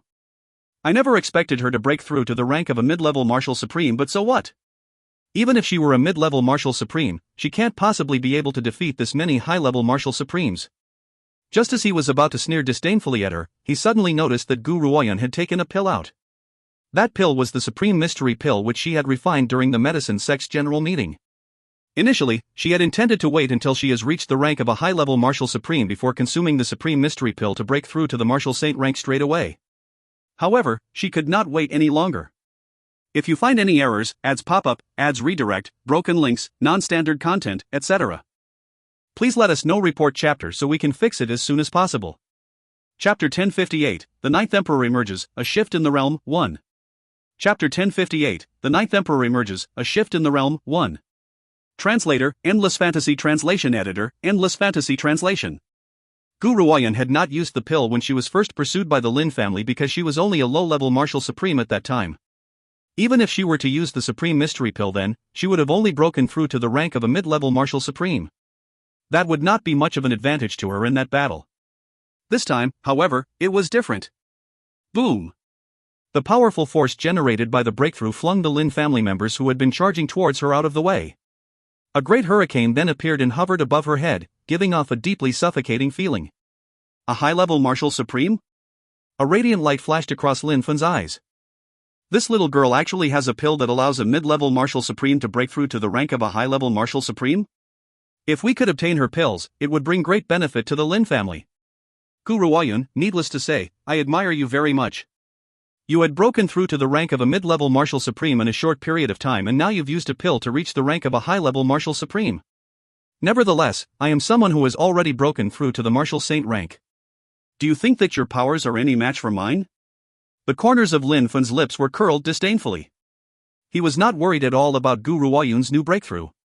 Gu Ruoyun slowly closed her eyes and whispered quietly from her heart, Ninth Emperor, even though I'm not sure of your connection with me nor do I understand why you've recognized me as your master, I know that you have a mind of your own. Are you willing to fight side by side with me now? Previously, the Ninth Emperor had quietly stayed in Gu Ruoyun's mind and had shown no signs of movement. However, when she had swallowed the flaming dragon's spirit in the blazing cave, she immediately felt a link form between the divine weapon, Ninth Emperor, and herself in more ways than one. After that, she understood that the more powerful she becomes, the easier it would be to communicate with the Ninth Emperor. Now, if she wishes for the Ninth Emperor's help in battle, she could directly ask it for a helping hand. Buzzed. A buzzing noise sounded within her mind. The Ninth Emperor, which had been residing quietly in her mind, finally made a move. Instantly, the skies turned dark and gray as lightning flashed and thunder crashed. The wind and rain intermingled to form a mighty storm. At that very moment, a ray of flaming red light shot out from Gu Ruoyun's body. It entered the heavens and tainted the initially gray and gloomy skies into a blood-red hue. It was as if it had placed itself at the center of a sea of raging flames. The Ninth Emperor has emerged, it was a shift in the realm. The great cultivators in the northern block territory all seemed to sense the change. Every single one of them could not stop themselves from flying into the air and sending their gaze towards the direction where Gu Ruoyun was. A divine weapon has just been born. It looks like a slew of chaos will soon occur in the northern block territory. That's right. This divine weapon isn't like most other weapons either. It looks like it is ranked as the best of the best amongst the other divine weapons. At this time, Gu Ruoyun was completely unaware that because of the Ninth Emperor's emergence, scores of great forces in the northern block territory have fallen into a sensation. Furthermore, they were spurring their horses at full speed and were on their way towards her. What's that? Lin Fun was dazed as he stared in mild astonishment at the sword hovering in front of Gu Ruoyun. He does not know why, but he could actually feel a faint sense of deep suppression. A divine weapon? That's right, only a divine weapon could give off this kind of feeling. Lin Fun licked the corners of his lips as his eyes filled with greed. Gu Ruoyun, you martial supreme level piece of trash, you can't even harness the full potential of a divine weapon. You should give that divine weapon to me.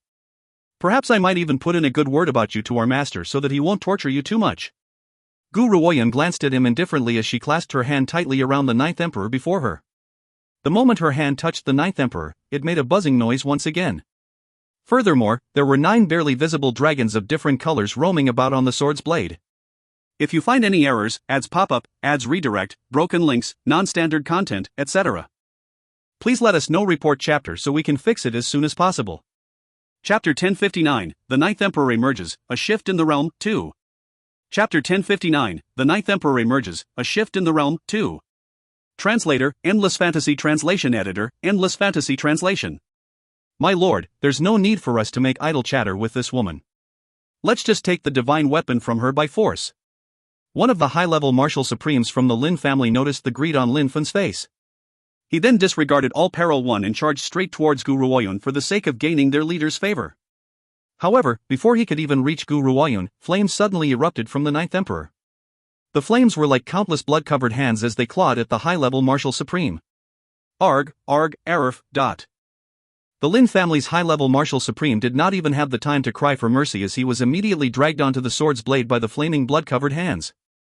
All that was left of him was his endless screams. Everyone could see the high-level Marshal Supreme screaming as he struggled ceaselessly on the brilliant, red-colored blade. Eventually, his entire body was swallowed by the flames. It was the divine weapon, the Ninth Emperor. It also has another name, the Devourer. It needs to devour the powers of other cultivators in order to grow. Gu Ruoyun had consumed the flaming dragon's spirit was also at the Ninth Emperor's urging. The crowd was in shock. They had never seen this type of divine weapon before. It can actually devour a human? This was too frightening. For a while, none of the Lin family members dared to step out. Everyone had shrank away and retreated. Bunch of useless things. Lin Fen furrowed his brows as he turned to face Gu Ruoyun. Gu Ruoyun, the more I look at this divine weapon in your hands, the more I like it. In order to obtain it, I must deal with you personally. A wave of murderous intent flashed in Lin Fen's eyes as the sneer on his face became even more pronounced. He dropped all idle chit-chat and turned into a strong hurricane before charging towards Gu Ruoyun. Gu Ruoyun raised the Ninth Emperor up high and slashed it across the vast expanse of the sky as Lin Fen charged towards her. The red-colored sword aimed at Lin Fen's chest struck down like a bolt of lightning with a loud whooshing sound. Clang! Lin Fen had raised his arm to block the attack, but it was to no avail. The sword's light was much too sharp and that force sent his body back violently. Blood began to pour out from his arm, dyeing his robes bloody.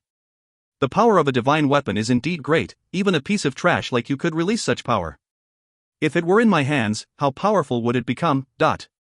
Lin Fen licked the corners of his lips, feeling an even stronger urge to possess Gu Ruoyun's divine weapon. He then continued to charge towards Gu Ruoyun once again. Boom! Boom, boom, boom. However, he was not so lucky this time. An eerie cold air circled around the Ninth Emperor's sword blade. It was clearly angered by Lin Fen's arrogance. Just as Lin Fen drew near to the Ninth Emperor, a powerful energy exploded from the sword and Lin Fen, who had been piercing through the air, instantly fell from the sky with a thud. That was right. Lin Fen had fallen from the sky. It was as if a hand had just grabbed onto him and dragged him down. Lin Fen, who felt the pressure on his body, finally showed terror in his arrogant gaze. No! Impossible! Lin Fen crawled to his feet with great effort and coughed, spitting out a mouthful of blood. No matter how powerful the divine weapon is, if the person who wields it is far too weak, it shouldn't operate with such great efficiency, he exclaimed with a pale look on his face. Why? Why can't I hold out against this divine weapon? Whoosh! Gu Ruoyun raised the Ninth Emperor again and... slash! Lin Fen's arm was cleanly sliced off. Blood splattered out from the amputated stump, dyeing the grass below his feet red. If you find any errors, ads pop-up, ads redirect, broken links, non-standard content, etc., please let us know. Report chapter so we can fix it as soon as possible. Chapter 1060, The Ninth Emperor Emerges, A Shift in the Realm, 3. Chapter 1060, The Ninth Emperor Emerges, A Shift in the Realm, 3. Translator, Endless Fantasy Translation Editor, Endless Fantasy Translation. Arg! Lin Fen shrieked in agony. Sweat began to roll down his face and the pain was so great that he started to writhe about. When you had killed those innocent villagers, did it ever cross your mind that you would have to pay this price? A cold light flashed in Gu Ruoyun's eye as she slowly approached Lin Fen, who was now curled into a ball. Right now, Lin Fen was in so much agony that he could not speak. His face was red and splattered with blood as he stared sinisterly at Gu Ruoyun. Gu Ruoyun, you will not have a peaceful death. Once you are dead, you will most certainly be sent to hell. Gu Ruoyun laughed and her smile carried a murderous air. However, before that happens, all of you will reach hell before me. Lin Fen, regardless of the grudge between us, the Lin family should never have involved the innocent. After this, I will take all your heads to their graves so you can apologize for your crimes. Gu Ruoyun then raised the Ninth Emperor and slashed it down without any further hesitation. Lin Fen looked completely shocked and he did not even have the time to beg for mercy. Gu Ruoyun's indifferent eyes watched coldly as his body fell slowly to the ground. After witnessing Lin Fen's death, how could the remainder of the Lin family members possibly have the courage to stay on? They looked at one another before they turned and started to run away. However, before they could escape, a ray of light from the sword flashed behind them and they all fell down without a sound. I had promised Auntie Hua that I would bring back their heads. As for their bodies... Gu Ruoyun gently stroked the Ninth Emperor's blade and gently raised her gaze before saying, "You can enjoy those." The ninth emperor seems to understand Gu Ruoyun's words and dragged the headless bodies onto its blade. It then melted them all with fire. If it had not been for the blood on the ground, no one would have guessed that a battle had just happened here a short while ago. A martial saint is indeed very powerful. If it had not been for the ninth emperor, I'm afraid that I would have needed to expend quite a bit of effort to defeat them, sighed Gu Ruoyun. However, she laughed bitterly as she sensed the light in the ninth emperor slowly dim.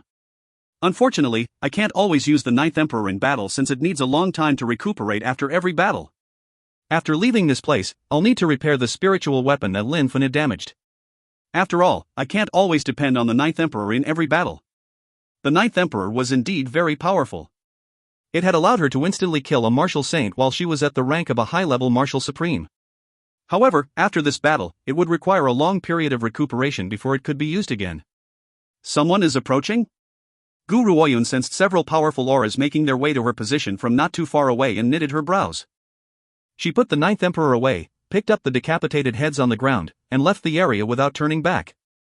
Not long after Gu Ruoyun had left, numerous figures hovered around the area in the sky as if they were searching for a specific aura. There was a battle here a while ago. The person who had spoken was an elderly man in blue robes. He thought for a bit before he slowly spoke again. I had sensed it too, and the ground is also drenched in blood. A massacre had clearly taken place here.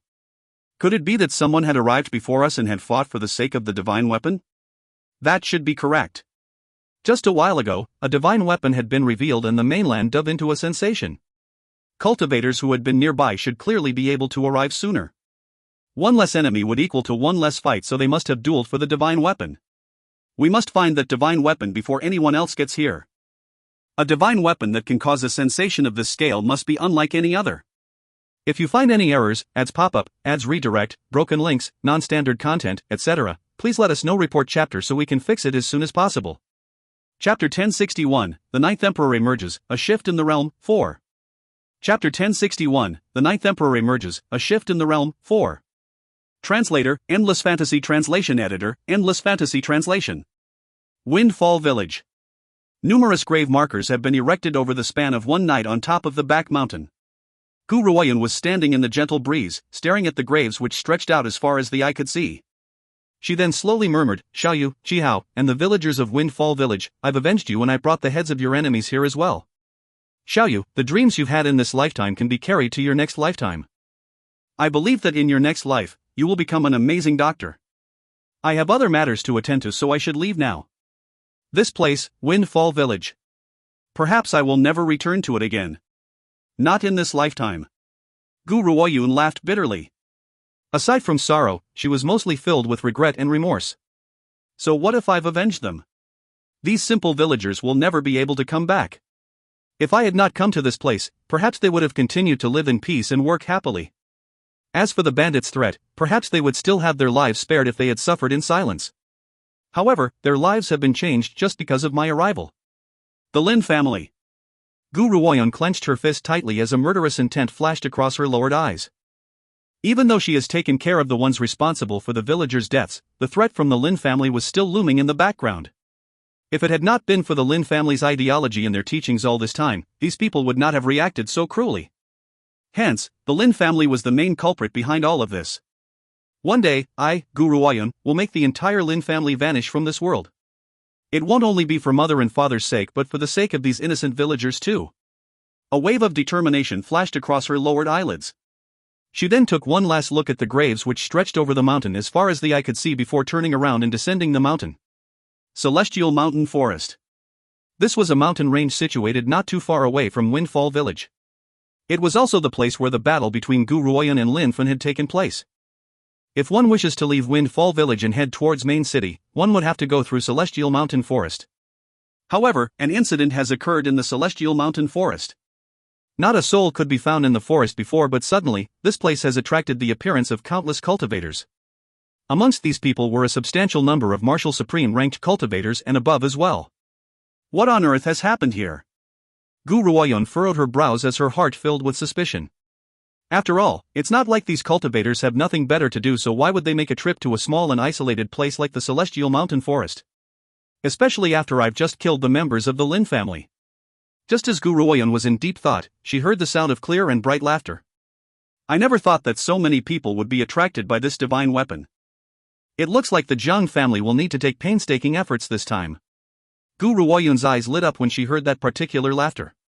She then turned to look at the old man who was descending from the sky. The corners of her lips were curled into a small smile. He's here too. Gu girl? Suddenly, the old man in white robes who had descended from the sky noticed Gu Ruoyun in the crowd. He jumped slightly before bursting into laughter once again as he stepped down. Gu girl, long time no see. Are you interested in the divine weapon as well? Gu Ruoyun smiled mildly. Old man Jiang, I never expected us to see each other again so soon. This old man was the Jiang family's impressive elder whom Gu Ruoyun had met back in Cloudy Wind City when she had first entered the Northern Bloc territory. Ever since Gu Ruoyun had helped to cure him of his former affliction, he had changed his manner of addressing her from Miss Gu to Gu girl. Old man Jiang, is this little girl the same person that you've mentioned to me before? If you find any errors, ads pop-up, ads redirect, broken links, non-standard content, etc., please let us know. Report chapter so we can fix it as soon as possible. Chapter 1062, The Ninth Emperor Emerges, A Shift in the Realm, 5. Chapter 1062, The Ninth Emperor Emerges, A Shift in the Realm, 5. Translator, Endless Fantasy Translation Editor, Endless Fantasy Translation. Subsequently, another elderly voice had chimed in. This voice was filled with shock and praise as well as curiosity. That's right, this little girl was the genius that I've told you about. However, an old man like you who has been in closed-door cultivation from day to night won't be too well versed with what's going on in the world outside. You have no idea how great this girl's reputation on the mainland is now. As he spoke, old man Jiang raised his chin proudly as if the genius girl in front of him was his very own granddaughter. The old man in blue robes who was the subject of old man Jiang's taunting only laughed and replied with a mild sneer, Old man Jiang, this little girl isn't even a member of the Jiang family, do you even have the right to show her off to me? If she was a disciple of the Jiang family, perhaps I might even envy you a little. Unfortunately, she's not yours. If Gu Ruoyun had left the mountain a moment later last night, she would have realized that the blue-robed old man was the same old man who had appeared after her departure. She might not be my granddaughter now, but she might become a member of the Jiang family in the future. Old man Jiang burst into laughter. The meaning behind his words was unclear, making the blue-robed old man feel very uncomfortable. Really? When the time comes, let us have a little duel to see who this little girl belongs to. Are you sure that you want to fight me? There are quite a lot of men in the Jiang family. If one of us fails, another can go up and try instead. Besides, I have an outstanding maternal grandson as well. The Gu family only has a woman amongst those in your third generation. Who do you plan to use in our fight? The blue-robed elder laughed disdainfully. What's the problem in that? I'm not one of those old fogies anyway. A love between women. That's not too bad either one. The two old men bickered as though they were the only ones present. As for Gu Ruoyun, who was at the center of their discussion, she has been completely ignored and could only stare at the two bickering old men with black lines all over her face. Nevertheless, from the conversation between the two of them, she managed to overhear the blue-robed old man's surname, Gu. If her guess was correct, he should be Gu Lan's relative. Miss Gu. Just as Gu Ruoyun was deep in thought, a bashful voice chimed in next to her. Jiang Maju's white, jade-like face was flushed red while his eyes carried a sense of shyness. My grandfather and grandfather Gu have known each other for many years. They've always behaved this way and are always wildly competitive over everything. Please don't misunderstand, they're really just playing around. Gu Ruoyun smiled, she did not really take their banter seriously. She then turned towards Jiang Maju and gently curled her lips. What are all of you doing here? This. Jiang Maju lifted his clear eyes. His dark pupils were like dark pools of water, clear and bottomless. Grandfather and I as well as grandfather Gu happened to come here on business. Coincidentally, we then found out about the birth of a divine weapon last night. Miss Gu, are you here for the divine weapon as well? A divine weapon? Gu Ruoyun shook. A divine weapon had been revealed in the celestial mountain forest? How did I not know this? That's right. Jiang Maju's eyes sparkled at the mention of the divine weapon. I had seen it last night as well. Countless fiery lights had illuminated the entire sky and 9 different colored dragons seemed to be hidden at the center of the flaming lights. Its aura was like that of a king's, absolutely stunning. This was why so many have gathered here all in hopes to find the divine weapon. Gu Ruoyun was dumbfounded. Flaming lights which had set a foil against the entire sky, and the 9 different colored dragons.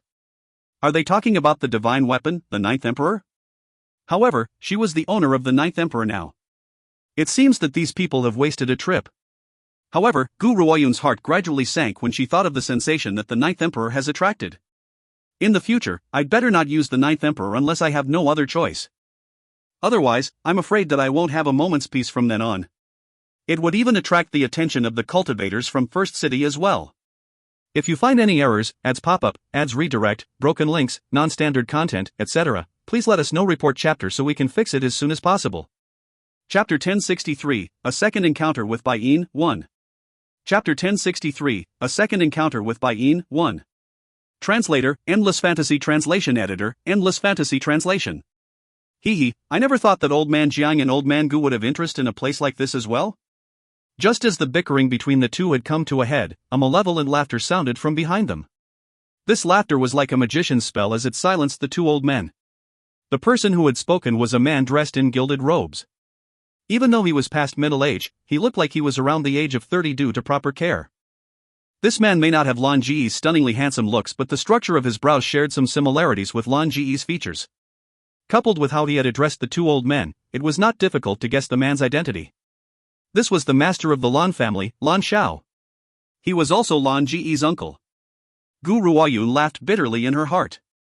The Ninth Emperor's magnetism is certainly great to attract 3 of the 4 great families one of main city here. Now, all that's left is the last one, which is also the most mysterious family of all. What is this fellow doing here as well? Old Man Jiang furrowed his brow and looked very impatient. Old Man Jiang and Old Man Gu looked at one another and both saw the vigilance in each other's eyes. Old Man Gu was the first to react and he chuckled softly.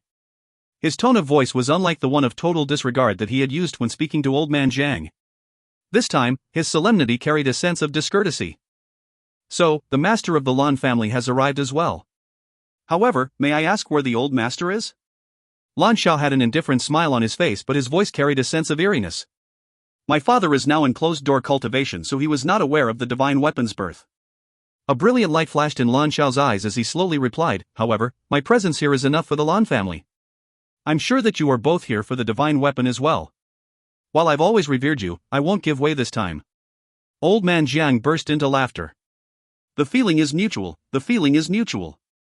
Even if your father were here, we won't let him have the divine weapon either.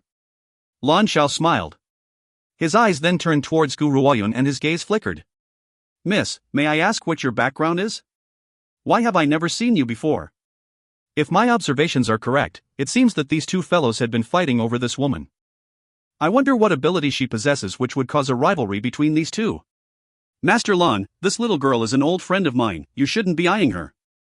Old Man Jiang saw through Lan Xiao's intentions at one glance and frowned. He knows Lan Xiao's tactics very well. If the Gu girl's talents were to attract his attention, he might use all sorts of schemes to drag her into the Lan family. Old Man Jiang, you're overanalyzing things. Since this little maiden is an old friend of yours, how could I possibly have the boldness to overstep my boundaries? I only want to know her name. A light flashed in Lan Xiao's eyes as he replied. Once he knows the woman's name, he would have a way to find out her identity. This. Old Man Jiang was stunned and stared hesitatingly at Gu Ruoyun. Honestly, he really did not want to reveal the little girl's name.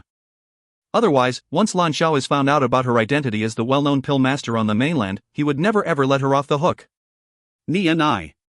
Gu Ruoyun smiled as she stared at Lan Xiao's shrewd eyes and said, My name is Gu Ni. Gu Ni? Lan Xiao fell silent. He was certain that he has never heard of this name in his life. However, she must not have originated from an average background since these two old fellows have been competing over her. Once I've returned to the Lan household, I can have the powerful Lan family cultivators investigate her origins. If you find any errors, ads pop-up, ads redirect, broken links, non-standard content, etc., please let us know. Report chapter so we can fix it as soon as possible. Chapter 1064, A Second Encounter with Bai-in, 2. Chapter 1064, A Second Encounter with Bai-in, 2. Translator, Endless Fantasy Translation Editor, Endless Fantasy Translation. Lan Xiao, who are you talking to? Suddenly, a cold and neglectful voice sounded behind Lan Xiao. Upon hearing that voice, the look on Lan Xiao's face changed immediately and he even showed a never-before-seen sense of respect. Miss Bai-in, I just bumped into 2 acquaintances so we were chatting for a bit. Bai-in? Those 2 words sent Gu Ruoyun into a daze. Her clear and cold eyes turned unconsciously towards the source of that voice and fell upon a woman whose white robes were fluttering in the wind. At the same time, Bai Yin also clearly noticed Gu Ruoyun, who was standing further ahead. She paused abruptly and her eyes turned into two icy daggers as she glared fixedly at Gu Ruoyun. What are you doing here? Miss Bai Yin, do you know Miss Nianai as well? Lan Xiao was thoroughly flabbergasted. He had intended to look into Gu Nianye's identity, but he never thought that Bai Yin was acquainted with her as well. Nianai? Bai Yin was mildly shocked before she suddenly came to a realization. This Miss Nianai that Lan Xiao was speaking of was actually Gu Ruoyun. This is just great, she thought with glee. If Lan Xiao were to find out that this woman was the same Gu Ruoyun who had risen to fame in the medicine sect's general meeting, I'm afraid that he would not listen to my orders in dealing with this woman. After all, it had been so difficult to find this woman again. Naturally, I won't let her off so easily. That's right, I am acquainted with her. Bai Yin smiled icily and a cold light flashed in her eyes. This woman shares similar features with the Grand Lord's wife, so she had schemed to seduce the Grand Lord. It was a good thing that the Grand Lord is fiercely loyal to the madam and had seen right through this woman's tricks. Hence, he had chased her out from the Red Lotus territory. She is now like a fly who is being chased around by the members of Red Lotus territory. What an extremely nauseating person, that. As Gu Ruoyun listened to Bai Yin's words, she merely shrugged and stared at her with a forced smile. She had met Bai Yin when she first arrived on East Peel mainland. At the time, Bai Yin had been tagging along by her father's side. However, Bai Yin had offended her and her father had then sent Bai Yin back to the Red Lotus territory to be punished. However, I can't seem to figure out what she's doing here. Besides, she doesn't seem to be aware that I'm actually Grand Lord Honglian's daughter. Bai Yin, naturally, would know nothing of the sort. Previously, she had been imprisoned by Grand Lord Honglian. Later, she had taken advantage of Grand Lord Honglian's absence to escape. The objective of her escape was to find Gu Ruoyun and seek revenge. I would never have lost the Grand Lord's trust if it had not been for this woman, but if it weren't for her, I would never have had to endure such great hurt and torture.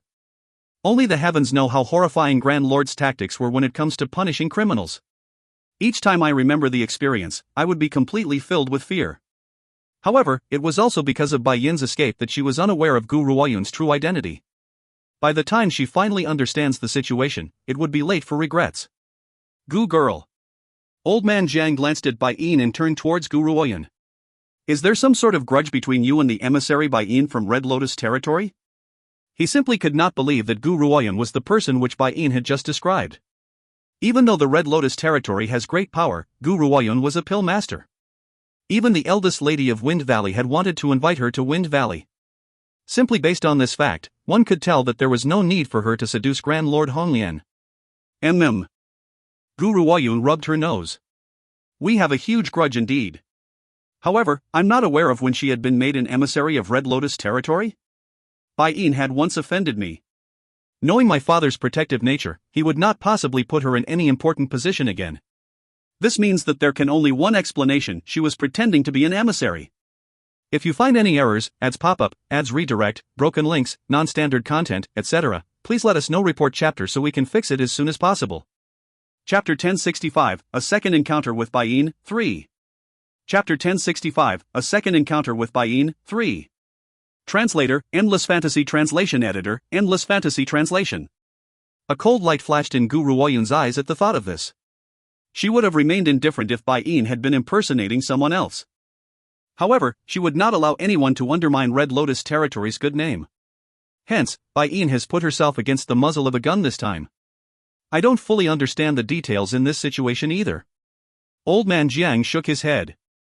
All I know is that this emissary Bai Yin had made an appearance not too long ago. She even had Grand Lord Honglian's token in her hand, which verified her status even further. This emissary Bai Yin had previously sought out the great families and tried to make us swear fealty to her. Out of the 4 families, 3 of us had rejected her, so she entered the only one which had not, the Lan family. Old man Jiang sighed. This Bai Yin is much too proud and conceited. If she wasn't a member of the Red Lotus territory, no one would have even bothered to listen to her. The Grand Lord's token? Gu Ruoyun laughed icily. Old man Jiang, you are too naive. Have any of you ever seen an actual token from the Red Lotus territory? Don't you know that tokens can be faked? Based on her knowledge, only 2 real tokens exist in the Red Lotus territory. One of the tokens was with the Grand Lord, while the other was a gift to her from the Grand Lord, given to her before his departure. Therefore, one need not think too far to know that the token which Bai Yin was using to represent Grand Lord Hon Lian was a fake. Old man Jiang was shocked. He then asked sluggishly, still, there shouldn't be anyone who would dare impersonate an emissary from the Red Lotus territory. After all, Grand Lord Hon Lian has already reached the Martial Saint rank. Wouldn't it be digging your own grave to impersonate his subordinate? Gu Ruoyun smiled gently but did not say very much. Her clear and cold gaze then turned to look at Bai Yin as an almost undetectable murderous intent flashed in her eyes. Fake? Bai Yin had overheard Gu Ruoyun's accusation. There was a contemptuous smile on her cold and distant features as she rebuked, "You dare accuse me of being a fake?" Who was the person who had relied on her resemblance to the madam and tried to impersonate her to seduce the Grand Lord? I, Bai Yin, as an emissary of the Red Lotus territory, am authentic. As for this woman, she has no other ability aside from seducing men. However, Grand Lord is a noble man, so you better stop thinking about him. Each time I remember how someone like you would concern herself with the Grand Lord, I would feel disgusted. Gu Ruoyun, you've outright refused the path granted by heaven and had insisted upon the dead end in hell. So what if you're a pill master? Since you've arrived in the Northern Bloc territory, I won't let you walk out alive. Bai Yin would gnash her teeth hatefully each time she remembered those rumors. A woman like her knows nothing more than to entice men. What abilities could she possibly have to refine a pill successfully? She had only been lucky. If I, Bai Yin, had pill formulas and pill refinement scrolls, I would definitely have been able to refine pills as well. So, she's not all that great anyways. Gu Nian I. Lan Xiao's face had sunk when he heard Bai Yin's furious retort. On account of Old Man Jiang and Old Man Gu's presence, I don't wish to be calculative with you, he spoke in a malicious voice. Let me leave you with some advice. The Red Lotus territory has great power. As Grand Lord Hon Lian's emissary, Bai Yin is not someone that you should underestimate. Old Man Jiang, since she's your friend, you should educate her as well. What if Miss Bai Yin were angered and caused the cultivators from Red Lotus territory to be immediately dispatched to the Northern Bloc territory? If that happens, it would be a punishment that we can't pay. If Lan Xiao had intended to entice Gu Ruoyun in the beginning, he no longer had any intentions of the sort now. If you find any errors, ads pop-up, ads redirect, broken links, non-standard content, etc., please let us know. Report chapter so we can fix it as soon as possible. Chapter 1066, A Second Encounter with Bai Yin, 4. Chapter 1066, A Second Encounter with Bai Yin, 4. Translator, Endless Fantasy Translation Editor, Endless Fantasy Translation. That's right. Old Man Gu laughed icily. Lan Xiao, I'm going to let you off with a warning as well on account of your status as a member of the four great families. This girl is gifted beyond compare and her prospects are limitless. Perhaps, one day, you'll regret the decision that you've made today. So what if she's exceedingly talented? She would need to remain alive for that day to come. Lan Xiao completely disregarded Old Man Gu's warning. Based on that madman, Grand Lord Hon Lian's way of doing things, he would never leave any opportunity for growth amongst his enemies. This little girl should not possibly be able to survive much longer. Of course, it had probably never crossed Lan Xiao's mind that Gu Ruoyun was actually Grand Lord Hon Lian's flesh and blood. As her father, how could Grand Lord Hon Lian possibly lay a finger on his own daughter, the person he had yearned for bitterly for so many years? By overlooking this one detail, Lan Xiao would face an even greater regret in the future. Old Man Jiang, do you have any news about that divine weapon? Gu Ruoyun asked as she turned towards Old Man Jiang. Old Man Jiang chuckled. We've already launched an investigation in a mysterious cave a short distance away from the Celestial Mountain Forest. Besides, I can sense an aura which is different from any other in that mountain cave. If my guess is correct, the divine weapon should be inside that cave. A mysterious cave? Gu Ruoyun was stunned. What a coincidence! A mysterious cave has appeared just as I've unsheathed the Ninth Emperor? Gu Ruoyun fell silent as she thought about this and a light flashed across her eyes. Old Man Jiang, may I come with you to explore the cave? If you're interested in the divine weapon, Gu girl, we can stay together. Honestly, I'm not too comfortable about just letting you head off on your own. We don't know how many bandits might scheme against you along the way. Old Man Jiang then burst into laughter. His eyes had glanced towards the ugly look on Lan Xiao's face as he spoke. Even though Gu Ruoyun had previously helped Wen Yen to win the battle against the Snow Jade bandits, Wen Yen had not told Old Man Jiang about her using the fire spiritual beast and the vermilion bird in battle. Besides, no one had known about the time when she had used the vermilion bird to win the battle against the fire spiritual beast before claiming that fire spiritual beast as her own back during the medicine sect's general meeting either. After all, in contrast to her position as a pill master, these details were simply not worth mentioning. Hence, old man Jiang was completely unaware of Gu Ruoyun's true scale of power. It was also because of this that Gu Ruoyun had felt moved by his protectiveness. Hoof. Lan Xiao scoffed and did not say much. However, his dark eyes showed the discontent in his heart. Red Lotus territory. Grand Lord Honglian was standing in the study with his hands behind his back. He wore a crimson robe and his expression was cold and emotionless against the gentle breeze. However, his voice softened when he said his daughter's name, whom he dearly misses. Do you know where Yuner has gone to? The man behind him replied with reverence from a half-kneeling position on the floor, reporting to the Grand Lord, it seems that the eldest lady has journeyed towards the Northern Bloc territory. The Northern Bloc territory? Grand Lord Honglian fell momentarily silent. His eyes then turned to look at a patch of sky outside the window as his cold and grim gaze filled with gentleness. His deep voice rang out once again, it's just as well, I've finished my business for the time being so it's time for me to seek her out now. Bei Ming, you shall be in charge of matters in the Red Lotus territory in my stead for the time being. If there's anything important, send word to me in the Northern Bloc territory. His precious daughter has been away for a good few months now. Only the heavens know how much he had missed her over these past few months. After all, that was the first time they had seen each other after being separated for over 20 years. If it had not been for the fact that he did not wish to impede her, he would never have wanted her to leave at all. If you find any errors, ads pop-up, ads redirect, broken links, non-standard content, etc., please let us know. Report chapter so we can fix it as soon as possible. Chapter 1067, Secret Clan, Dongfangyu, 1. Chapter 1067, Secret Clan, Dongfangyu, 1. Translator, Endless Fantasy Translation Editor, Endless Fantasy Translation. The Grand Lord Honglian would definitely feel more at ease with his precious daughter by his side.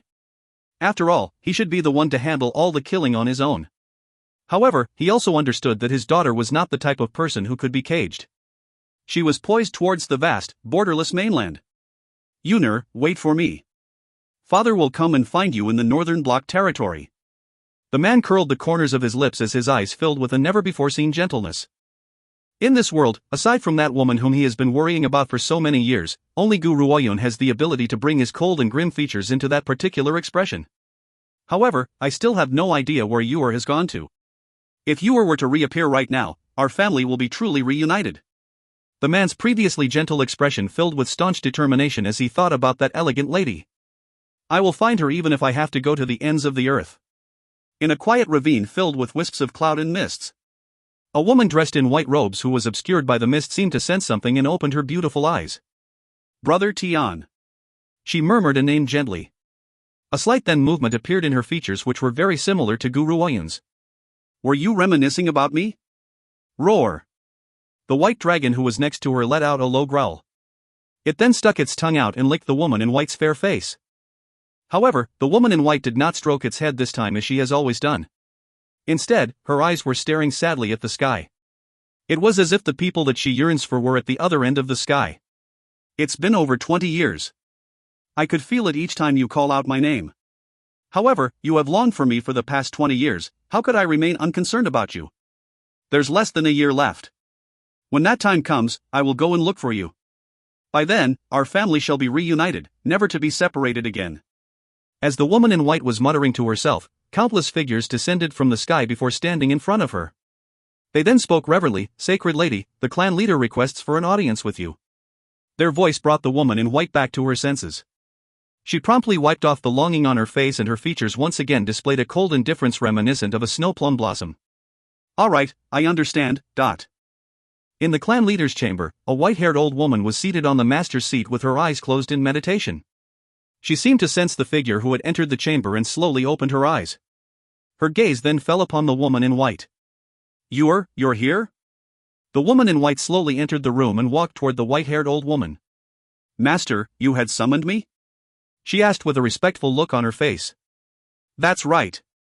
The white-haired old woman's expression softened as she replied kindly, do you blame me for prohibiting you from leaving this place and searching for your family and your beloved? Do you blame me for isolating you here for 20 years, preventing you from having your revenge? The woman in white shook her head. Her voice was as gentle as the wind when she replied, I don't blame you. Besides, if you had not saved me that year, I fear that I would have become a corpse by now. How would I have the chance to see my husband and children again? I had saved you that year because the holy beast in the clan had guided me to you.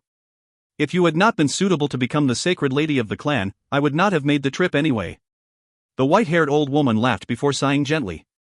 As for prohibiting you from leaving this place for 20 years, I was merely giving you a push.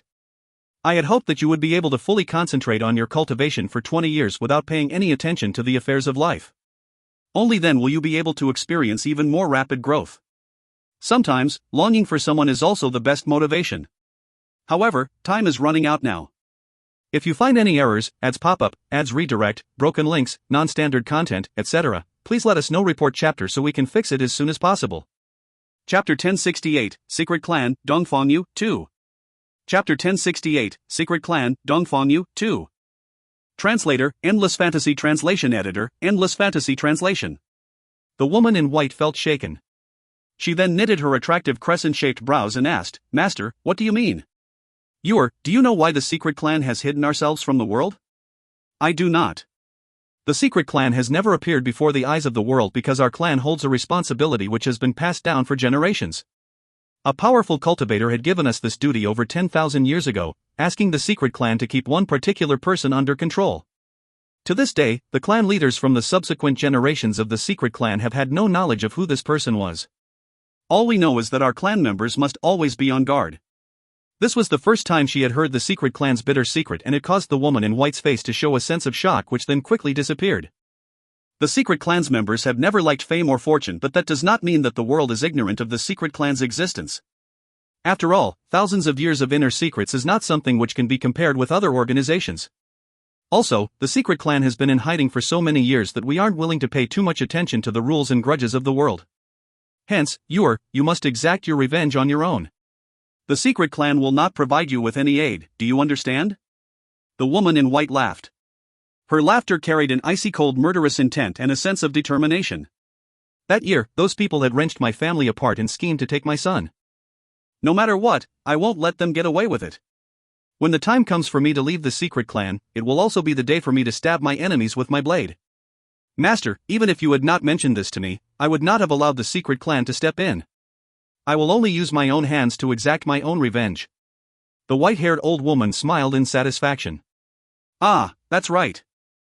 Even though the Secret Clan will not aid you, there is one thing that I can tell you: the Lin family is only a tool being used by another. Your true enemy is the one backing the Lin family. The one backing the Lin family? The woman in white laughed icily. Regardless of who my opponent is, I will not let them get away. However, Master, I'd like to ask you something. Why had the Lin family tried to take my son away? The white-haired old woman furrowed her brows and shook her head. I'm not too sure either. I can say that not even the Lin family knows the reason why. They had only been following their orders. The woman in white then fell silent and said nothing more. After a long pause, she lifted her head and turned towards the white-haired old woman before saying, Master, if I wish to destroy the Lin family and the power behind them, is it possible? You do whatever you want. While the Secret Clan can't help you directly, if you were to commit a monstrous slaughter and the people who guard the first city wish to punish you, the Secret Clan will step out to protect you. I believe that they would listen to our words. Thank you, Master. The woman in white joined her fists and replied, I will return to the mountain and continue my cultivation. With her master's reassurance, it would be easier for her to do what she needed to do. At least she would not need to fear for the future. Go ahead. The white-haired old woman waved her hand. She was quite satisfied with this disciple. Furthermore, this disciple had been chosen as the sacred lady of the Secret Clan. Hence, the Secret Clan would ensure her safety no matter what. Celestial Mountain Forest. The crowd paused in their steps outside the mysterious cave. Old man Jiang then turned towards Gu Ruoyun and said, Gu girl, this is the place that we've found. Stay by my side from here on in case some sinister people try to harm you in secret. If you find any errors, ads pop up, ads redirect, broken links, non-standard content, etc., please let us know. Report chapter so we can fix it as soon as possible. Chapter 1069, Secret Clan, Dongfangyu, 3. Chapter 1069, Secret Clan, Dongfangyu, 3. Translator, Endless Fantasy Translation Editor, Endless Fantasy Translation. Lan Xiao's expression had turned black once again because of the implications in that sentence. He then glanced at old man Jiang again before quietly shrinking back to Bai Yin's side. Miss Bai Yin, what should we do? Bai Yin sent Lan Xiao an icy glare as she replied frostily, You don't need to ask me what to do. Still, I can tell you with utmost certainty that the Grand Lord is extremely disgusted with this woman. Back then, if I had not pleaded for the Grand Lord to have mercy on her, he would not have let her off merely for my sake. However, I never thought that she would still find the Grand Lord unforgettable. If the Grand Lord ever finds out about this, he would certainly become very angry. Therefore, if you want to gain the Grand Lord's favor, you mustn't spare this woman. A murderous intent flashed across Lan Xiao's eyes. He has clearly chosen the Grand Lords over the genius. As long as he could gain Grand Lord Hon Lian's favor, then he would spare no effort to kill this woman. Thank you for explaining the situation to me, Miss Baiyin. I know what to do now.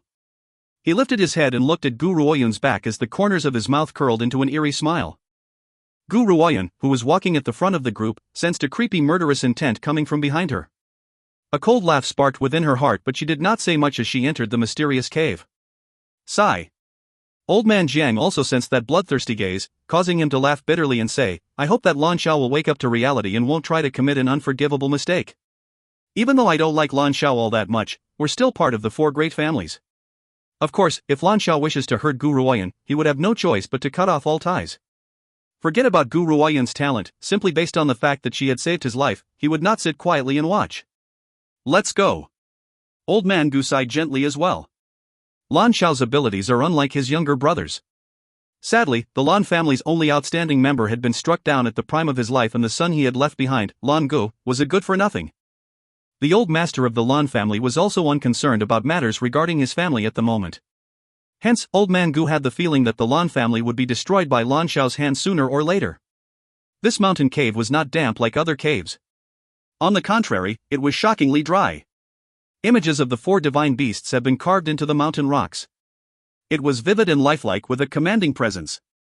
Gu Ruoyun was a little shocked.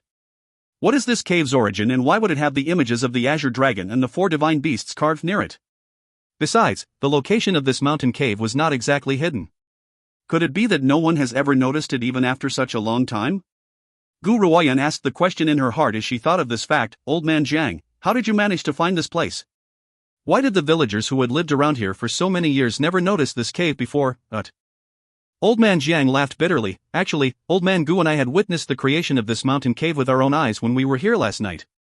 What I can recall is, after we had seen the light from the divine weapon last night, this mountain cave had then appeared out of thin air.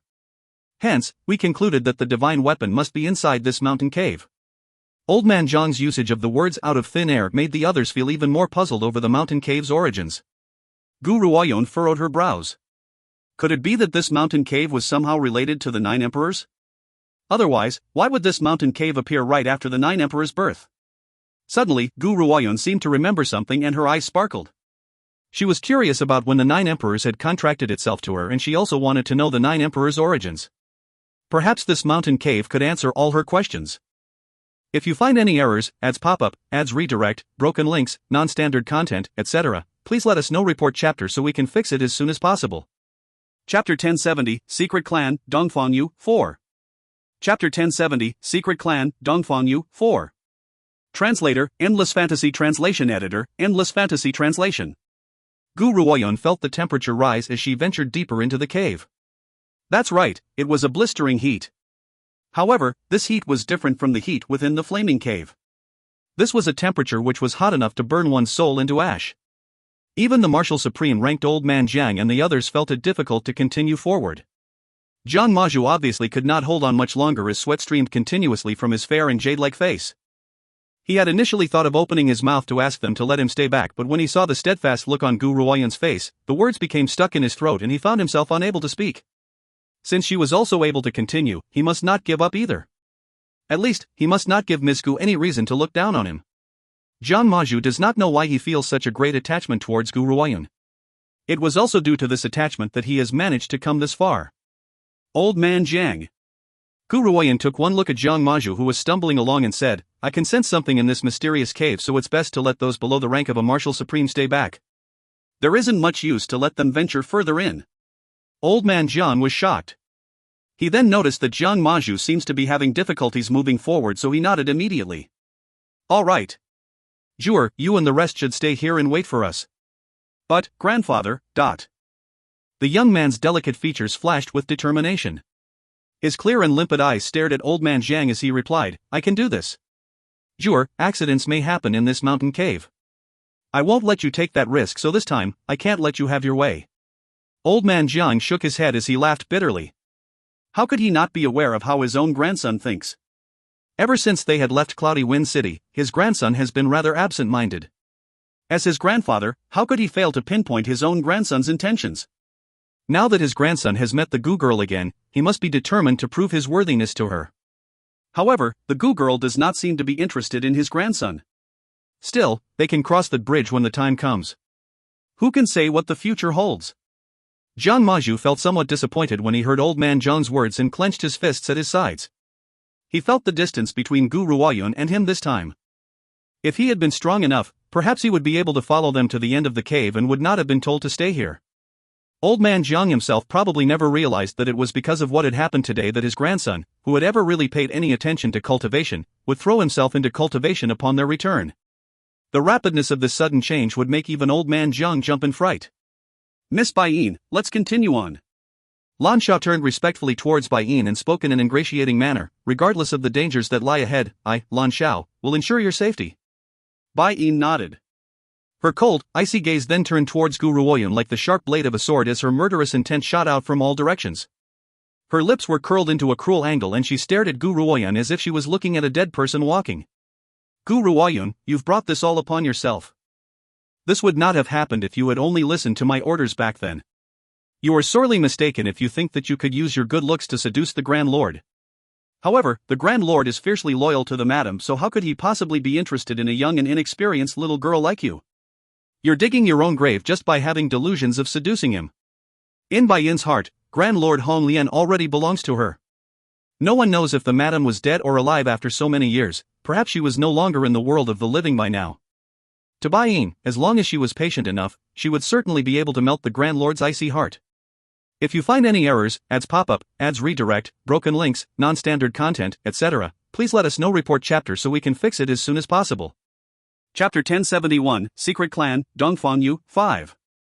Chapter 1071, Secret Clan, Dongfangyu, 5. Translator, Endless Fantasy Translation Editor, Endless Fantasy Translation. However, all of that had changed because of that woman. It must be because this woman shares some similar features with the madam. Otherwise, why would the Grand Lord protect her so fiercely? Furthermore, how could I have lost the Grand Lord's trust? Because of this, she must die. Strange, why is there nothing in this cave? That can't be right. After Jiang Maju and the others have stayed back, the rest had pressed forward once again. However, they have already reached the end of the cave and there was nothing in the empty cave at all. Old Man Jiang furrowed his brows, unable to comprehend what had gone wrong. Old Man Jiang, are you sure that you didn't make a mistake? Is this mountain cave really connected to the divine weapon? A hint of skepticism flashed through Lan Xiao's eyes. Even though he wishes to kill Gu Ruoyun, he still has some degree of respect towards Old Man Jiang. Regardless, this old man was a cultivator on the same level as his father. Since his father was not here, he would never think of crossing these two old fellows. I can confirm that the divine weapon must be inside this cave. Old Man Jiang fell silent for a moment before he replied with certainty. Since that's the case, where is the divine weapon? There's nothing in this cave, what more a divine weapon? We can't even find an average weapon in here. Lan Xiao was getting little impatient. If he had known this earlier, he would not have tagged along with this bunch and would have gone to find the divine weapon's whereabouts himself. What's that? Baiyin suddenly noticed a button on the rock wall and automatically reached out to press it. Stop. Gu Ruoyun's face changed when she saw Baiyin's action. She was about to stop her but it was too late. Hon. Hon, hon, hon. The entire mountain cave shook and gravel began to roll down from the rock walls. The crowd could feel continuous tremors from the ground as they began to sink down. Not good, the cave is about to collapse. Old Man Zhang's elderly features suddenly lost its color as he cried out anxiously, Jur is still outside. Damn it! He had known from the start that there would be great danger here, yet he never expected the mountain cave to collapse immediately. However, he was now a distance away from Jiang Maju and there was no way for him to save his grandson. Gu Ruoyun has slowly returned to her senses. Old Man Jiang, she said with a cold look in her eyes, the collapse is only occurring in our vicinity, so Jiang Maju should be safe where he is. You must all hurry and run immediately. I can sense a powerful existence beneath the mountain cave. If we're too late, I'm afraid that we might not survive. No, I've told you earlier on that I will protect you. If we're escaping, I must take you along with me. I have always followed through with my promises and I won't break my promise to another. There's no time. Gu Ruoyun's eyes sharpened. Suddenly, without any warning, she threw her fist at Old Man Jiang and Old Man Gu. All of you hurry, run. Hon. The two old men were violently flung out of the way by the powerful force of this fist. As the cave collapsed, a patch of dark blue sky appeared above everyone's heads.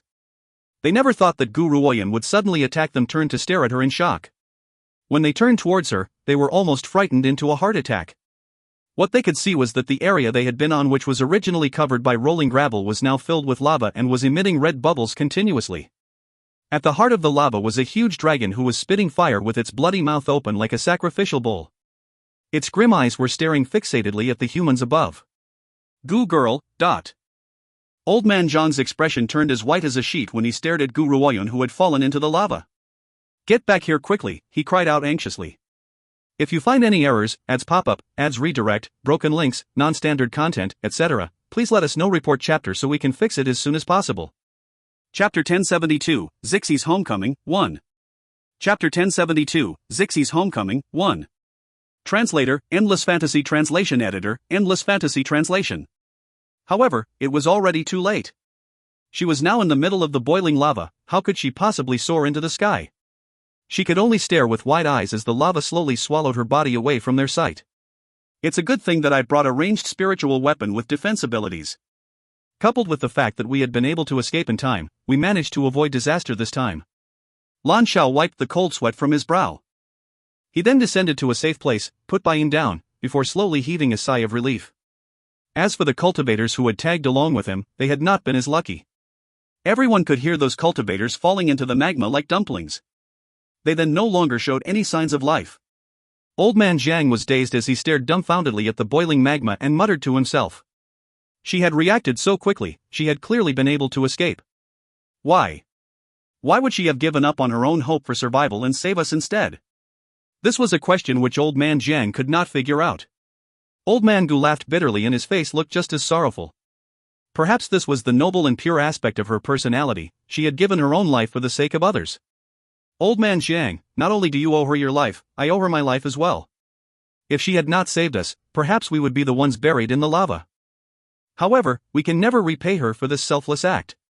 Suddenly, Old Man Jiang seems to remember something and lunged madly towards Bai Yin, who was now shielded behind Lan Xiao. If it had not been for you, the Gu girl would not have fallen into the lava. Do you, as Grand Lord Hong Lian's emissary, not possess even a single shred of common sense? You had carelessly activated an unknown piece of machinery. Bai Yin knitted her crescent-shaped brows, clearly unsatisfied with Old Man John's accusations.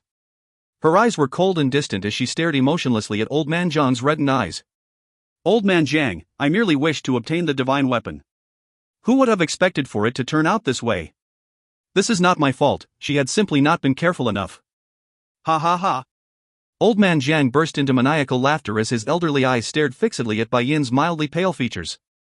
She's not careful enough? She was the most cautious out of all of us. However, because she had wanted to save Old Man Gu and me, we've cost her her life. You've committed a mistake, yet you continue to act so innocently. Is this the true face of Grand Lord Hong Lian's emissary? With an emissary like you, I believe that the Grand Lord Hong Lian is no different. Old Man Jiang held his fists tightly as he glared ferociously at Bai Yin.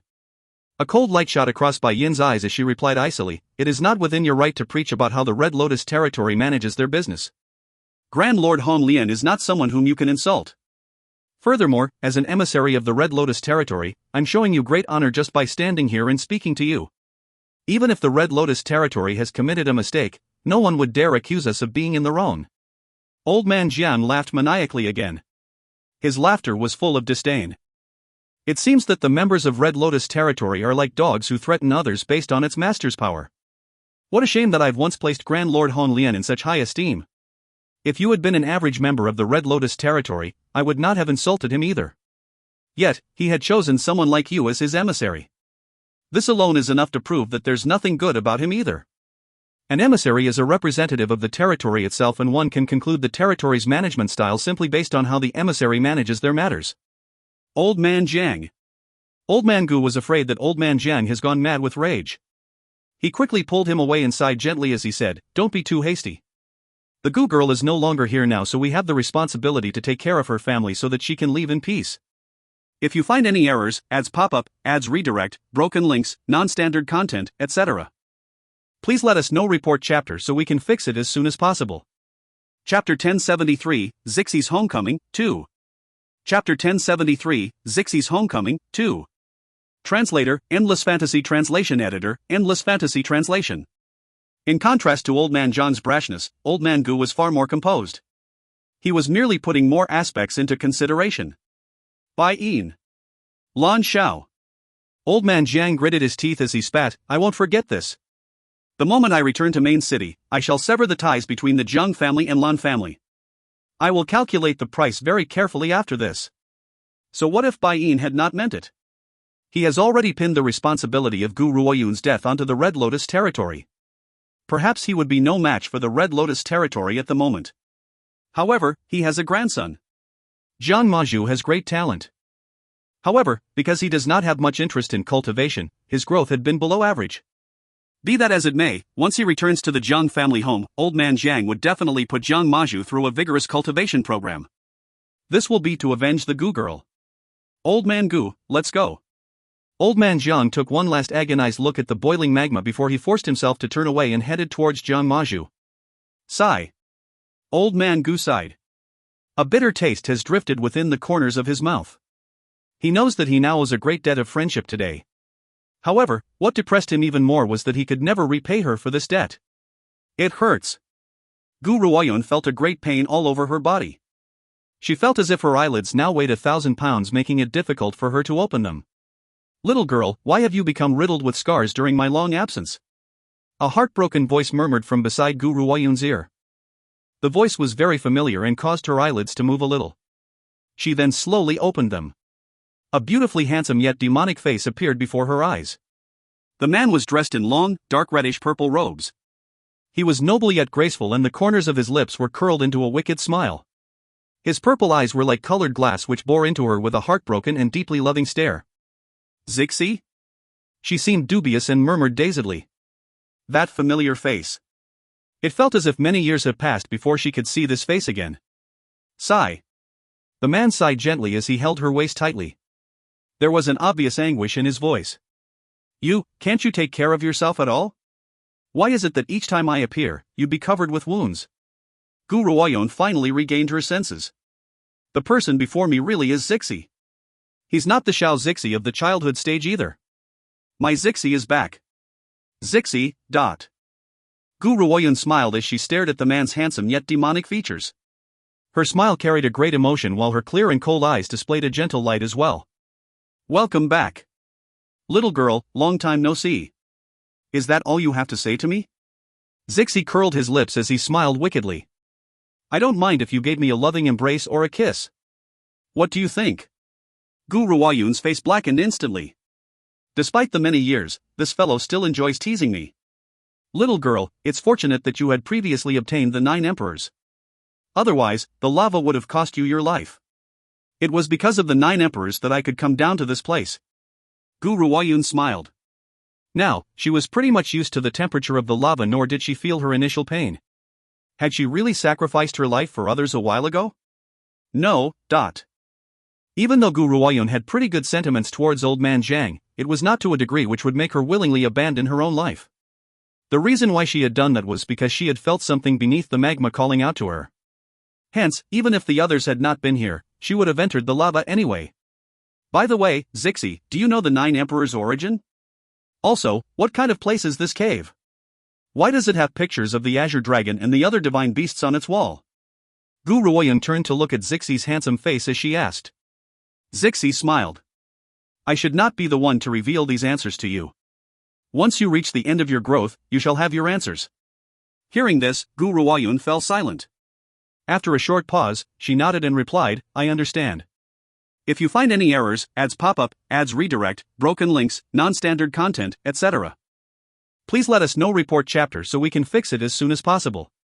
Chapter 1074, Zixie's Homecoming, 3. Chapter 1074, Zixie's Homecoming, 3. Translator, Endless Fantasy Translation Editor, Endless Fantasy Translation. Roar! A loud roar suddenly rang out from the roiling lava. Just as Gu Ruoyan left Zixie's embrace, an enormous fiery dragon broke through the torrential flaming sea and charged towards her. Zixie saw the fiery dragon approaching Gu Ruoyan and retracted the gentle indulgence in his eyes. He then turned towards the great flaming dragon who had just launched a surprise attack from behind them. His voice filled with a sharp murderous intent as he yelled, "Begone, evil creature!" Boom! Instantly, a powerful force slammed fiercely onto the fiery dragon, almost scattering its body. At that moment, fear appeared in the fiery dragon's cruel and bloodthirsty eyes. It was as if the purple-robed man standing in front of it was some sort of demon. At this moment, Zixie's gaze no longer held that wicked yet gentle expression he had when he looked at Gu Ruoyan. Instead, his stare was like that of a high and mighty demon, incomparably noble and stern yet evil at the same time. Purple flames then burst from his body and cast an eye-catching sight against the lava, making one unable to turn away. The great fiery dragon's initial fear has now turned into servitude. A low, fawning growl sounded from its throat before the sound slowly drowned in the roiling lava. "Zixie, let's go." Gu Ruoyan did not spare the great fiery dragon another glance as she turned towards the man next to her. "All right." The wicked smile on Zixie's face returned as he turned away. "Even though you have the 9 Emperor's aid, your body is still unable to withstand being inside this lava for a long period of time. I'll take you back now." Zixie did not wait for Gu Ruoyan to agree before he reached out and wrapped his hand around her waist. With a single leap, the flash of purple robes flew forward at a rapid speed. "I never imagined that a mountain cave like this would lie within this flaming sea of lava." Gu Ruoyan was staring at another cave within the mountain cave as she knitted her brows. "I don't know why, but this place seems very familiar. Have I been here before?" However, she believes that she's never been here before. Zixie did not speak. His purple eyes had continued to stare at the woman in green robes the entire time. His eyes were filled with a sense of absent-mindedness as if he had immersed himself in memories. Gu Ruoyan, who had been inspecting the second mountain cave, missed the peculiar look on Zixie's face. Her brows were knitted together tightly as if something was about to pierce through the long river of history and into her mind. Buzz! The 9 Emperors, which had not shown any sign of movement since the battle with the Lin family, suddenly trembled. However, at this moment, Gu Ruoyan could feel the 9 Emperors. Excitement? That was right. It was definitely excited. What could this mountain cave hold which would cause the divine weapon, 9 Emperors, to show such great excitement? Boom! As the 9 Emperors began to tremble even more, an image suddenly appeared in Gu Ruoyan's mind. That image was of the inside of this mountain cave and it showed a woman who was seated next to a stove. She had a hammer and was beating a piece of metal in her hand. However, no matter how hard Gu Ruoyan tried to get a clearer look at the woman's face, her features were all a blur. It was as if a white mist had surrounded her face, giving off a mysterious feeling. The divine weapon will soon be complete. Since the 9 Dragon Spirit will be placed into this divine weapon, your name shall henceforth be the 9 Emperors. The 9 Emperors? Gu Ruoyan was shocked. Could it be that this woman was the one who had forged the 9 Emperors? Just how powerful was this woman with the blurred features that she would have the ability to forge a divine weapon like the 9 Emperors? If you find any errors, ads pop-up, ads redirect, broken links, non-standard content, etc., please let us know. Report chapter so we can fix it as soon as possible. Chapter 1075, Zixie's Homecoming, 4. Chapter 1075, Zixie's Homecoming, 4.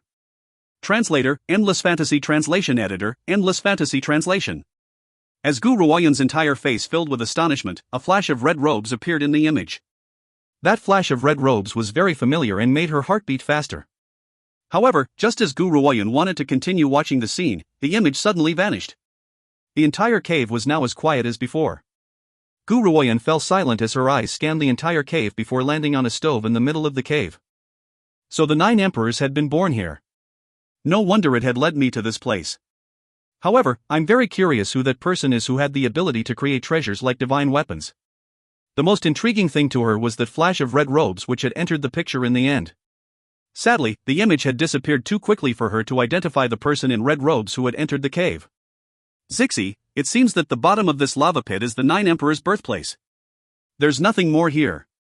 Let's go, it's time that we leave this place too. Gu Ruoyan slowly curled the corners of her lips as a murderous intent flashed in her eyes. We will now make our way to Main City.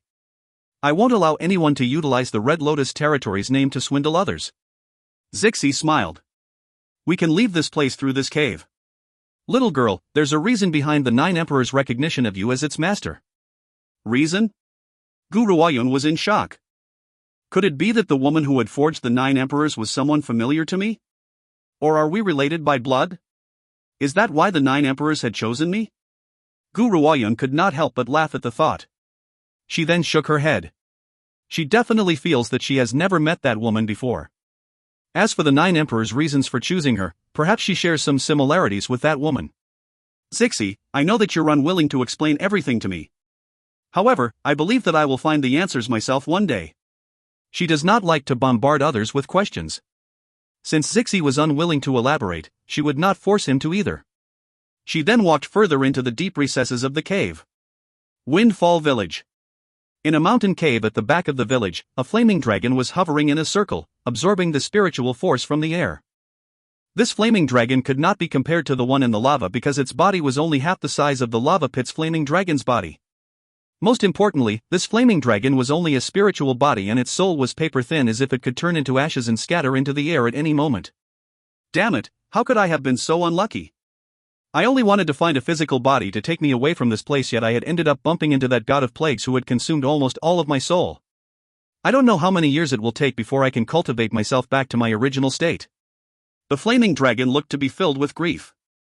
It was likely that the most regretful mistake of his life was for taking a liking towards that god of plague's physical body. In the end, he had nearly ended up losing his own soul.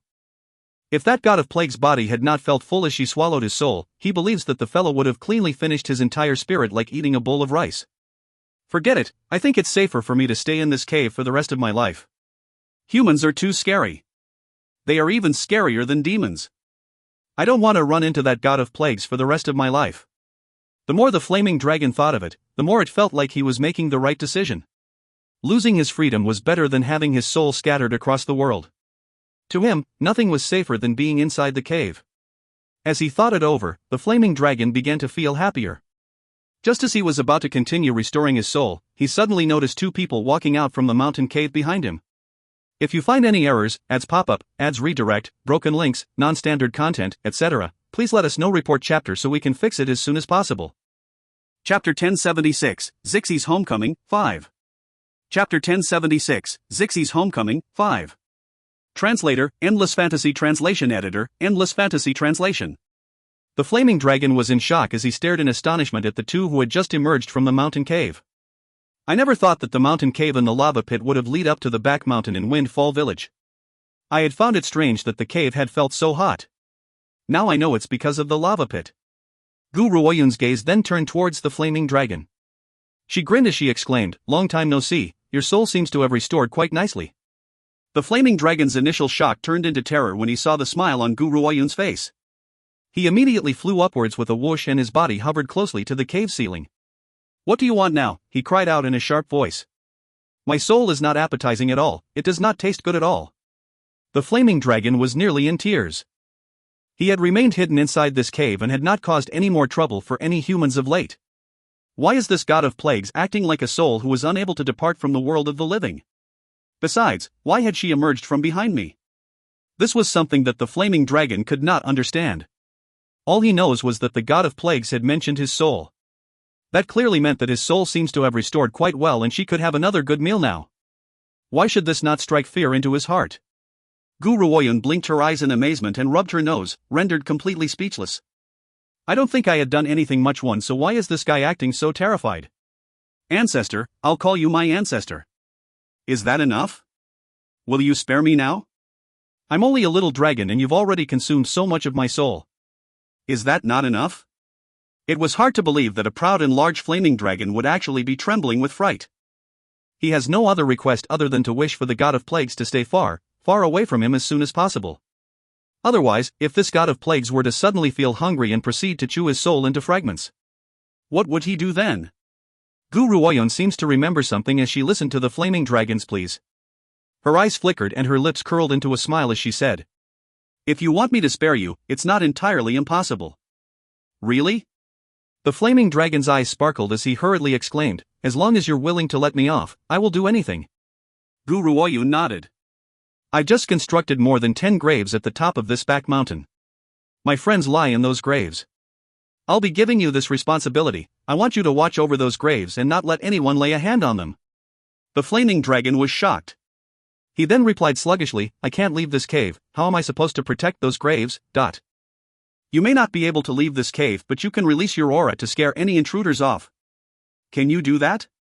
Gu Ruoyun's heart was filled with remorse when she thought of Windfall Village. If it had not been for her, those innocent villagers would never have lost their lives in the hands of the Lin family. Hence, she would never allow anyone to disturb their peaceful rest. They had not enjoyed peace in life, so, in death, she would grant them a peaceful paradise. However, she could not stand guard over this area all the time. Hence, she could conveniently utilize the cowardly flaming dragon. Indeed, just as Gu Ruoyun had spoken, the flaming dragon anxiously nodded his head as if it was pounding garlic. No problem, I can do that. All right. Gu Ruoyun smiled as she threatened, if I were to return and find out that someone has excavated those graves, there will no longer be any need for you to remain here. The flaming dragon quivered violently and quickly pledged his determination, don't worry, I will watch over this place and not let anyone intrude here. Good. Gu Ruoyun's smile finally displayed satisfaction. She then turned towards Zixi and said, Zixi, let's go.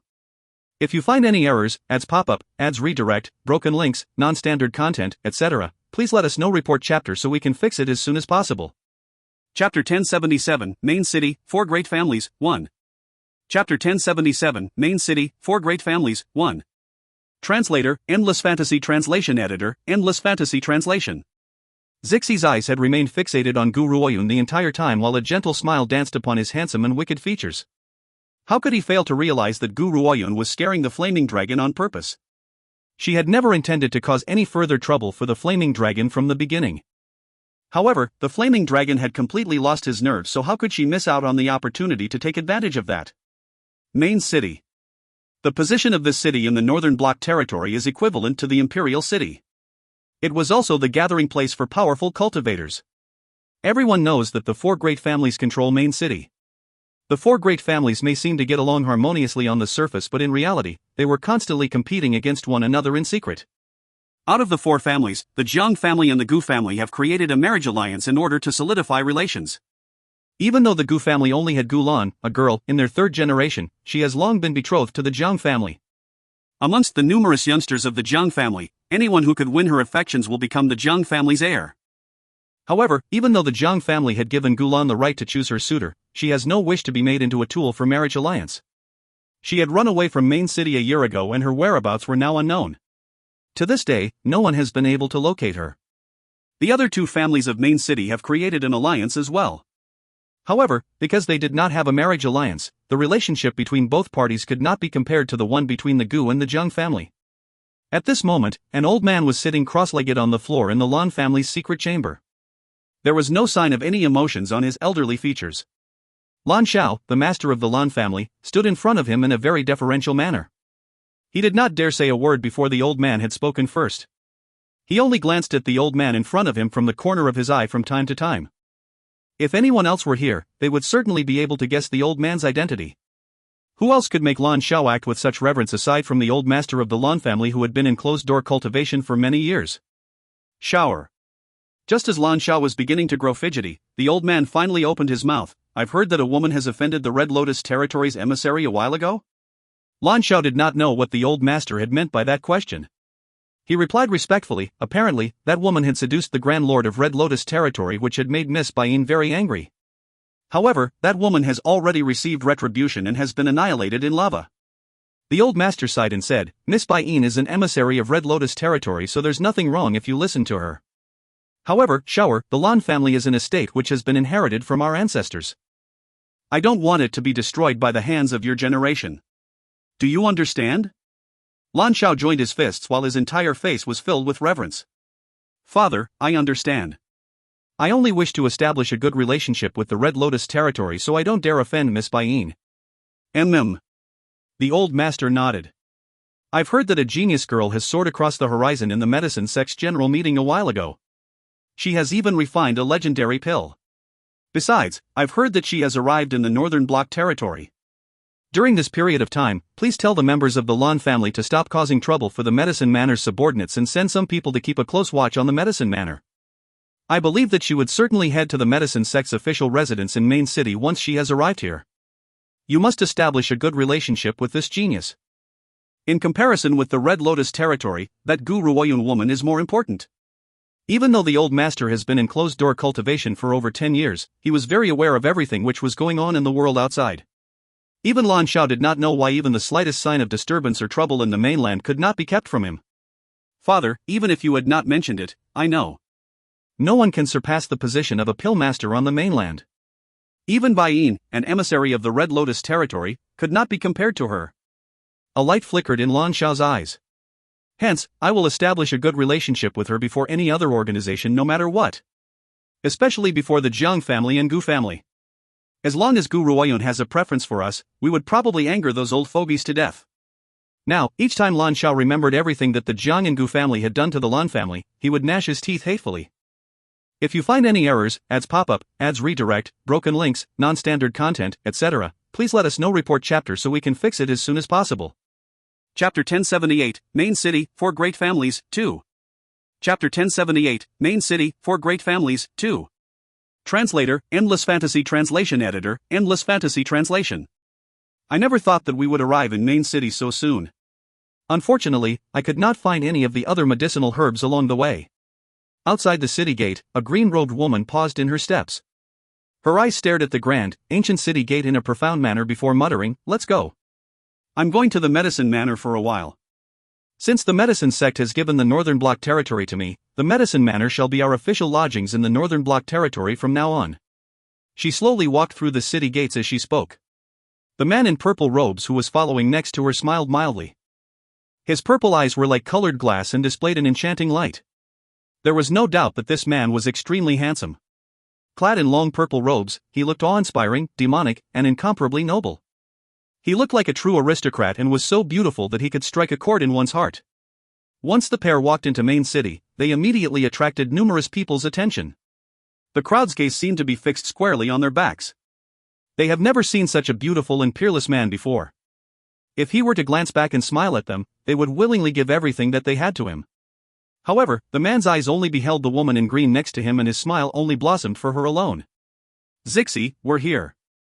Suddenly, the woman in green next to him paused in her steps. Her light, pure, and honest voice was like a gentle breeze which brushed across every ear. The people who initially had their eyes on Zixi instantly turned their gaze towards the official residence in front of the woman. When they saw the sign on the official residence, everyone found it beyond comprehension. The words on the sign were very clear. Even though it was a little run down, it was not unfamiliar to the people of Main City. Medicine Manor. The first place that the strange man and woman are visiting is Medicine Manor? Everyone in the Northern Block territory knows the story behind the Medicine Manor's master. The Medicine Sect may hold an awe-inspiring presence in the world outside, but the powerful cultivators from the 4 great families in Main City have already achieved the high-level martial supreme rank. They were only one step away from becoming a martial saint. Hence, even though the Medicine Sect was the master of the Northern Block territory, they would not attach any importance to the Medicine Sect anyway. What more serve those people? When they saw the 2 figures enter Medicine Manor, the people on the street began to erupt into a fervent discussion. Can you guess who they are? I don't know. Doesn't the Medicine Sect frequently send people to take care of the Medicine Manor? Unfortunately, those people have left one by one after being threatened by the 4 great families. If my guess is right, the person who has arrived in the Medicine Manor must be the young genius. TSK, so what if she's a genius? They may be considered as a genius in the Medicine Sect, but this is the Northern Block territory's land. Even if the sect master of the Medicine Sect were to arrive, the 4 great families' cultivators can make him leave with his tail between his legs. I never thought that the Medicine Sect would be so persistent.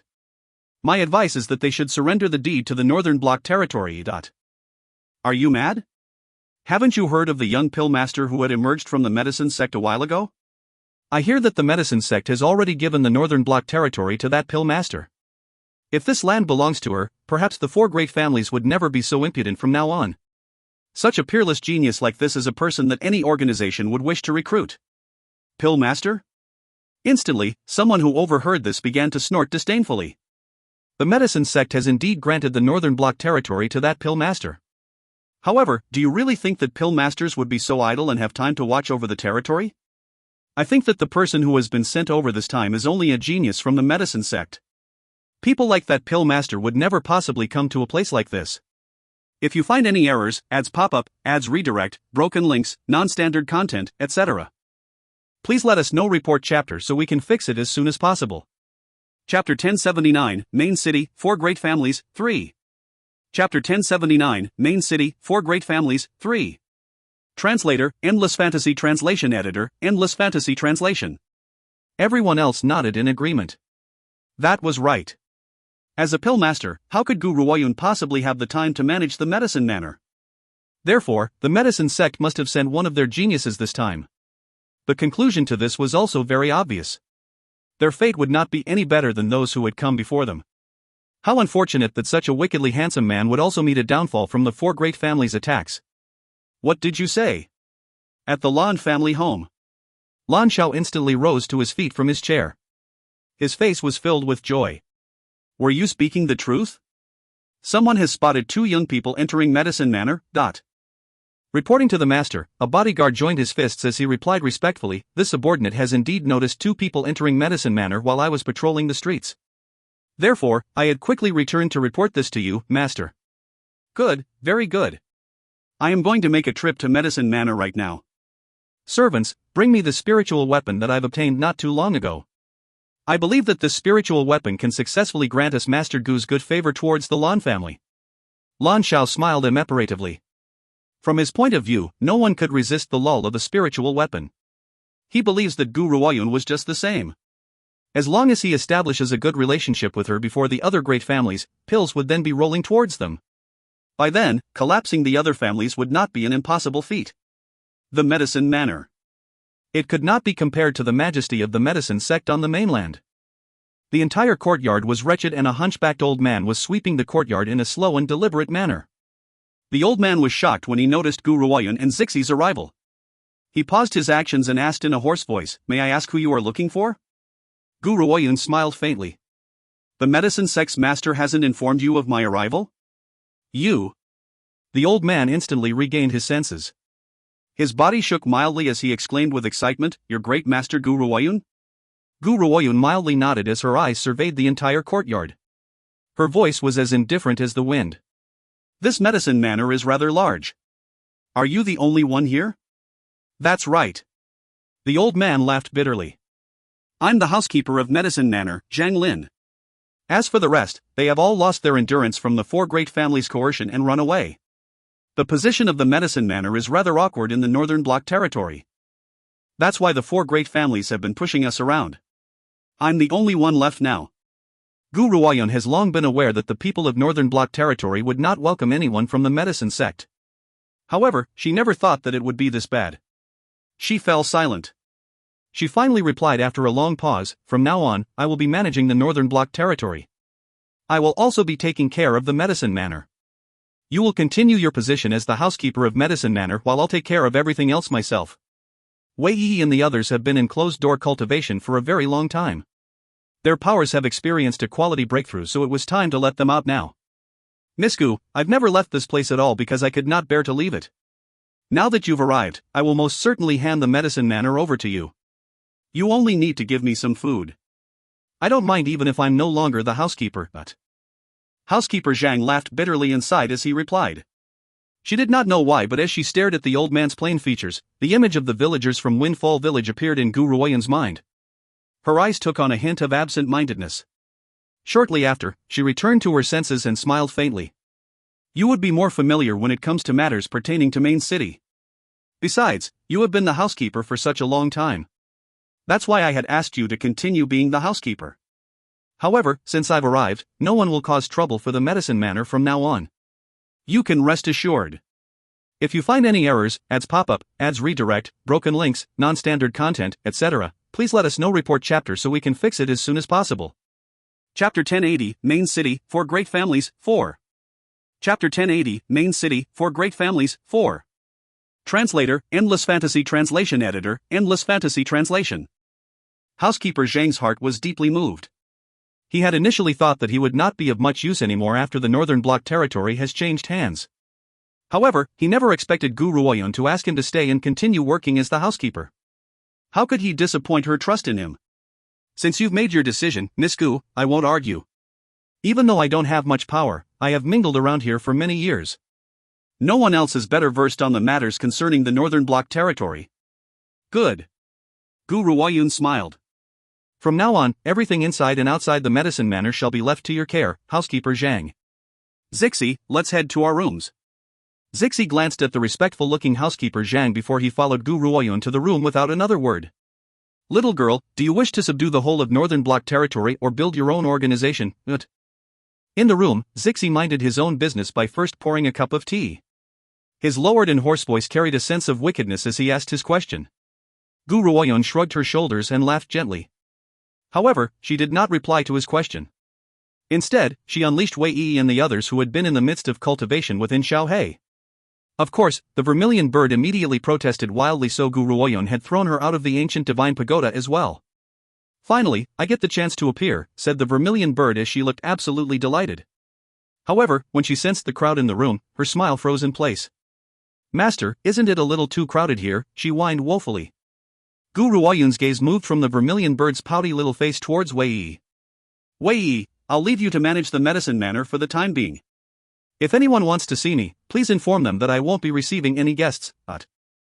Wei Yi was shocked. What about the Jiang family and the Gu family? She asked. I won't see them. Gu Ruoyun smiled as a light flashed in her eyes.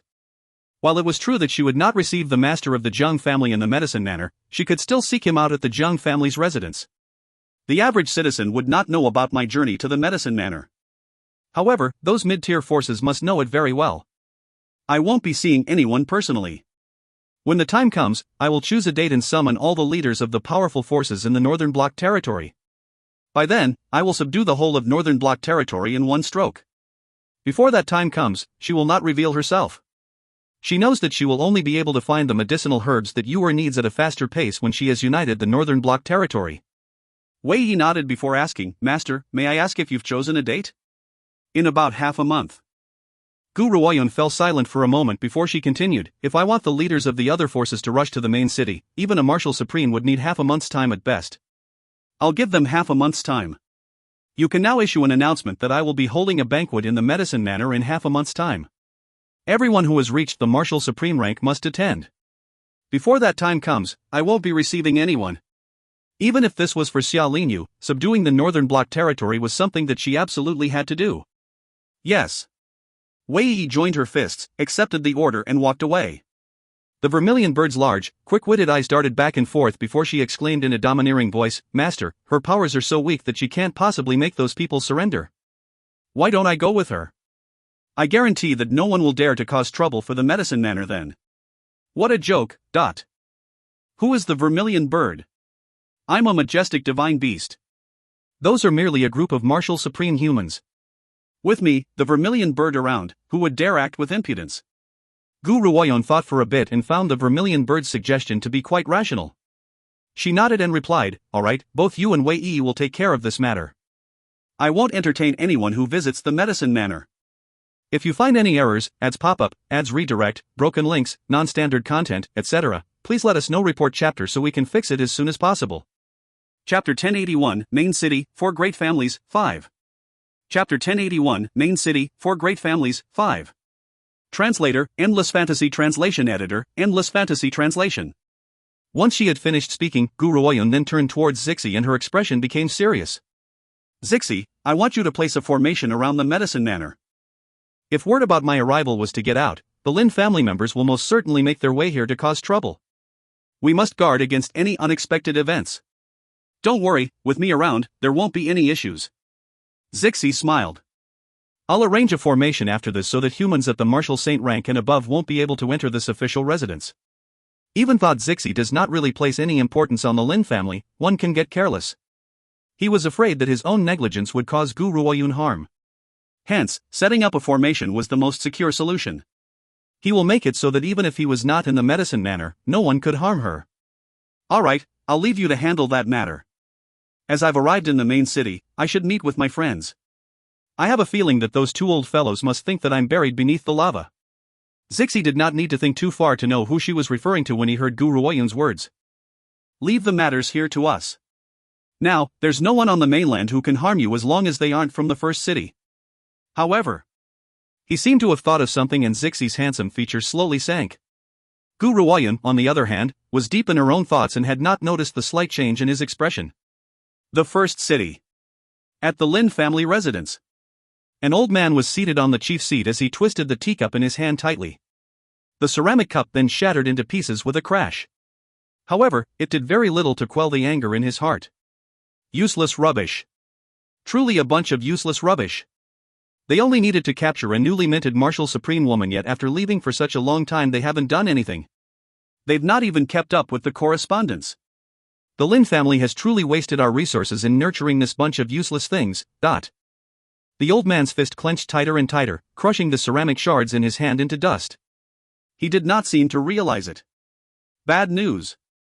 Master, something bad has happened. Just as the old man was about to continue to rage on, an anxious voice rang out from outside the room. Soon, a guard staggered speedily into the hall and threw himself on his knees before him. Master, something has happened. Multiple estates belonging to the Lin family have been attacked by spiritual beasts. Those spiritual beasts seem to have been driven to insanity. Each time they see a human, they will bite. However, they're only attacking members of the Lin family. What? Spiritual beasts? Whoosh! The old man instantly rose to his feet. His eyes widened as he roared angrily, "You're saying that spiritual beasts are attacking the members of the Lin family? Has something happened in the Beast Clan?" The Lin family and the Beast Clan have always steered clear of one another. Why would the Beast Clan attack us now? Those spiritual beasts mentioned that since the Lin family has delusions about capturing their mistress, they are attacking us as retribution. The guard's face was full of anxiety. However, he managed to explain the reason behind the matter very clearly in the end. The old man was shocked. What arrived next was a wave of fury. Which blind person has laid his hands on a member of the Beast Clan? Investigate this for me. Once you've found the answer, hand them over to the spiritual beasts. Hopefully, that will quell the spiritual beasts' fury. In the first city, the Beast Clan and humans have never interacted with one another. However, the humans have no choice but to recognize the Beast Clan's power. Only the spiritual beasts of the Beast Clan, regardless of their continuous disputes, would be able to unify against foreign forces. If any human dares to intrude on their land, they would immediately unite and attack the intruders. This was also the reason why the Lin family fears the Beast Clan so much. Of course, the old man never thought that he was the one who had issued the order to capture their mistress. If you find any errors, ads pop-up, ads redirect, broken links, non-standard content, etc., please let us know. Report chapter so we can fix it as soon as possible. Chapter 1082, Main City, 4 Great Families, 6. Chapter 1082, Main City, 4 Great Families, 6. Translator, Endless Fantasy Translation Editor, Endless Fantasy Translation. A flash of red robes like a splendid and moving flame sped towards the mountain's summit. The man then stood on top of the mountain with his hands held behind his back while his eyes stared at a patch of sky not too far away. His red robes could not conceal the eerie murderous intent on the man's face. The spiritual beasts around the entire mountain range did not even dare to breathe due to the sight of it. They were like little dogs as they crawled on the ground, afraid that they would provoke the demon. "My king, the rest and I have followed your orders and launched an assault on the Lin family. May I ask if you have any other orders?" A tercel descended from the sky. It landed behind Xianbei Yi before turning into a middle-aged man. He knelt respectfully with one knee on the ground as he spoke. Aside from respect, most of the look in his gaze towards Xianbei Yi was full of sincerity and reverence. This man was a symbol of faith to all spiritual beasts. According to the older generation in the clan, some who have lived for over 10,000 years, if it had not been for this man, spiritual beasts would have been destroyed by the hands of mankind 10,000 years ago. It was this man who had saved the Beast Clan and decided to present the Beast Clan as a gift to a woman. However, later on, this peerless man had vanished.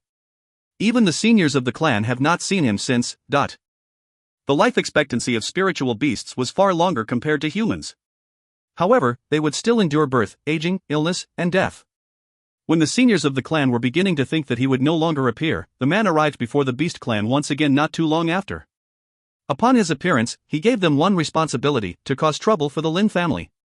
Was this not an easy feat for the long-established Beast Clan? "I am not your king." The man in red robes did not turn around but continued to stare at a distance. He then spoke in a cold and distant voice, "You only have one master. When she appears, you will pledge your loyalty to her. This is an order." "But, my king." The tercel was shocked. He then spoke reluctantly, "I'm afraid that the seniors of the clan would not agree. We want to serve you alone wholeheartedly." Boom! Just as the tercel had spoken, he suddenly felt a great, eerie glare upon him.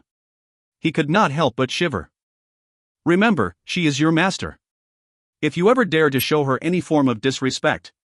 A wave of murderous intent burst from the man's body. I had saved the Beast clan in the past so similarly, I can destroy all of you right now.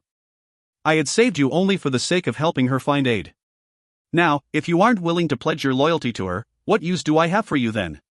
Regardless of the great forces which he had built, everything that he had done had been for her alone, now and forever.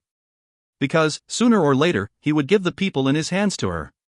If these powers were of no use to her, they would be useless to him as well. Why not destroy them then? The Tersel's heart shuddered.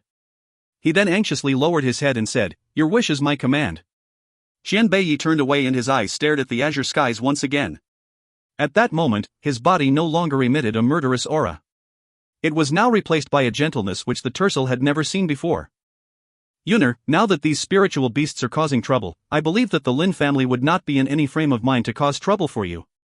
It's about time that I come look for you. The main city, at the Jiang family residence. Gu Ruoyong paused in her steps outside the gate. She then stared at the imposing Jiang family courtyard and raised her brows before stepping into the residence. If you find any errors, ads pop-up, ads redirect, broken links, non-standard content, etc., please let us know. Report chapter so we can fix it as soon as possible. Chapter 1083, Main City, 4 Great Families, 7. Chapter 1083, Main City, 4 Great Families, 7. Translator, Endless Fantasy Translation Editor, Endless Fantasy Translation. However, before she could step into the threshold, she was promptly stopped by 2 guards in front of the gate. Stop, this is the Jiang family residence. Please present your visitation invite. Visitation invite. Gu Ruoyun shivered and said, "Report to Old Man Jiang and tell him that Gu Nianai is here for a visit." Gu Nianai? Both guards at the gate looked at each other. In the end, the guard who had first spoken continued to speak. "Miss, there are many who want to see our master. However, you must present a visitation invite. We will then send it to the master in your stead. If the master agrees to meet you, you will be allowed to enter. This is the Jiang family's rule." Gu Ruoyong knitted her brows together. She never thought that the Jiang family would be so troublesome. However, as she had not come prepared with a visitation invite, she would not be able to enter the Jiang family for the time being. What's going on here? Just then, a kindly voice sounded from behind her. Gu Ruoyong jumped when she heard this voice. She then turned around to find a kindly man walking towards her. That man did not seem to expect to find Gu Ruoyong here. His expression turned sluggish before quickly returning to normal. Young Sir Wen. The 2 guards clearly recognized the man who was as gentle as a piece of jade. They joined their fists, bowed respectfully and said, "This young lady is here to visit the master. I was only asking her for her visitation invite." Wen Yan. Gu Ruoyun smiled calmly. She never thought that she would bump into him here. Isn't that a coincidence? Wen Yan smiled. Miss Gu was maternal grandfather's old acquaintance. They had gone their separate ways in Cloudy Wind City just a few months ago. I never thought that I would meet you here again, Miss Gu. I haven't thanked you for eradicating the Snow Jade bandits for Cloudy Wind City that day. Gu Ruoyong shrugged. I had been in a hurry that day. Taking care of the Snow Jade bandits was just something which had happened along the way. Regardless of whether it was along the way, Miss Gu, you have helped us a great deal. Are you here to see my maternal grandfather? That's right. Gu Ruoyong nodded. Since I've arrived in Main City, I want to meet Old Man Jiang and reminiscing about the past no matter what. I don't know if Old Man Jiang is in the manor. If grandfather knows that you're here, he will definitely be very happy. Wen Yan's face displayed a small smile. His smile was like a ray of sunlight, giving one a wonderfully immersive and soothing feeling. Let's go. I'll take you to see maternal grandfather. As Wen Yan was now escorting her, the 2 guards did not stand in her way anymore. However, their eyes were filled with shock. They never thought that Gu Ruoyong would actually be acquainted with Old Man Jiang. After all, Old Man Jiang was never reasonable in the entire Jiang family. Perhaps only his biological grandson, Jiang Maju, and maternal grandson, Wen Yan were allowed to see him a little more often. When did the typically unreasonable Old Man Jiang start to have such a good relationship with a little maiden? Furthermore, based on what young Sir Wen had just said, it seems that the relationship between the 2 was unlike the rest.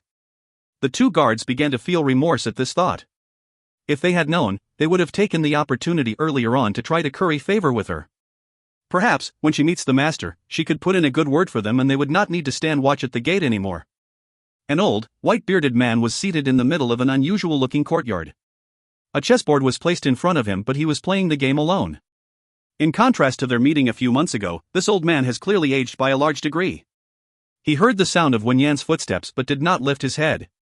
He only spoke indifferently. "Yenner, you're here?" "Yes, I had rushed right over from Cloudy Wind City once I had received your letter." "May I ask why you've summoned me back to the Jiang family residence, maternal grandfather?" "If you find any errors, ads pop up, ads redirect, broken links, non-standard content, etc., please let us know. Report chapter so we can fix it as soon as possible." Chapter 1084, Main City, for Great Families, 8. Chapter 1084, Main City, for Great Families, 8. Translator, Endless Fantasy Translation Editor, Endless Fantasy Translation. Wen Yan's voice was as kindly as ever. Hearing it was equivalent to basking in sunlight, and it made one feel absolutely delighted. "Oh, that's right. I've just bumped into a familiar face. I believe that you must really want to see her, maternal grandfather, so I made the decision to let her in." Old man Jiang laughed bitterly. The only person he really wanted to see now was Gu Ruoyun. Sadly, that girl had lost her life in a sea of flames when she sacrificed herself to save him and old man Gu. There was no chance of survival for her at all. Therefore, no matter who Wen Yan had brought over, it would not make him happy. However, just as old man Jiang was about to speak, a serene voice sounded from behind him, causing his elderly figure to tremble. "Old man Jiang, long time no see. You don't look so well." Clatter! One of the chess pieces in old man Jiang's hand dropped onto the chessboard. He raised his head unbelievingly as his gaze fell upon the flash of green robes next to Wen Yan. The expression in his eyes changed from shock, astonishment, before slowly turning into ecstatic. He then rose to his feet with a whoosh as his elderly voice trembled from overexcitement. "Gu girl? Is that really you? She didn't die? How could this be? She had fallen into the sea of fire. How could she have survived?" Wen Yan felt dubious and his eyes darted back and forth between old man Jiang and Gu Ruoyun. While he knows that his maternal grandfather would be delighted to see Gu Ruoyun, he never expected his maternal grandfather react so happily. This was not logical at all. Gu Ruoyun smiled gently as she said, "It's me." "You?" Old man Jiang's voice was incredulous. "You aren't dead? I was lucky." Gu Ruoyun shrugged her shoulders. "Aren't you happy to see that I've survived? Could it be that you want me to die in that sea of flames, old man Jiang?" That sentence was full of jest, but it also convinced old man Jiang to completely believe that reality. Ha ha ha. Just as Wen Yan thought that the old man has returned back to normal, a bright and clear laugh erupted from old man Jiang. His smile was excited and rang throughout the atmosphere in the Jiang family residence. "Gu girl, you're really alive. Did you know that you had nearly scared me and old man Gu to death that day?" Even my grandson had fallen into depression for an entire day when I told him the news. He has only recently begun to work hard in his cultivation. After a long time, old man Jiang stopped laughing and sighed. However, his face could not conceal his excitement. If Gu Ruoyun had truly sacrificed herself for them, he and old man Gu will forever live in regret. Of course, most of it was sympathy. A peerless genius like her should not have fallen this way. As long as she lives on, one day, this mainland will belong to her. "Maternal grandfather," Wen Yan asked as he stared at old man Jiang with foggy thoughts, "what on earth happened?" "What do you mean? What happened to Miss Gu?" Old man Jiang sighed heavily before explaining. "Previously, old man Gu and I had run into some danger during our search for a divine weapon. Initially, the Gu girl could have escaped. However, she had fallen into a sea of lava in order to save us. If it had not been for her, we would have been the ones who had lost our lives in the lava." Wen Yan never thought that so many things would have happened prior to this. His eyes stared at Gu Ruoyun gratefully. "Miss Gu, you've already saved my maternal grandfather once. I never thought that you'd end up saving him again. This is a sentiment that would be difficult for us to repay for the rest of our lives." Gu Ruoyun smiled but did not say a word. After all, her objective was not that simple. The whole of Northern Bloc territory, that was her real objective. If you find any errors, ads pop up, ads redirect, broken links, non-standard content, etc., please let us know. Report chapter so we can fix it as soon as possible. Chapter 1085, Main City, for Great Families, 9. Chapter 1085, Main City, for Great Families, 9. Translator, Endless Fantasy Translation Editor, Endless Fantasy Translation. Master. Just as old man Jiang was filled with excitement, a guard rushed right in. "The master of the Gu family is here for a visit." Hearing this, old man Jiang's face changed instantly. He certainly never forgot how this old fellow had tried to snatch the Goo Girl from him. If Old Man Goo finds out that the Goo Girl is in his residence and tries to snatch her away, what should he do then? Besides, the Goo Girl has returned from the dead, so he obviously wants to reminiscence with her. How would he find the time to entertain that old man? I'm not seeing him. Old Man Jiang waved his hand. Suddenly, he seemed to remember something and added, "Oh, that's right, tell Old Man Goo that I've gone out to run some errands. I'll only be returning around half a month's time." Once half a month has gone by, he will reveal the news of the Goo Girl's survival to that old man. During this period of time, he would certainly have the youngsters of the Jiang family establish a good relationship with the Goo Girl. Even though there were no males in the Goo family's third generation, if the Goo family actually manages to bend the Goo Girl to the same gender, who shall he send his lamentations to then? Ha ha ha, you old fart. Who is only returning in half a month? Unfortunately, just as Old Man Jiang had spoken, a loud laugh rang out from outside the courtyard. Old Man Jiang's face instantly blackened. This old fellow had just barged right in. That's it, I'm finished. There's no time for me to hide the Goo Girl now. Indeed, when the flash of blue robes entered the courtyard, the old man instantly froze in place. You? Goo Girl? You're alive? Old Man Goo looked completely astonished as he stared at Goo Ruoyun in disbelief. His body trembled.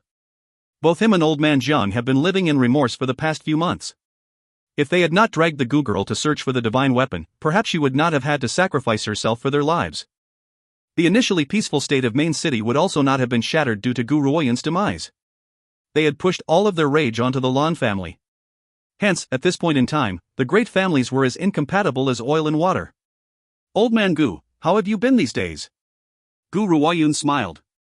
She has a fondness for Old Man Goo simply because he had chosen to stand with her in face Bai Yin's threats. Old Man Goo finally regained his senses and exclaimed excitedly, "Old Man Jiang, and I thought you were dead. We didn't think that you would still be alive. This is too fantastic. Old Man Jiang and I have previously discussed this, that as a token of our gratitude, we would make the appropriate arrangements for your kin. We have already sent a letter to inform the Holy Doctor and the others and have detailed everything which has happened very clearly in our letter." What? Goo Ruoyun was astonished. She never expected that the two old men would have informed her master of her accident. If master finds out about this, the news would certainly reach my father's ears. Goo Ruoyun knitted her brows at the thought as a hint of exasperation flashed across her forehead. Goo Girl, what is it? Old Man Goo could not comprehend Goo Ruoyun's reaction and asked in astonishment. Oh, it's nothing. Goo Ruoyun shook her head. However, I'd advise you both to be prepared. Main City will not be at peace for very much longer. If my father finds out that I was in danger, he would overturn the whole of Northern Bloc territory. Especially the Lan family. Not a single soul would be spared. Otherwise, that overprotective father of mine would not be given the title of a madman. However, I must inform Lan Goo about this matter. Regardless, Lan Goo is still a member of the Lan family. If you find any errors, ads pop up, ads redirect, broken links, non-standard content, etc., please let us know. Report chapter so we can fix it as soon as possible. Chapter 1086, The Visit, 1. Chapter 1086, The Visit, 1. Translator, Endless Fantasy Translation Editor, Endless Fantasy Translation. The Medicine Manor. The old housekeeper was sweeping the fallen leaves on courtyard's ground with a broom in a slow and unhurried manner. Lan Xiao has just brought his group into the medicine manor when he saw the grey-robed, filthy old housekeeper. He knitted his brows in disgust and a cold and distant light flashed in his eyes. He barked haughtily at the housekeeper. "The Lan family is here to pay the master of the medicine manor a visit. Go and inform her quickly." The old housekeeper did not seem to notice Lan Xiao's presence and continued to devote his attention towards cleaning up the leaves in the courtyard. The sound of sweeping continued to fill the quiet air of the courtyard. "Our master has spoken to you. Did you hear him at all?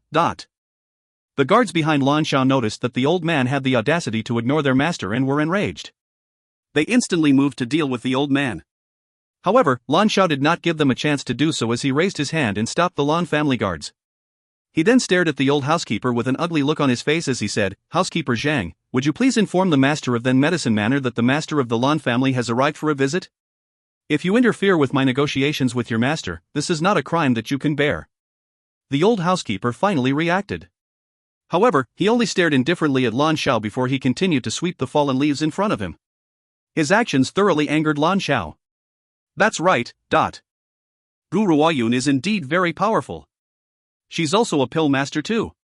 However, this old man is only a housekeeper in the medicine manor, yet he dares to act so cockily towards me. Even though I don't dare to offend Gu Ruoyun, I would only be educating a mere housekeeper. I believe that she wouldn't argue with the Lan family because of this. Lan Xiao's eyes instantly sharpened in the thought. He then sneered, "Housekeeper Zhang, don't be so shameless after one has given you face. Don't forget who really owns Main City. Who do you think you are? I'm going to give you another chance. Inform the master of the medicine manor that Lan Xiao is here to see her." "Well, aren't you going?" He thought he has given housekeeper Zhang ample opportunity to amend his mistake. He believed that the old man would not continue to act so audaciously. However, he did not think that the old housekeeper would act like a deaf man and completely ignore him. Lan Xiao was so angry that his face turned ashen. He was about to fly into a rage when a charming voice chimed in from the front. "Housekeeper Zhang, who is causing trouble in the medicine manor?" A flash of long crimson robes appeared in the gateway. The woman's face carried a charming smile, but that smile did not reach her eyes. Her alluring phoenix eyes were filled with an icy chill. "Miss Wei," the old housekeeper replied when he saw the woman who had entered the front yard. His elderly features were deferent. "You're here?" Wei Yi nodded before she slowly turned her gaze towards the Lan family members. The corners of her lips then curled into a charming smile. "Were you the ones causing a disturbance?" Lan Xiao knitted his brows as he stared at the woman in red who had just stepped out from the front yard. According to the rumors, the woman named Gu Ruoyun has clear and elegant features. However, the woman in front of him was dressed in red robes and was extremely glamorous. Furthermore, housekeeper Zhang had addressed her as Miss Wei. Obviously, she was not Gu Ruoyun. "I am Lan Xiao, master of the Lan family. I'm here to visit Great Master Gu. Please inform her of my arrival, Mississippi." As he was not too sure of the woman in red's status, Lan Xiao had spoken with a hint of courtesy. "My apologies, there have been too many people who have requested to see my master over the past few days. Every person of minor importance seems to want to gain my master's favor, so please don't even think about it. Old housekeeper, send the guests away." Wei Yi laughed icily as she instructed. "If you find any errors, ads pop up, ads redirect, broken links, non-standard content, etc., please let us know. Report chapter so we can fix it as soon as possible." Chapter 1087, The Visit, 2. Chapter 1087, The Visit, 2. Translator, Endless Fantasy Translation Editor, Endless Fantasy Translation. She certainly has not forgotten how Lan Xiao was allied with Bai Yin and had both worked together to harm Gu Ruoyun. Hence, why would she allow them to enter the medicine manor? Besides, Gu Ruoyun had already issued an order: anyone who wishes to see her should be kept outside the door. Lan Xiao never expected his request to be denied again. His face sank and he smiled scornfully. "Miss, I'm being polite to you because you are Great Master Gu's loyal servant girl. However, servants are servants. When have they ever been the ones to make decisions for their masters? Let me give you a piece of advice: pass my message to Great Master Gu. Do you think that you can bear Great Master Gu's loss if you interfere in my negotiations with her?" In the beginning, he was not really aware of Wei Yi's status. That was why he had been so polite to her. However, this woman had addressed Great Master Gu as her master, so this proves that she was only at the level of a servant. Even though Great Master Gu was a pill master, he was the master of the Lan family after all. Regardless of identity or position, he was certainly more powerful than a servant. Great Master Gu had not reached her current level simply because she was good at covering up her brain-dead mistakes. She cannot possibly bicker with him over a little servant girl. Wei Yi's eyes frosted over when she heard Lan Xiao's haughty tone. She then laughed disdainfully. "I don't think that you have anything important to discuss with my master. Housekeeper Zhang, send the guests away. From this day forth, don't let anyone from the Lan family take one step into the manor." Ha ha ha. Lan Xiao burst into exaggerated laughter as if he had heard something very funny. His laughter was full of anger as his eyes glared fixedly at Wei Yi. "Miss, have you ever heard of the phrase, the man who can recognize the facts of a situation is a paragon of men? If your shamelessness causes your master to lose benefits, do you think that your master will spare you? When that time comes, don't come begging me for mercy." The old housekeeper shook his head and sighed. Perhaps, as the housekeeper of Medicine Manor, he was the only one who understands Wei Yi's status. After all, Miss Wei has always addressed Great Master Gu as her Master One. It was clear from this that the two did not have an average relationship. Besides, so what if Miss Wei was a servant? There was a saying that goes, if one wishes to hit a dog, one should look at its master as well. However, Lan Xiao was causing a disturbance in another's property. Wei Yi curled her lips and laughed alluringly. Her phoenix eyes were filled with disdain as she spoke in a voice tinged with scorn. I'm sorry, these are my master's orders. My master has mentioned that she won't be receiving any guests. If you don't wish to be thrown out, you may leave on your own. Otherwise. She gently narrowed her eyes as a threatening light flashed across her pupils. Ha, Lan Xiao laughed maniacally. He then took a deep breath to suppress the fiery rage in his heart before replying curtly, I'd like to see what's going to happen otherwise. Miss, I don't believe that Great Master Gu is refusing to receive guests. There's no need for you to use her name to threaten me. That is useless. Surely Gu Ruoyan intends to establish a good relationship with the 4 great families after arriving in Main City, as that would be the only way for her to take root here. If she really refuses to see visitors, she would certainly offend many people. Hence, she would not be so stupid as to make this kind of decision. Tisk, tsk. I've never met anyone quite so shameless. My master has already declared that she would not be receiving visitors, yet you insist on staying. Could it be that you want me to escort you out? If you find any errors, ads pop up, ads redirect, broken links, non-standard content, etc., please let us know. Report chapter so we can fix it as soon as possible. Chapter 1088, The Visit, 3. Chapter 1088, The Visit, 3. Translator, Endless Fantasy Translation Editor, Endless Fantasy Translation. An adorable sounding laugh suddenly rang out, causing Lan Xiao to jump in shock. He had been surprised because that laughter had sounded so childlike. However, the tone of manner behind the laugh was so domineering. As he was deep in thought, a petite little figure jumped down from an old tree and landed in front of them. It was a cute little girl around 5 to 6 years of age. Her fair little face was flushed pink like a crystal doll. It was not difficult to see that when this little girl grows up, she would become exceptionally lovely. She would be like a peerless beauty whose beauty could damage a country and cause suffering to the people. However, only the people close to Gu Ruoyan knows that hidden in that little body was an old demon who has lived for over 10,000 years. Where did this child come from? Lan Xiao furrowed his brows and exclaimed impatiently, I have no interest in speaking to a child. Get out of the way. Rude and unreasonable children were the most disgusting things to him in this lifetime. He certainly had no idea what kind of elders could have nurtured a child like this. The vermilion bird's eyes grew cold as her tender and adorable face displayed a cruelty that does not match her years. In fact, her youthful naivety and vivaciousness were instantly diminished. Wei Yi stared at Lan Xiao with pity. After all, amongst all of Gu Ruoyun's spiritual beasts, the one that one should avoid having a confrontation with and who had the worst temper was this little vermilion bird. Even if they were to provoke every single one of the spiritual beasts, they should never provoke her. Otherwise, the end result would always be very tragic. Hence, Wei Yi silently lamented for Lan Xiao in her heart before slowly taking a few steps back. Did you just ask me to go away? The vermilion bird laughed.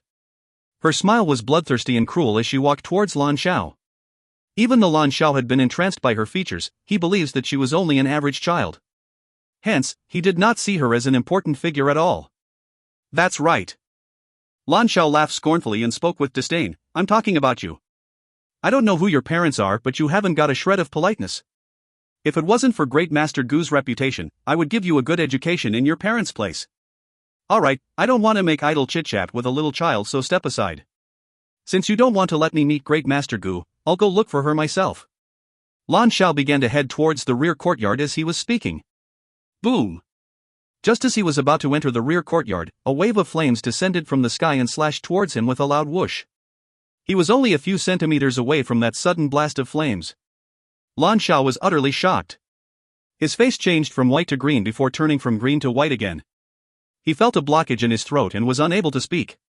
If he had taken one more step just then, those flames would not have landed on the ground but on his head instead. Lan Xiao stared at the large hole carved on the ground in front of him at the thought of this.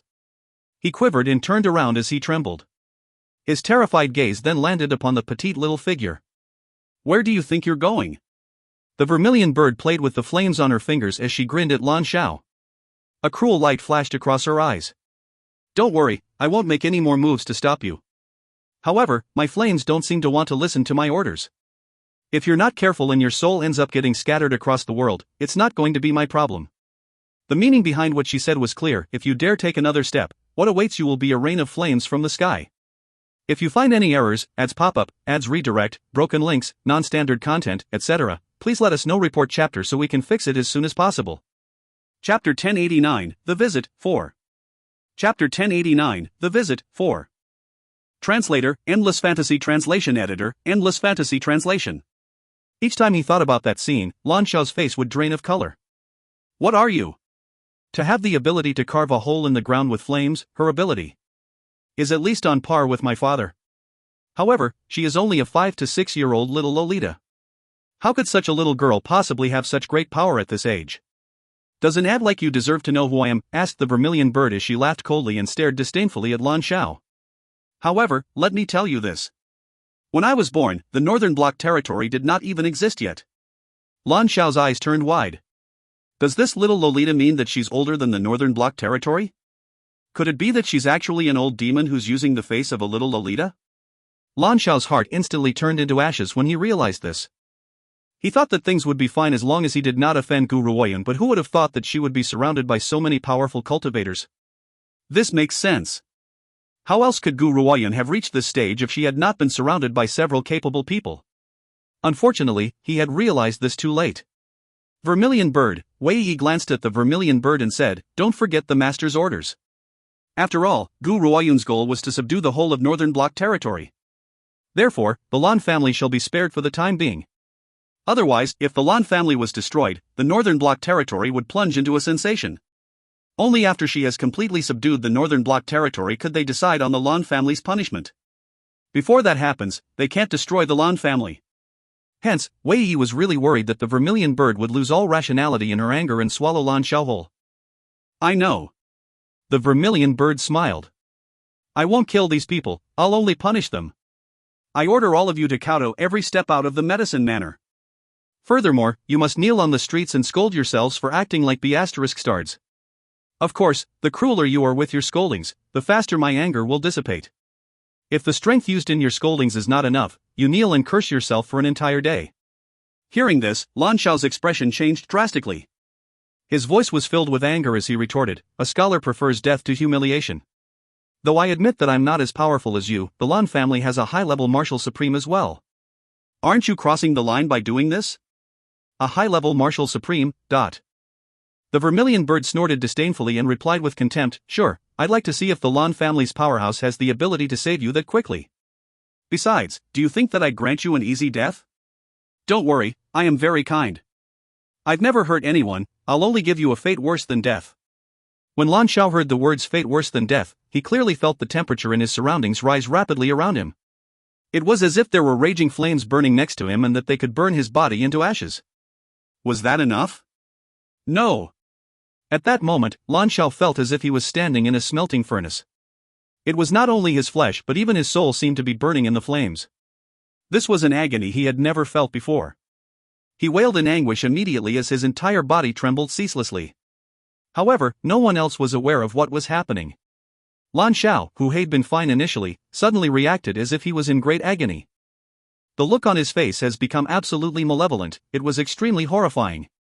Would you like me to continue? The vermilion bird flashed an evil smile. This is only a fraction of 10,000ths of my power. I can increase your agony by 10,000 times more and make it so that you won't be able to lose consciousness. Her smile fell into the eyes of the crowd.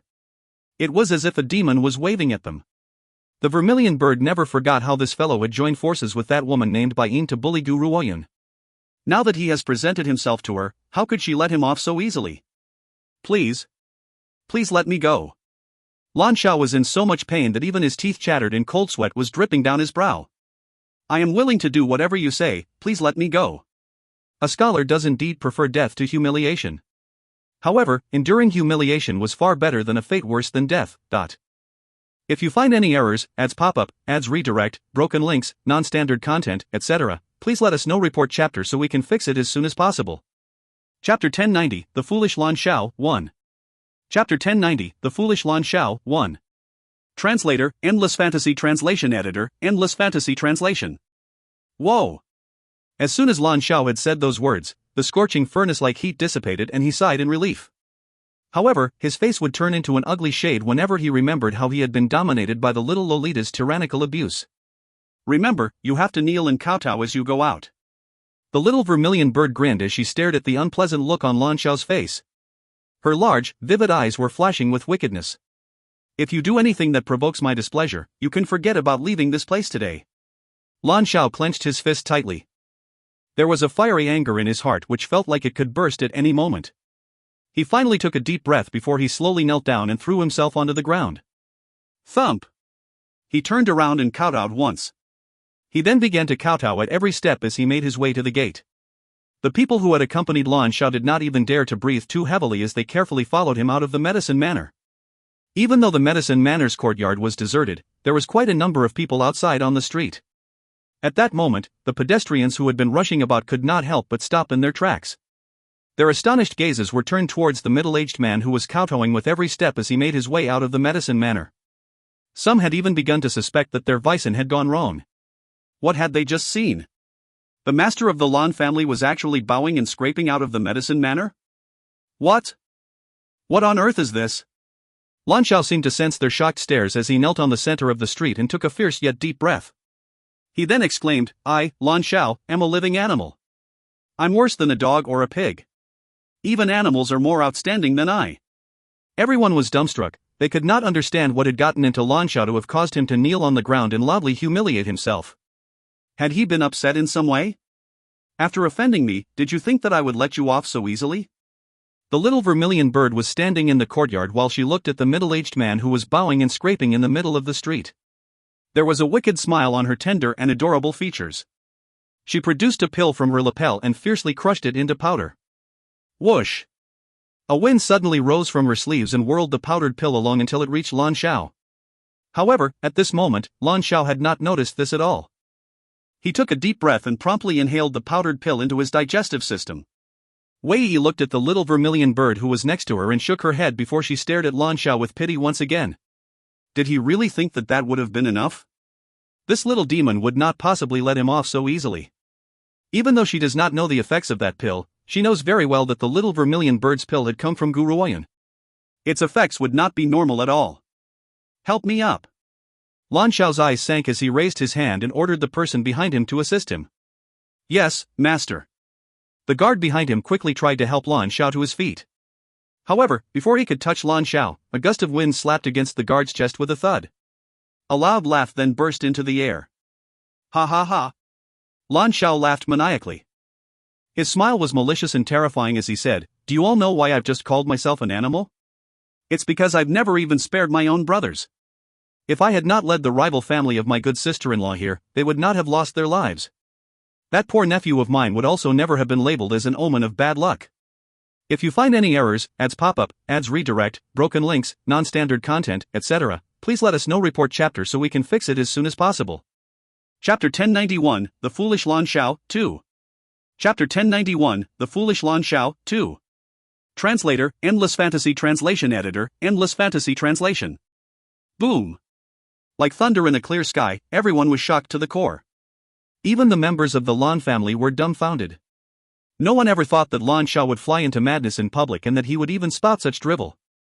Humph, the position as master of the Lan family is mine. If my younger brother was still alive, I would never have obtained the Lan family. Unfortunately, he still has a son.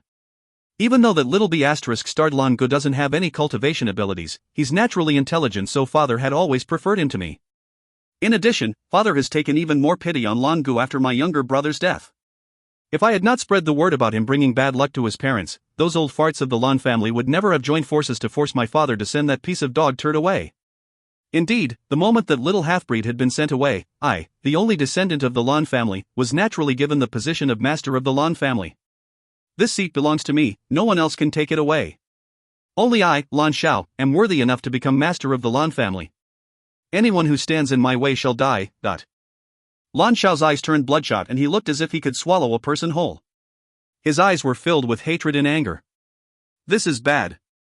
The guards that Lan Xiao had brought along were his trusted aides. When they heard their master exposing everything which had happened in the past few years, their expressions changed drastically. One guard immediately reacted and quickly raised his bowstaff before smacking Lan Xiao's shoulder with a loud thud. The pain from his shoulder brought Lan Xiao back to his senses. He then bellowed furiously, You had the audacity to strike me? There was no one in Main City who dares to strike him.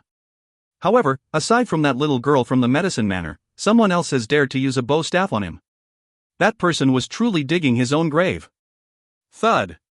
Upon hearing this, the guard who had used the bowstaff quickly threw himself to ground as his forehead dripped with cold sweat. Please forgive my crime, master, you were babbling nonsense a while ago so I had no choice. I had done that to bring you back to your senses. Babbling nonsense? Lan Shao was shocked. It was at that moment when everything he had just said began to echo back into his mind. His face turned completely white while his eyes were filled with terror. What just happened to me? Why couldn't I stop myself from confessing to all my wicked deeds in broad daylight? I'm finished. This time, I'm truly finished. Tisk, TSK. I never thought that Lan Shao would have committed so many wicked deeds. The little vermilion bird shook her head. However, her adorable little face was clearly relishing in his disaster. It seems that your life is soon at its end, brat. Wei Yi glanced at the vermilion bird and curled her lips. What pill was that? The vermilion bird pursed her lips as she replied, not too long ago, Master had refined this pill. When this pill is consumed, that person would lose consciousness and confess every wicked deed they have ever done over the past few years. The most terrifying bit is that when they wake up, they will remember everything they had said. At that point, she blinked as her smile grew even more wicked. Of course, this is a symptom he would have after consuming the pill. However, Master had added a small adjustment later on that some repercussions would occur after this pill has been used. Repercussions? Wei Yi shook and asked suspiciously. The repercussion from this pill is that from now on, Lan Shao will never be able to lie. If he tells a lie, he will suffer the agony of having his soul torn to pieces. If you find any errors, ads pop up, ads redirect, broken links, non-standard content, etc., please let us know. Report chapter so we can fix it as soon as possible. Chapter 1092, The Foolish Lan Shao, 3. Chapter 1092, The Foolish Lan Shao, 3. Translator, Endless Fantasy Translation Editor, Endless Fantasy Translation. 3 black lines instantly appeared on Wei Yi's forehead. Based on her understanding of Gu Ruoyun's character, she was a sensible person. What could have caused her to actually research and produce a pill like this? However, what Wei Yi was unaware of was that Gu Ruoyun had no intentions of researching a pill like this. What Gu Ruoyun had initially wanted to discover was an alternate power source to speed up the effects of a pill. However, because the experiment had failed, it had produced this failed result. Of course, if the members of First City were to find out that Gu Ruoyun could refine pills without following a pill formula, they would plunge into a sensation. Regardless of whether she was successful or not, at least she managed to invent a pill. People with this kind of talent would be considered as a peerless genius in First City. No one could be compared to that. At the Lan family residence, an old man was sitting on the floor of the cultivation chamber. His eyes no longer carried their initial benevolence. Instead, they were now sharp, cold, and distant. Lan Shao, did you really cause the deaths of your younger brother and sister-in-law? Lan Shao shivered violently as he sensed the bubbling anger in the old man's heart. Father, I've been framed. Hiss. As soon as he said those words, Lan Shao's body began to quiver. He felt as if a hand was tearing through his soul and it was so painful that he gasped. His face then turned pale. The old man did not notice the peculiar look on Lan Shao's face and continued to speak with sunken, elderly features. Can you explain to me then what you had meant when you said those things? He asked icily. Father, I don't know either. All I could feel was my mind going blank and I then began to speak but I didn't hear the words which were coming out of my mouth. What he said was true. He was really unaware of what had actually happened. At that moment, his mind had gone blank and he could not hear what he had said at all. Therefore, when he had given that explanation, that soul-tearing agony did not appear. I know. Suddenly, Lan Shao's eyes lit up. He then spoke angrily, the members of Medicine Manor must have done this. The master of Medicine Manor is a pill master, so she must have other pills on hand. Perhaps they had used a pill to control me and made me say what they wanted to hear. Father, I've really been framed. How could I have been so cruel as to slaughter my own brother? Lan Shao had not felt anything peculiar, but towards the end, the soul-tearing agony appeared once again. It was so painful that he nearly groaned. Why? Why is everything normal when I speak the truth, but when I lie, I would suffer the agony of having my soul torn apart? Lan Shao gritted his teeth at the thought and forced the groan back down his throat. The Medicine Manor? The old man fell silent. His voice no longer carried its initial icy distance. What's going on? I don't know either. Lan Shao's entire being was filled with grief. I only wanted to ask for an audience with Great Master Gu, but I never expected her subordinates to be so snobbish. Not only had they looked down upon the Lan family, they even wanted the Lan family to hand over half of our property before they would pass my message to her. Hiss. An extreme pain rose within Lan Xiao's body once again. It was so excruciating that he began to tremble continuously. His face was now as white as a piece of paper. As it turns out, he could not tell a lie. Each time he had lied, he would suffer this agony. However, he had no choice but to endure it for now. He could not let his father notice any peculiarities. Her subordinates wanted the Lan family to hand over half our property, asked the old man as he lifted his head and faced Lan Xiao with an unreadable expression in his eyes. If you find any errors, ads pop-up, ads redirect, broken links, non-standard content, etc., please let us know. Report chapter so we can fix it as soon as possible. Chapter 1093, The Foolish Lan Xiao, 4. Chapter 1093, The Foolish Lan Xiao, 4. Translator, Endless Fantasy Translation Editor, Endless Fantasy Translation. Lan Xiao gritted his teeth fiercely and spat out forcibly, "Yes. I understand. You may leave." The old man gently shut his eyes and replied dispiritedly, "I will take care of the matters surrounding Medicine Manor." "You can forget about this matter." "Yes, father." Lan Xiao finally sighed with relief. He then joined his fist in parting before leaving the chamber. Just as Lan Xiao had turned around, the old man opened his eyes. A wave of disappointment clouded his gaze. "Lan Xiao, you are far too inferior compared to your younger brother. If it had not been for his accidental death and the pressure from those old fogies in the clan, the position of master of the Lan family would never have fallen on your shoulders." "It's not because I am biased but because I am worried that you would destroy the entire Lan family. As Lan Xiao's father, how could he not understand his own son? Besides, how could the aides of a pillmaster possibly demand half a portion of the Lan family estate in return for relaying a message? However..." The old man closed his eyes once again as a bitter smile hung on his face. He then gently exhaled and do not say another word. Over the past few days, the entire main city has been bustling with unmatched excitement. Restaurants, tea houses, small street vendors, and everyone else has been discussing Lan Xiao's actions in front of the Medicine Manor's gates. They never thought that the deaths of the second young master and young madam of the Lan family years ago had been connected to Lan Xiao. He would do anything to obtain the position of Master Lan. Hence, Lan Xiao was now the joke of Northern Bloc territory. However, this matter was soon glossed over by another huge issue. According to the news, the genius girl who had risen to fame in the medicine sect's general meeting, Gu Ruoyan, had arrived in Main City a few months ago. She has also moved to the Northern Bloc territory.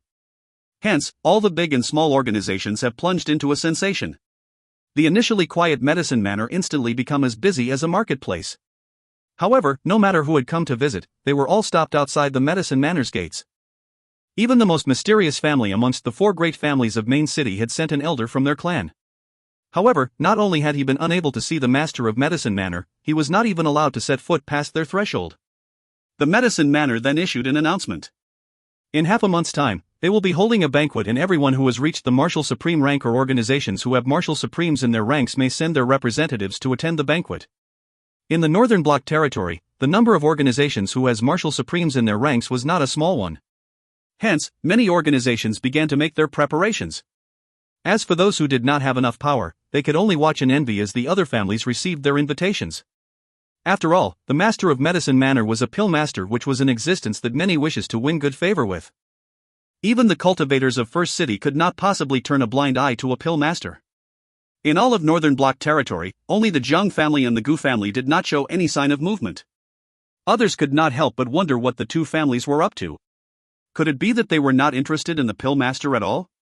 Of course, what they did not know was that Gu Ruoyan, whom they have elevated to the status of a god, was now in the Zhang family residence, playing chess with the two old fogies. "Ha, old man Gu, you lose." Old man Jiang burst into laughter. His bright and clear laugh echoed throughout every corner of the Zhang family courtyard before he continued, "Since you've lost to the Gu girl, you can step aside." "It's my turn now." Old man Gu smiled and turned towards Gu Ruoyan, saying, "Gu girl, I never thought that not only are you exceedingly talented, you're good at chess too." "Unfortunately, there are no males in the Gu family. Otherwise, I'd really like to kidnap you back to the Gu family residence." He sighed gently as his face filled with regret. If you find any errors, ads pop up, ads redirect, broken links, non-standard content, etc., please let us know. Report chapter so we can fix it as soon as possible. Chapter 1094, The Beast King's Wrath, 1. Chapter 1094, The Beast King's Wrath, 1. Translator, Endless Fantasy Translation Editor, Endless Fantasy Translation.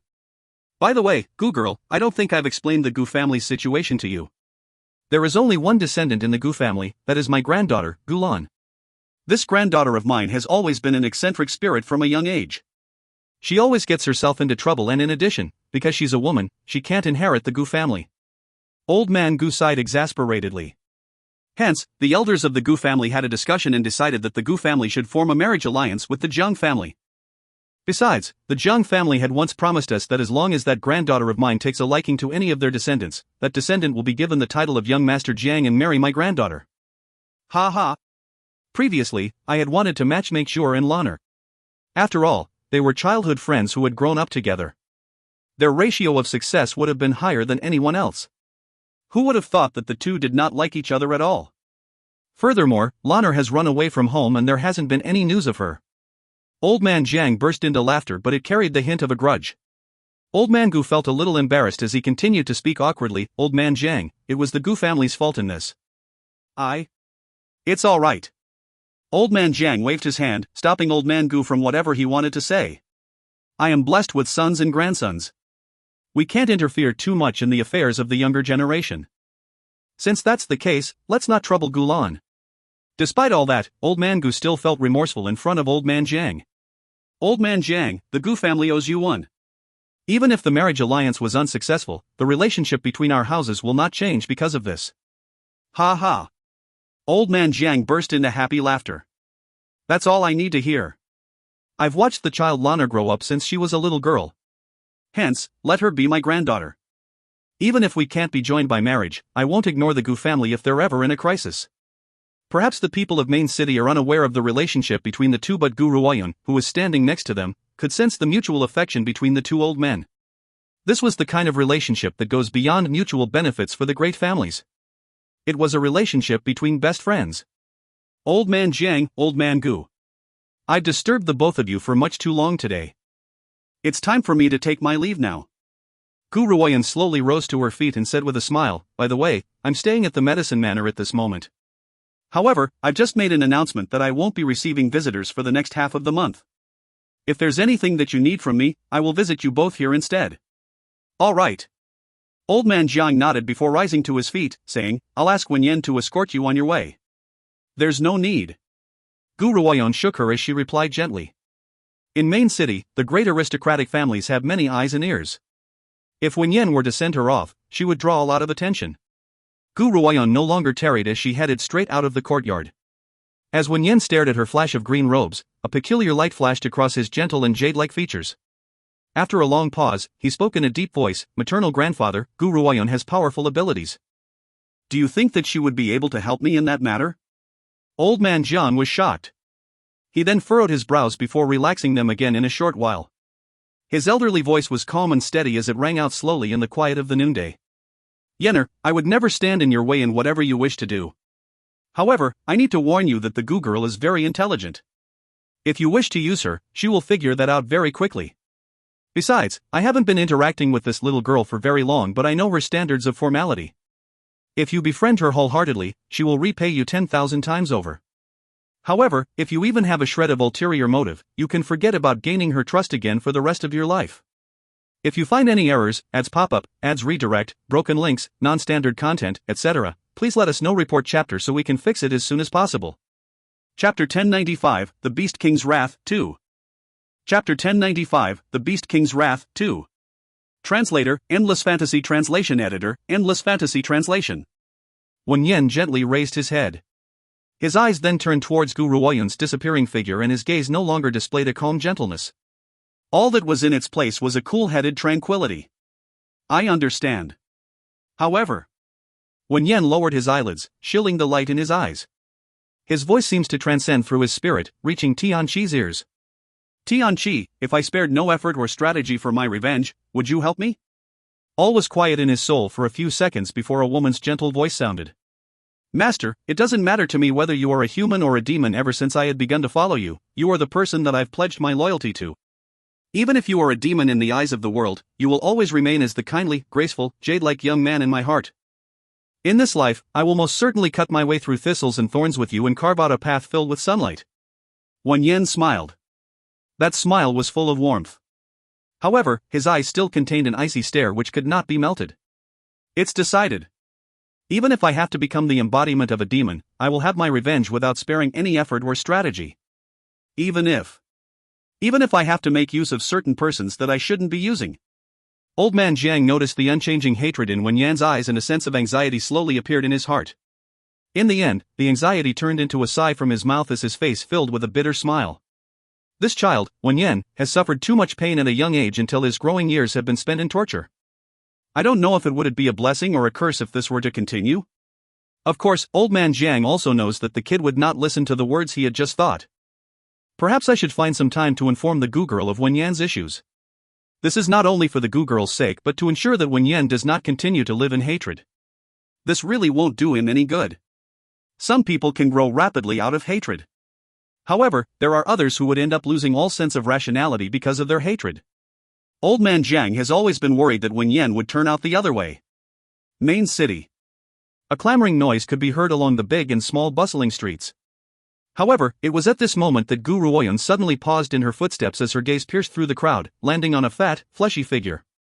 The fatty was standing and spouting curses in front of a stall. His enraged expression caused his fat flesh to tremble as his eyes glared fiercely at the stall owner, who was smaller in stature. His saliva splattered everywhere, with some nearly landing on the stall owner's face. It was just a piece of cloth, yet you're charging me 2 gold pieces? Are you freaking trying to rob me? I have only ever robbed others, so no one would dare to rob me. You brat, are you F*** king tired of living? Speak, how much is this rag? How could the skinny little stall owner possibly endure such a shock from the fatty? His body had begun trembling long ago. 1 gold piece, he stammered with a face white as a sheet. 1 gold piece was the smallest currency denomination on the mainland. Hence, the stall owner's price was already its lowest. He thought that at least it could send this demon away. Who would have thought that once he had given the price, the fatty would glare at him once again and kick the stall owner's stall away with a bang? The stall owner was so frightened that he began to shake uncontrollably. No payment needed. I'll gift this handkerchief to you.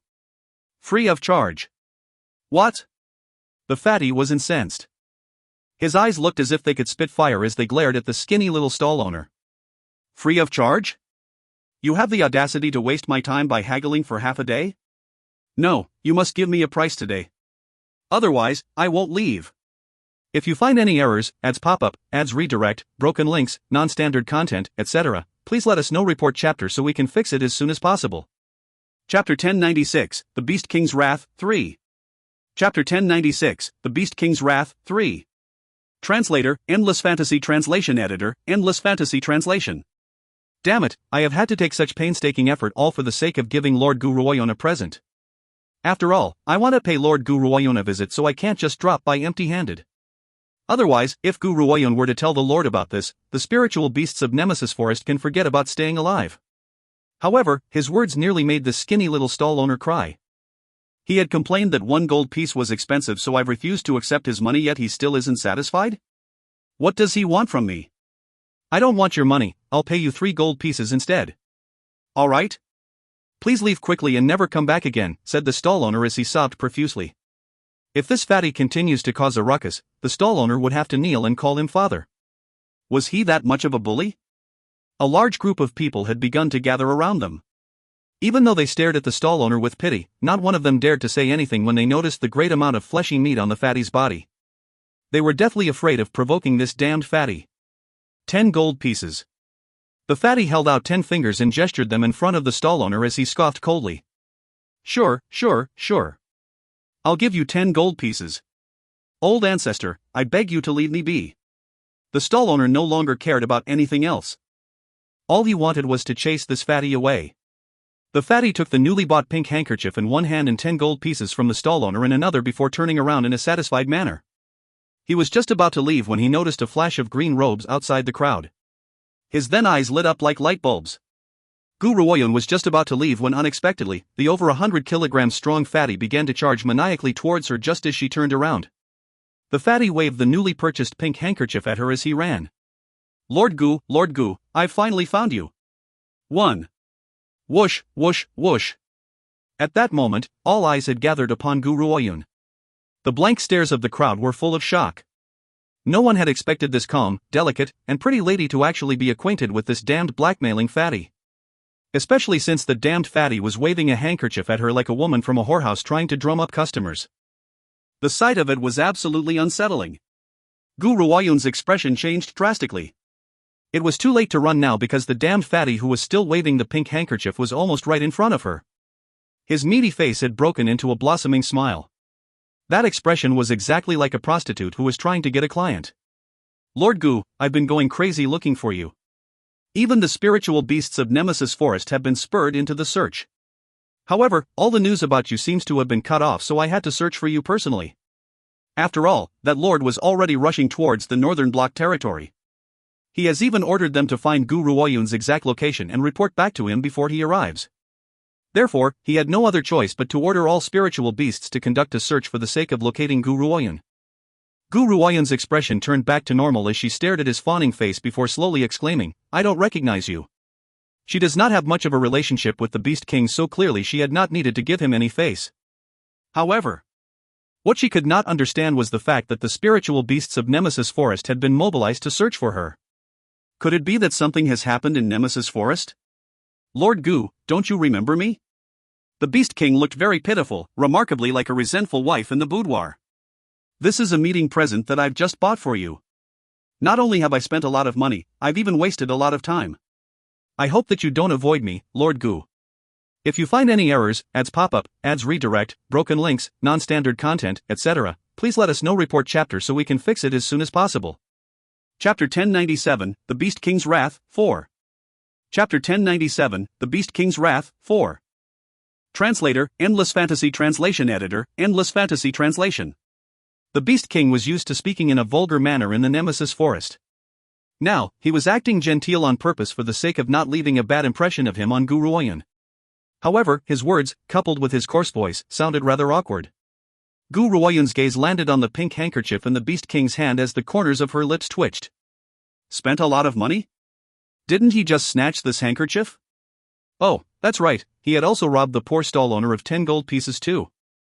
Gu Ruoyun shrugged her shoulders exasperatedly and was just about to reply when a pedantic and gloomy voice rang out from the crowd with a sneer. I heard people commenting about a daylight robbery and I was wondering who would be so impudent to act this way, but I never thought it would turn out to be you, Goonie and I. I never expected you to escape that sea of flames. However, why aren't you, as a person who had just escaped death, treasuring your life? If I were you, I would have run far, far away. Why would I even come to Main City? The corners of Gu Ruoyun's lips curled into a smile when she heard this voice. Her gaze pierced through the crowd before landing on the middle-aged man who was heading towards her. Lan Xiao. It was the master of the Lan family, Lan Xiao. She has not forgotten that this fellow believes in Bai Yin and has helped Bai Yin to harm her. However, in Gu Ruoyun's eyes now, unless he was a powerful cultivator of First City, everyone else was of no importance to her. Goonie and I, you've offended Red Lotus Territory's emissary. Do you think that you'll be able to stay alive for very much longer? When Lan Xiao noticed Gu Ruoyun's complacent expression, the fire in his heart became even more furious. Not too long ago, he had been outraged by the treatment he had received at the Medicine Manor. Ever since he had returned to the Lan family residence, his father has also begun to treat him differently. How could a proud person like Lan Xiao endure this? Now, even this nobody of a little girl had the audacity to take him lightly. Who does she think she is, Gu Ruoyun? 1. Even though they both have the same Gu surname, their power and talent are too far apart. Lan Xiao did not dare to provoke the members of the Medicine Manor, but he believes that he could afford to provoke this little girl before him. Goonie and I. The Beast King scratched the back of his head as he stared at Gu Ruoyun suspiciously. Isn't her name Gu Ruoyun? Why is this hateful fellow calling her Goonie and I? The unicellular-like Beast King does not wish to understand such a complex problem and he would much rather avoid overanalyzing it. He then gently narrowed his eyes as he turned towards Lan Xiao. A fierce light flashed across his pupils. Scram! That cry was full of qi energy. Lan Xiao felt his qi and blood rolling over and over in his body, causing him to nearly spit out a mouthful of blood. Instantly, he felt amazed and slowly calmed his aura. Only then did his expression sink. It seems that this man's power isn't that straightforward. His level of power is definitely higher than mine. Could it be that Goonie and I had dared to step into Main City because she was relying on this fatty? Unfortunately, there are many powerful cultivators in the Lan family. Regardless of how powerful this fatty is, he can't possibly be of any match for the cultivators of the Lan family. Lan Xiao's heart steadied greatly at the thought of this. Goonie and you've previously tried to seduce the Grand Lord of Red Lotus territory, but I never thought that you'd change your objective so quickly. However, your tastes are quite inconsistent. You'd even attempt to use a man who looks like that? I'd advise you to go back to Bai Yin and give her a present as an apology. Otherwise, no one can save you from your date. In this lifetime, the Beast King hates the people who call him ugly most of all. In his heart, an unconventionally elegant, handsome, and Casanova type of man like him could not possibly have any ugly features. Hence, the Beast King was angered and the consequences were severe. If you find any errors, ads pop up, ads redirect, broken links, non-standard content, etc., please let us know. Report chapter so we can fix it as soon as possible. Chapter 1098, She's Guruoyun? 1. Chapter 1098, She's Guruoyun? 1. Translator, Endless Fantasy Translation Editor, Endless Fantasy Translation. Goonie and Emissary Bai Yin is a kind and generous person. If you admit to your mistakes obediently, she might spare you on account of your youth. However, if you persist in doing things the wrong way, no one will be able to save you. Do you really think that the Jiang and Gu family's power can ensure your safety? What a joke. When it comes to the Red Lotus territory, even if all of the Northern Bloc territory were to join forces, they would not be any match for them. Lan Xiao then burst into laughter. After enduring all that stress over the past few days, he finally had an outlet to let all out. If there was anyone to blame this woman for putting herself in front of the gun. The corners of Lan Xiao's lips curled into an eerie angle as his malicious eyes continued to stare at Guruoyun. Therefore, he failed to notice the Beast King standing next to Guruoyun, who was slowly swelling with anger. Boom! Without any warning, a power-packed punch landed on Lan Xiao's chest. Before Lan Xiao could return to his senses, he had been thrown out of the way like an arrow leaving its quiver before landing in the middle of the crowd with a loud thump. An unfortunate onlooker who had been too engrossed in watching the show was unable to avoid Lan Xiao in time. When he had returned to his senses, he had already been toppled over by Lan Xiao's landing. The sheer force of his body nearly made the onlooker puke blood. Dumb F***CK. The Beast King stared disdainfully at Lan Xiao, who was lying in the middle of the crowd, and snorted in derision. You should take a good look at your own F***king face. You would dare to insult me in public and slander my looks. You can only envy someone like me who has such unconventionally handsome and suave features. As he spoke, the Beast King could not help but send a coquettish glance at the crowd. Of course, if that gaze had come from a peerlessly beautiful man, it would certainly tug at one's heartstrings. However, when they stared at the rolls of fat all over his body and his pig-headed appearance, everyone felt as if they had just endured 100,000 electric shocks instead and could only stand dumbfoundedly on the spot. Imagine a shining white pig sending a coquettish glance towards you. This was exactly how the crowd felt. Did you see that? The Beast King turned towards the pale-faced Lan Xiao. These people are all shocked by my good looks. In fact, they're so shocked that they can't even speak. Yet an ugly piece of sh*t like you has the audacity to call me ugly? Lan Xiao's expression was now an ugly sight as he clenched his fist and glared fixedly at the Beast King. This lady looks familiar. Oh, I remember now, she seems to be that lady who had walked into the Medicine Manor a few days ago. I remember that there was a handsome and wicked-looking man by her side. Suddenly, a shocked voice rang out from the crowd. Those words then caused a huge sensation. Are you certain that this lady was allowed to enter the Medicine Manor? I heard that the Master of Medicine Manor isn't receiving guests. There's no mistake. The man who had previously spoken nodded and continued to speak. I felt that this lady had looked familiar since the beginning. However, I can't seem to remember where I'd seen her before. It had all just come back to me. She's the woman who had walked into the Medicine Manor at that time. After she entered the Medicine Manor, news of Guruoyun's arrival in Main City began to spread.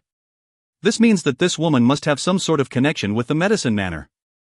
Lan Xiao's brain stopped working then and there as his initially pale face now turned even paler. His clenched fist began to tremble as he stared fixedly at Guruoyun in disbelief. If you find any errors, ads pop up, ads redirect, broken links, non-standard content, etc., please let us know. Report chapter so we can fix it as soon as possible. Chapter 1099, She's Guruoyun? 2. Chapter 1099, She's Guruoyun? 2. Translator, Endless Fantasy Translation Editor, Endless Fantasy Translation. Goonie and is a member of the Medicine Manor? That's impossible. Emissary Bai Yin had mentioned that this woman has no support or background. How could she possibly be a member of the Medicine Manor? Lord Guruoyun, do you know this fellow? The Beast King turned towards Guruoyun and rubbed his head good-naturedly as he asked in astonishment. He may be a single-celled organism, but he has been alive for so many years, so he still has some semblance of intelligence. After overhearing the discussion around him, he was suddenly enlightened and feigned astonishment as he asked that question.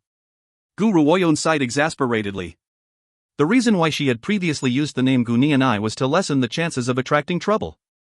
However, she never expected to bump into Lan Xiao on the street. Since she would still run into trouble after she had changed her name, she might as well just go with the flow. She does not want unnecessary trouble, but that does not mean that she was afraid of these people. Gu Ruoyun. Lan Xiao's face was now so pale that it reached a point of unprecedented brutality. He pushed himself up on one arm and rose to his feet, freeing the man he had been lying on. However, just as he had stood up, his legs stumbled and he nearly fell back down again. How can you possibly be Gu Ruoyun? How can you possibly be the earth-shatteringly reputable pill master, Adat? At that moment, Lan Xiao finally understood why the members of Medicine Manor had tortured him so much. It was because Gu Nianai was actually Gu Ruoyun. Lan Xiao also did not know that the Vermilion Bird and the others had done all that for another reason. Lan Gu was Gu Ruoyun's subordinate, so they wanted to vent his anger in his stead. If it were not for this person, Lan Gu would never have to live such a difficult life. Gu Ruoyun slowly closed her eyes. After a while, she opened them again. The corners of her lips then curled into a sneer. Lan Xiao, did you ever regret the things you've done to Lan Gu? When she had heard the truth behind Lan Ji's parents' deaths, Gu Ruoyun immediately remembered her current life. That year, Second Master Gu had also slaughtered his own brother for the sake of his own selfish needs. This had caused her family to be torn apart, unable to be reunited for over 20 years. Hence, she could empathize with Lan Ji's experience. Lan Gu? Lan Xiao was shocked as he stared at Gu Ruoyun's features in astonishment. He felt as if a large rock was now pressing onto his heart. You're acquainted with Lan Gu? Gu Ruoyun smiled but did not say very much. She only left him with, Lan Xiao, ever since you began to treat Lan Gu in that manner, your actions have determined your consequences in the future. After she had said these words, Gu Ruoyun slowly turned around and headed towards the stall owner who had been bullied by the Beast King. This is the price for the item he had purchased. Gu Ruoyun threw 2 gold pieces in front of the stall owner before she turned towards the Beast King indifferently. Give him back his money.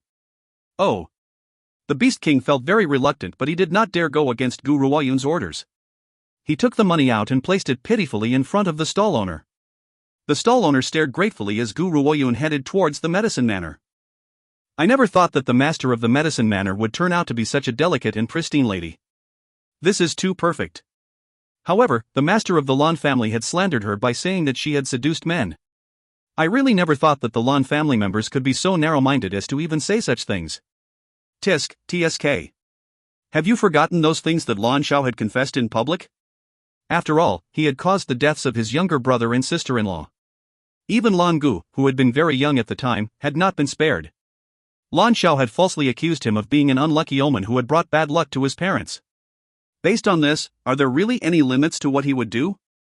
If you find any errors, ads pop-up, ads redirect, broken links, non-standard content, etc., please let us know. Report chapter so we can fix it as soon as possible. Chapter 1100, She's Gu Ruoyun? 3. Chapter 1100, She's Gu Ruoyun? 3. Translator, Endless Fantasy Translation Editor, Endless Fantasy Translation. Oh no! It was so difficult to uncover the Master of Medicine Manor's true face, yet I had forgotten to curry favor with her. Perhaps I could have gotten 1 or 2 pills. Instantly, a voice of sudden realization rang out. Everyone else looked very remorseful as well. They had forgotten about asking the Master of the Medicine Manor for pills. This had been such a good opportunity and they had let it slip. As Lan Xiao listened to the crowd's discussion, he forgot all about his anger. All he could do was to stare dumbfoundedly at Gu Ruoyun as she left. Under the sunlight, his expression was incomparably ashen and his eyes were full of remorse. This woman really is Gu Ruoyun? I have offended the person that I've wanted to gain favor from the most. Each time he thought of this, Lan Xiao would feel as if a hand had clasped over his heart and was squeezing it very tightly, making him feel as though he was going to crumble. No wonder she didn't care for me at all. She's Gu Ruoyun. Why had Miss Baiyin lied to me? No. I must speak to Miss Baiyin and ask her about the situation. Lan Xiao took one more look at the direction Gu Ruoyun had left in before he left the streets as everyone stared disdainfully. He then hurried over to the Lan family residence. At the Lan family home's rear courtyard, Baiyin was seated at a table and sipping a cup of tea in a grand and extravagant wing of the Lan family home. She stared at the white steam gently rising from the cup as a fierce light flashed through her icy features. Gu Ruoyun. Whenever that name was mentioned, Bai Yin would grit her teeth hatefully. That feeling of hatred was enough to pierce through one's heart. I never expected that. I really never expected you to have survived. The events which had happened at the Medicine Manor has also reached Bai Yin's ears. She simply never thought that Gu Ruoyan would be able to survive the Sea of Flames and arrive in Main City. However, regardless of that, she would not let this woman live much longer. Knock, knock, knock. Someone knocked on the door to the room. Bai Yin steadied her emotions and recomposed herself into her usual cold, distant self. She then answered indifferently, "Come in." Creak. The room's door was pushed open and soon, Bai Yin came face to face with a very gloomy-looking Lan Xiao who entered the room. She gently wrinkled her brow as a hint of confusion flashed across her eyes. She then asked icily, "Is there anything you need?" Bai Yin's voice was like a cold wind in the middle of a severe winter, incomparably bone-piercingly icy. "Miss Bai Yin," said Lan Xiao as he took a deep breath before raising his gaze towards the icy beauty who was seated in front of him. "I met someone on the street today, can you guess who that was?" A bite of impatience flashed across Bai Yin's face as her voice became even colder and more distant than before. "Regardless of who you've met, I have no interest to find out." "No, Miss Bai Yin, you would definitely have an interest in this person." Lan Xiao's eyes flickered. However, the paleness on his face did not diminish. "Gu Nianai. I saw Gu Nianai today. I never thought that she would still be alive. Besides, I also learned that her real name is Gu Ruoyun. Since Bai Yin has a grudge against Gu Ruoyun, she must have known about Gu Nianya's true identity." However, what Lan Xiao never expected was that Bai Yin would hide this from him so that she could manipulate him to take revenge for her. But if he had known about Gu Nianya's real identity earlier on, he would never have dared to do as he pleased even if he had been given 100 helpings of liquid courage. Bai Yin smiled, but it did not have any warmth in it. She was still as bitingly frosty as she said, "That's right, she is Gu Ruoyun." "So what? It's a fact that she has offended the Red Lotus territory." If you find any errors, ads pop up, ads redirect, broken links, non-standard content, etc., please let us know. Report chapter so we can fix it as soon as possible.